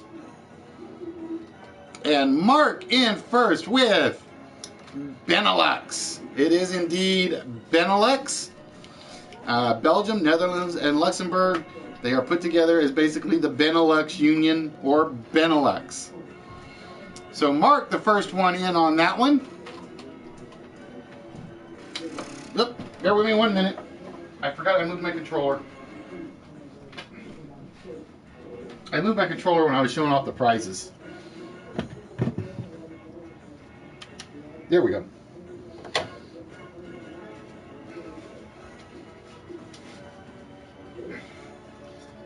All right, so Mark gets to see the next piece of the puzzle. And we have, up in the top, number 4. So we have square number 4 revealed.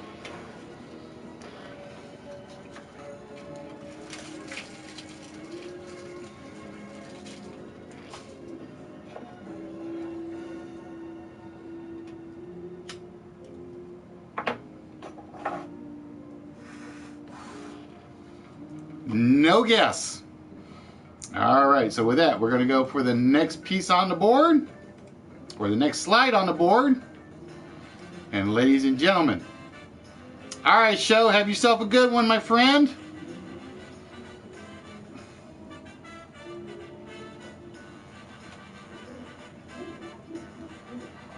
I try to do it off camera because wife gets mad at me a little bit.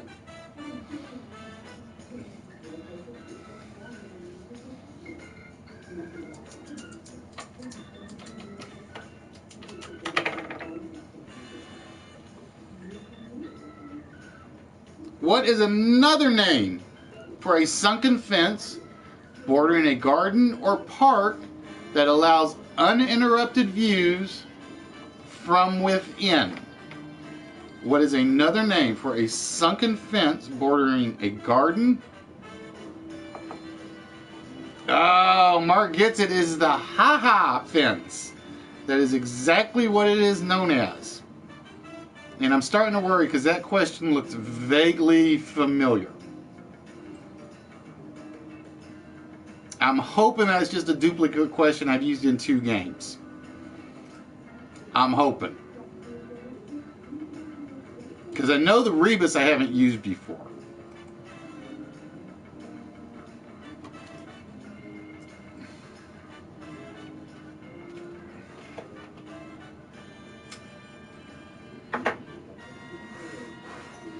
Or remember the days when they would actually give those away to contestants. Remember those? Go back and watch any 40s or 50s game show. Because there was one called Penny to a Million, I think. And it was the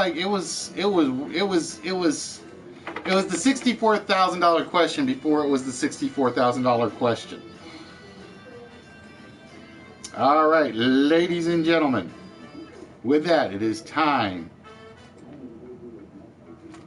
for the next concentration question.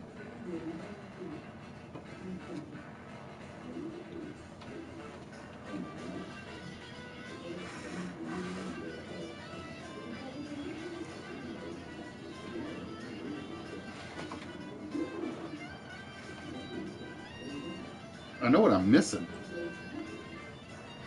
And I don't know where I just put, oh wait, there it is.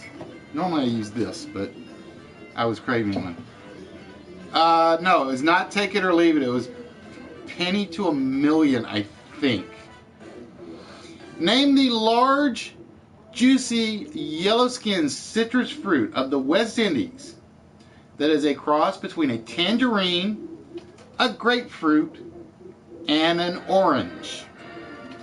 Name the large, juicy, yellow-skinned citrus fruit of the West Indies. Oh, Mark, correct again. It is the ugly. It is known as the ugly. Yeah, I'm starting to wonder if I've used these ones before. No, because I don't think I've used this one. I'm trying to think. And the problem is basically, I look at the questions, like repeated questions, so many times, I get screwed up as to whether or not I've used it, or it's just I've seen it because I've been working on it for so long. So I never know which one of the two it actually is. I want to say I hadn't used that one. I want to say I haven't used that one. Oh, not much help there either.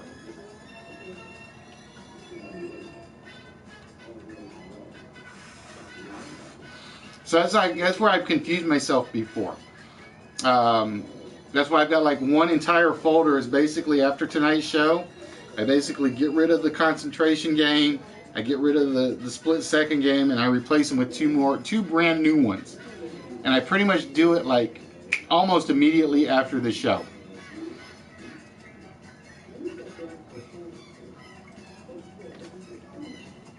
All right, ladies and gentlemen, here is the next question.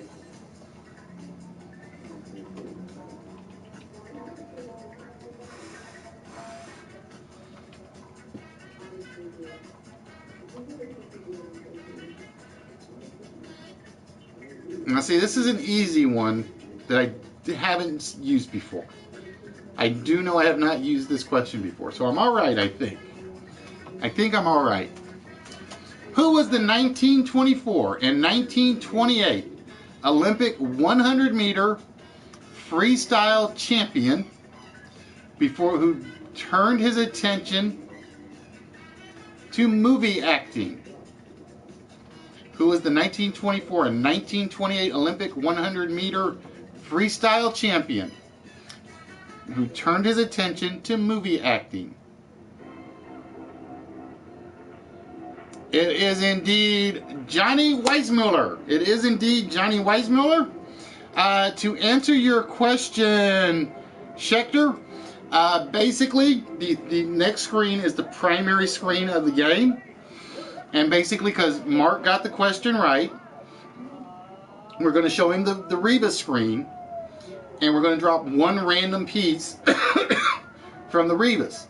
He basically gets one guess at what the Rebus actually says. It's sort of just like concentration, but rather than seeing two spaces, you're only going to actually see one space. But yeah, that's the primary puzzle of the board. So for instance, as you can see right now, we've removed number 4, number 15, number 19, and number 20. Behind all of those are various pictures that lead up to a rebus of some sort. So for instance, for Mark, we are going to reveal square number 2 at the top corner.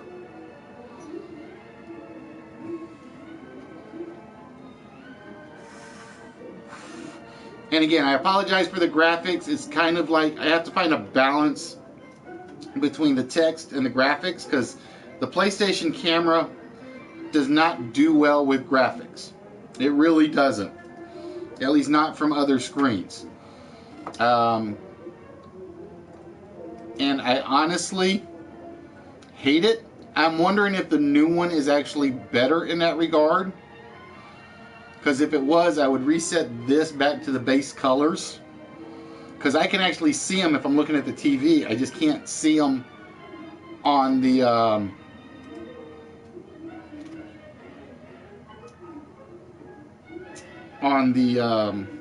camera side. And it's because for whatever reason Sony did not give you an option, or if they did, I don't know where it is, to adjust the color filter on the on the original PlayStation camera. Red on yellow? No, red on yellow is red on yellow always seems to come out bad.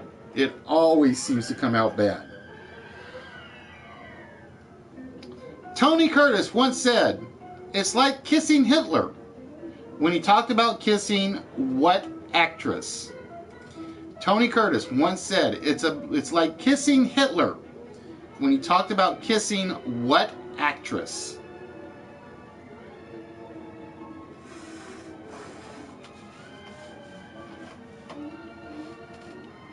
Oh, Chris in first. It was Marilyn Monroe he was referring to. It was indeed Marilyn Monroe he was referring to. So Chris in control of the Rebus board. And Chris, here is the next piece of the puzzle for you. Don't think that one helps too much. But you never know, because what we had one day where we basically just had a leaf on the screen, and somebody got it because it was like Leave It to Beaver. And I think the only square that had come off was like number 7. And you could see the leaf.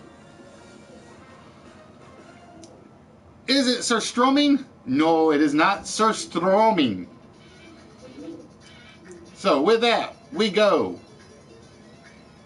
to the next question. And again, for those of you that have never been in here before, yeah, it was with you, Mark, because it was like, I had like 5 phrases I could think of that had leaf or leave to start it. And he just picked the most common one.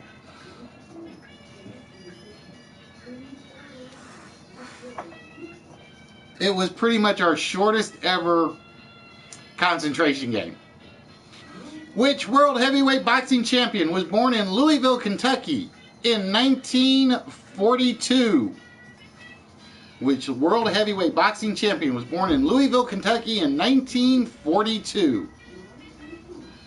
Nope, not Red Wallace. I'm not going to take that one.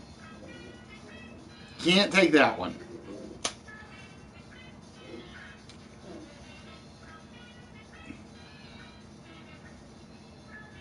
Or wait. Let me, I may have to take that one because I can't remember how I have this set up. Oh, I did have it set up. I had it set up where I would take both of them. I did have it where I was going to take both of them. So why I got it? It was supposed to be just Cassius Clay. It was supposed to be just Cassius Clay. But apparently I put both in for some reason. I don't know why I put both in, because officially he was born as Cassius Clay, not Muhammad Ali. So I kind of goofed on that one. Just a little bit. So why gets that one. And while with that, we're going to reveal behind square number 1, which is actually a good one to come off, I think. That's actually a good one.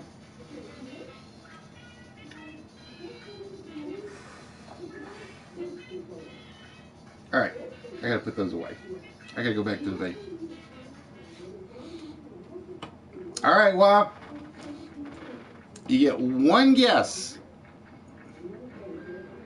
at what our rebus says. First man in. Good guess, but not what we are looking for. So with that, we go to the next slide on the board. And here is the next question. And again, folks, for those of you that are on European or international time, in hopefully 2 weeks, maybe the start of July, we will be doing an early show my time. So it'll be about 7 o'clock Greenwich time. And it will be almost specifically for our international viewers. What is the highest peak in the country of Wales? And like I said, my plan is actually to do it on Twitch. But that may be postponed till I get in there and do some looking. Oh, who had it first? Mark had it first. Snowdown. I don't know why I have Snowdown in here. It's supposed to be Snowdone. It's supposed to be Snowdone, but for some reason I have Snowdown. One of these days I'm going to remember to keep an eye on my spelling for answers. I really am. That's the problem with Notepad. Notepad doesn't have a spell check. Word has a spell check, but one of these days I'm going to remember to do spell checking on these. All right, Mark. And with that, we reveal box number 8. Box number 8. So again, we are looking for the answer to the rebus puzzle. And again, I have to apologize for the graphics a little bit because, like I said, PlayStation camera kind of sucks in colorations. Nope, it is not Winston Churchill. So with that, we go to the next slide.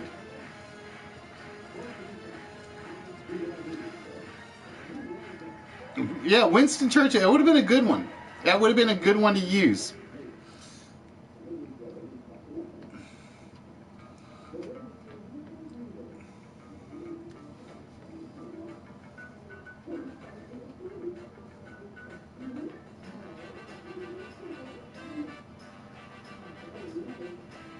What is the name of the longhorn grasshopper that lives in North America? What is the name given to the longhorn grasshopper that lives in North America? Ralph.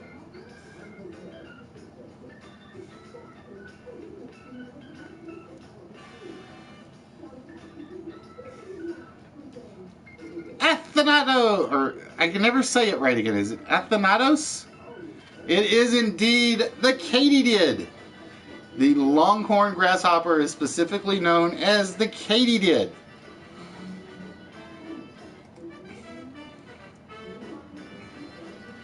I appreciate it, spell check. Alright, so with that, Athenados, we're going to show you the next piece of the puzzle, which is number 23. So again, you, my friend, get one guess at the Rebus puzzle. If you get it right, you win the game.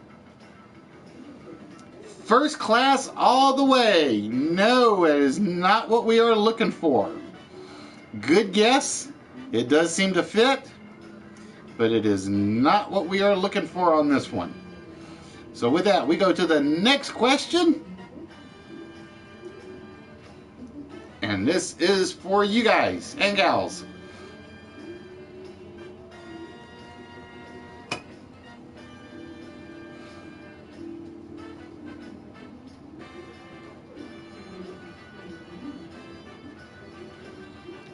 Now this one is a very, very common trivia question. So this one somebody should get before I even read it. What band took their name from the villain in the spoof sci-fi movie Barbarella? What band took their name from the villain? Red in first. It is indeed Duran Duran. Like I said, that one I've used in a couple of games. I know I have, just because I love that question. So Red in control. And Red, here is your piece of the puzzle. Number 12. Number 12 off the board.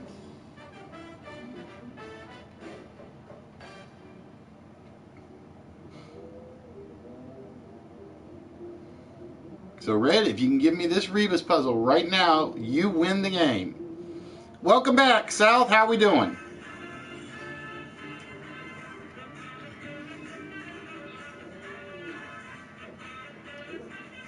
All right, no guess from Red.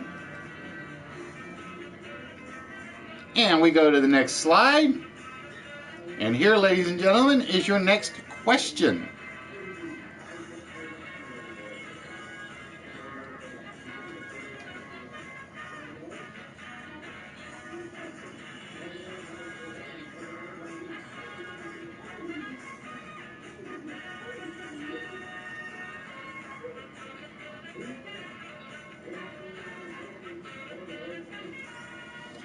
Which sex symbol is renowned for saying it's better to be looked over than overlooked? Hey, Nerdy, how we doing, my friend? Which sex symbol is renowned for saying it's better to be looked over than overlooked? Oh, Mark got it. It was indeed Mae West. So no hangover, Nerdy? Did the lifesaver work or not? So Mark nailing that one. And Mark, we're going to reveal the next piece off the board for you. In the upper corner, it is number 5. No, dude, I'm not. Besides which, like I said, I told everybody while you weren't here, I was going to label the show Alien Vodka, but I figured that was going to be like a little too much. Yeah, I found out I can't get that here unless I order it. I actually can't get it here unless I order it. Nope, it is not win, lose, or draw. So I was like kind of trying to behave a little today. But yeah, Friday, here's the thing. Friday I went with you almost drink for drink. Almost. I think the only time you did one that I didn't have anything immediately available was when you did the Alien Vodka.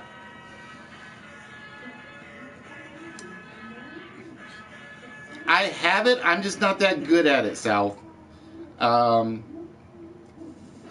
I am literally not that good at it.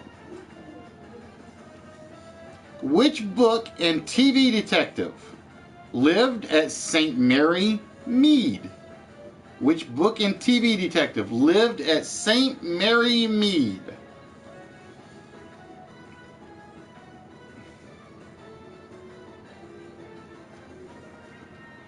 Yeah, about the only tournament I will ever do is the Rocket League tournament. And the reason I say that is because it's a bunch of people I know and love hanging around with, and we have fun with it. It's like those other tournaments, people just take it way too seriously.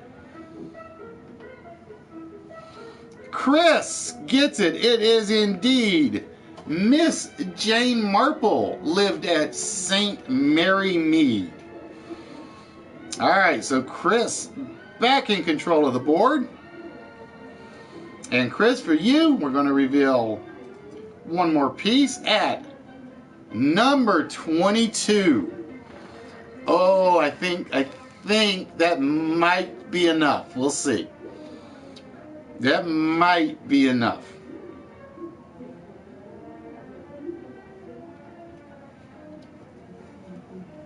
Yeah, it's always easy when it's right there. But that's one reason it's basically, I test them, then I let them sit, so I kind of forget them intentionally at times.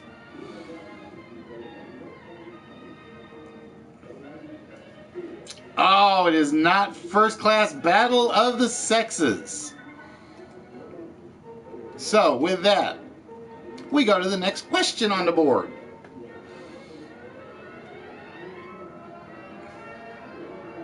Oh, this one's going to be an easy one. This one's going to be an easy one. I can already see this in a second.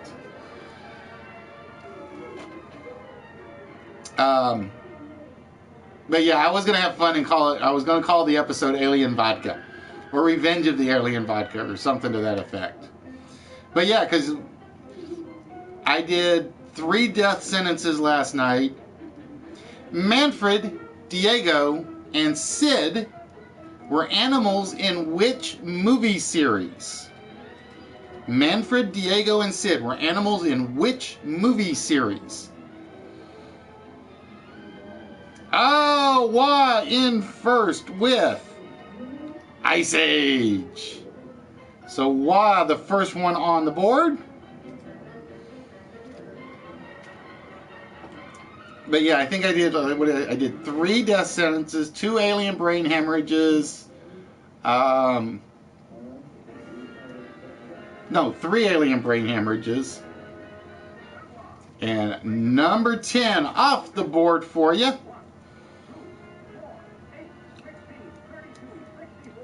Nah, Scrut would have made that one way too easy. And what else did I drink?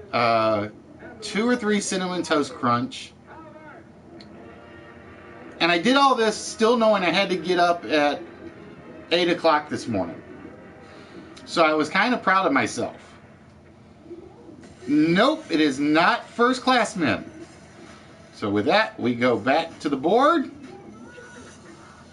And the next slide.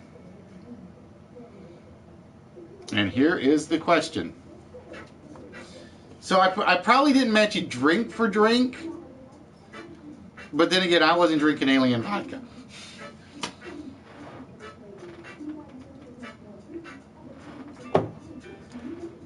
Because I was going to do... I didn't get around to doing the duck farts. Shame on me.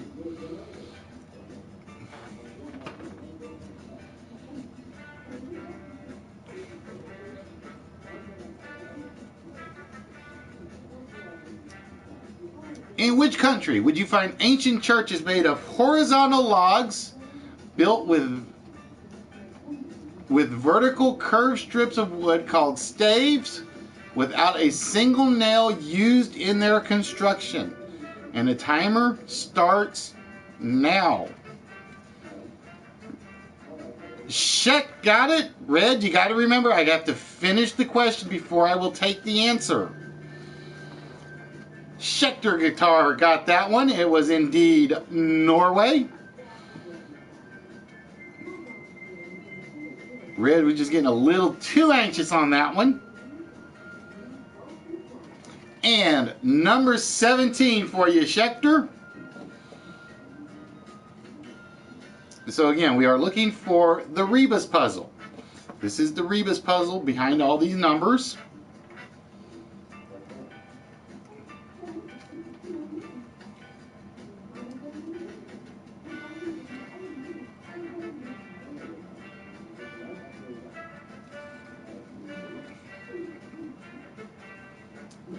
Nerdy, if you are still here, yes, I am still in on October, just to let you know. Nope, it is not First Lady. It is not First Lady, which means we go to the next question. And here is the question for you.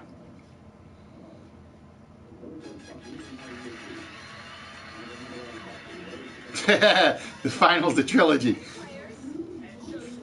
Like I said, I'm still in the College World Series stuff right now. Now, when USM gets eliminated, then I'll be like, okay, what's next?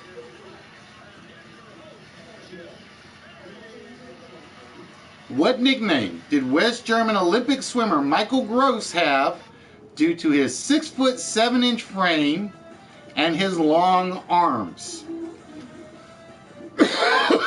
What nickname did West German Olympic swimmer Michael Gross have due to his 6'7" frame and long arms?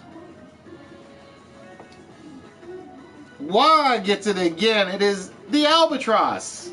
He was nicknamed the Albatross because that man was tall. The breaststroke. Did he wear a mask and carry the water pistols? All right, well, with that, we're going to reveal the next piece of the puzzle, which is number 11. So number 11 off the board for you, my friend. And if you can give me the answer to the Rebus puzzle right now, while you win the game, you get the large prize. Wah says it is first class mail. It is first class mail. Congratulations, Wah. We have the first place blue ribbon. We have the class right here. And then we have the female, and we are pointing at the male specifically. Somebody give me first classman. You were on it. I think Schechter gave me first classman. He was right on it, and he just couldn't put it together with the right last word. So congratulations, Wah. And I do not think I have a bonus game set. Oh, yes, I do have a bonus game set up. I think I have a bonus game set up. And I got to remember how this works, because I don't remember how I have this set up. All right, well, with that, you're automatically getting one number off the vault.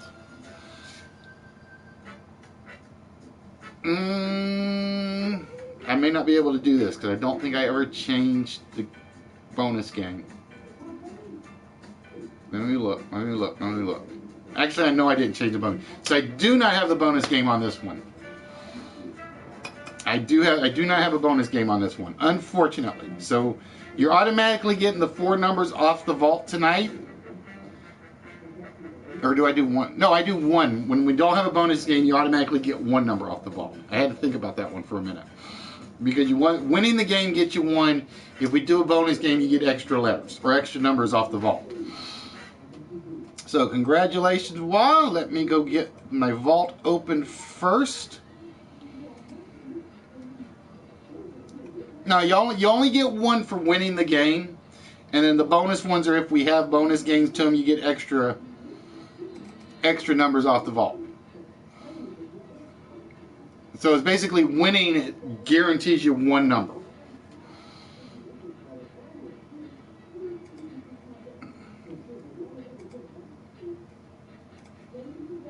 All right, so with that, yeah, exactly. All malfunctions void any payouts. Trust me, I work in a casino. That's my rule of life, for the most part. I like that one. Athanos. All right, well, with that, you get to choose one row. We're going to pull an incorrect number off of.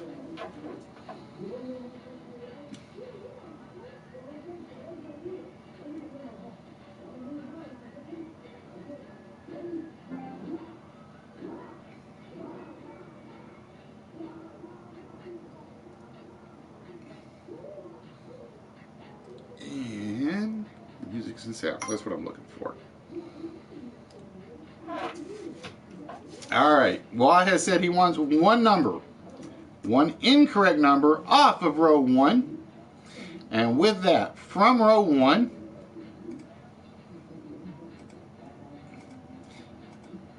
we are going to remove.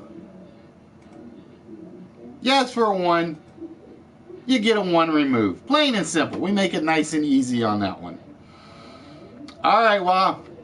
With that, we are looking for the 4-digit combination that will open the vault tonight. What 4 numbers will magically open the vault and get you 2 prizes tonight? All right, Wah going to go with 7, 2, 2, 7. I see a pattern there for some reason, don't I? Is the combination to the vault tonight 7227? Let's find out.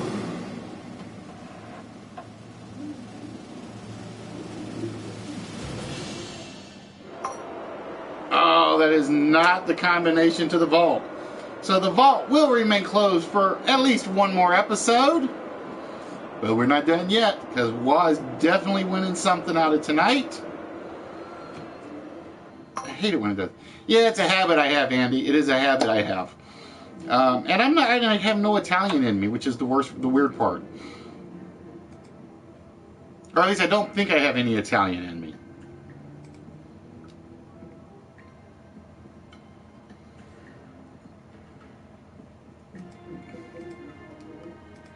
All right, give me 1 minute and we will get the vault open for you.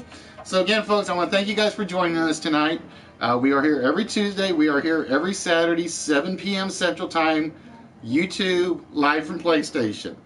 And like I said, if we do not start it in 2 weeks, the plan is at some point in July, we are basically going to start an early Saturday episode. And the early Saturday episode will mostly be designed for the European broadcasters or the European viewers. Because like I said, I've had a lot of UK viewers come in late, a lot of German viewers come in late, a few Belgian ones, Norwegian ones. And they always say they would love to play, but I'm on too late, so they're already exhausted when I get started, so they can't think. So I decided I'm going to be a little more fair to them, and we're going to start a 1 p.m. Central Time, 7 p.m. Greenwich Time show on Saturdays only. It will only be every other Saturday, and the reason for that is shipping to overseas is ridiculously high, so I kind of have to balance the schedule out a little bit. It will be a lot like the Tuesday episodes. It will be basically the list, and probably either countdown or a closed game. And the countdown game will automatically be closed if we do it, because it runs faster, it runs smoother that way. So that is the plan for Saturdays. Like I said, starting in either 2 weeks or in July. It just depends on how much I get put together within the next couple of weeks, because I still got work projects I still have to deal with. And again, it will be designed specifically for European viewers for the most part, or international viewers outside of North and South America, because you guys are all on our timeline. Even though anybody can participate, I will favor those viewers over anybody else. So with that, we have to get you to your treasure chest. And like I said, the only days it will definitely be off will be on Rocket League nights. Rocket League days, it won't happen. Plain and simple.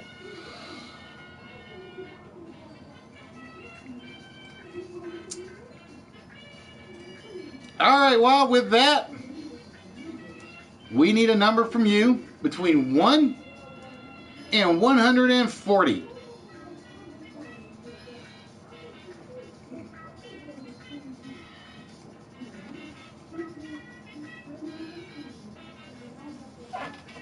I'm not that good at it. Well, I am not that good at it. If you talk to Nerdy, we do basically the Nerd Circle tournament, so to speak. And it's basically once a month. I'm trying to think of what the name of the next one is. Because we just did the America's Cup this past month. And I can't think of... I'm drawing a blank on what the next one's called. It is, even if you are really bad at it, it is a lot of fun to do. Alright, we're going to go with treasure chest number 27. And in treasure chest number 27 for Wah is, dun, dun, dun, dun, dun, dun, dun, dun, dun, since I don't have any sound effects for this one, the Data Star Trek figure. Oh, give me 1 minute. I gotta find him. He's down here somewhere. There's Worf.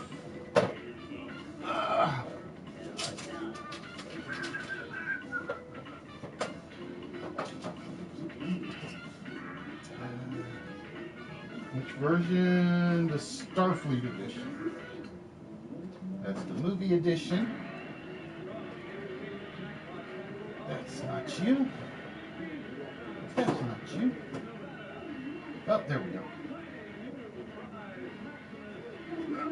Bear with me as I try to get back up on my feet. I'm getting old. Dropping down is killing me.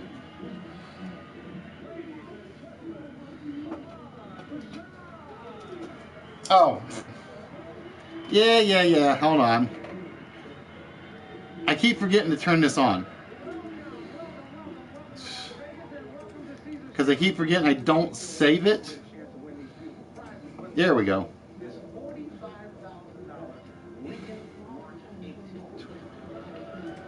There we go. So with that, Y is claiming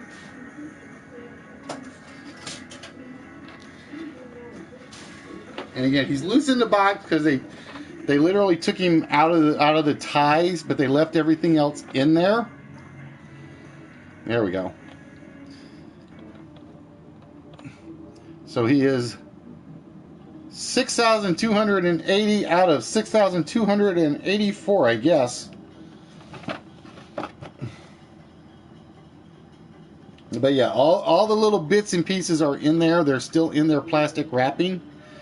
Like I said, the only reason they ever took him out was to take him off the ties. So, Wah, congratulations, my friend. That is now yours. So bear with me because I now have to change my 3-player lockout list. So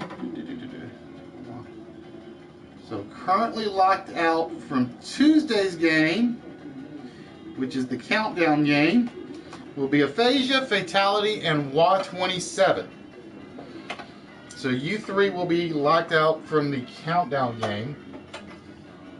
This coming Tuesday. So I need to take another page out of my notebook and put Wah's name on here. And I am, like I said, I apologize for not getting any of the packages out today. It has just been a busy day today. Like I said, I had to start work at 8, go get the lawnmower after about 11 o'clock before they close shop, come back, do some yard work, and then get the game ready to go for tonight. So I was not able to make the post office. So Red, yours is definitely the high priority on my list. Yours and Mark's. I got like 4 envelopes sealed, so I'm going to try to get those out to this week. Show and Aphasia, like I said, since they're not here, just to let them know if they watch the archives, your YouTube package box will probably take a little bit longer for me to get sealed up and sent out. But ladies and gentlemen, with that, I want to thank you guys for joining us. We are here every Tuesday. We are here every Saturday. And you've seen some of the stuff that's been given away. Tonight, we showed off some of the stuff that is still in the prize pile. And please, please, please make sure you check out Nerdy, Dr. Jekyll, Ron Mexico, Spaceman Steve, Liquid Lola. Who else am I forgetting right off the top of my head? Ron Mexico, Moneymaker, Whispering Wizard, who is back, and a million other streamers out there. And like I said, for those of you that stream, I am going to try to watch more streams, and I'm going to try to get the video ads done. If you've seen Dr. Jekyll's stream, you know exactly what his Twisted Senses one. If you've seen Dr. Jekyll's stream, you've seen his commercials. I'm going to try to do something a little similar to that. It's just going to take me some time to get them done. Because like I said, I just paid for the video software today. So I actually just finished my intro exit video. And I got somebody that's actually working on a theme song for me. They did it voluntarily, so we shall see. So ladies and gentlemen, with that,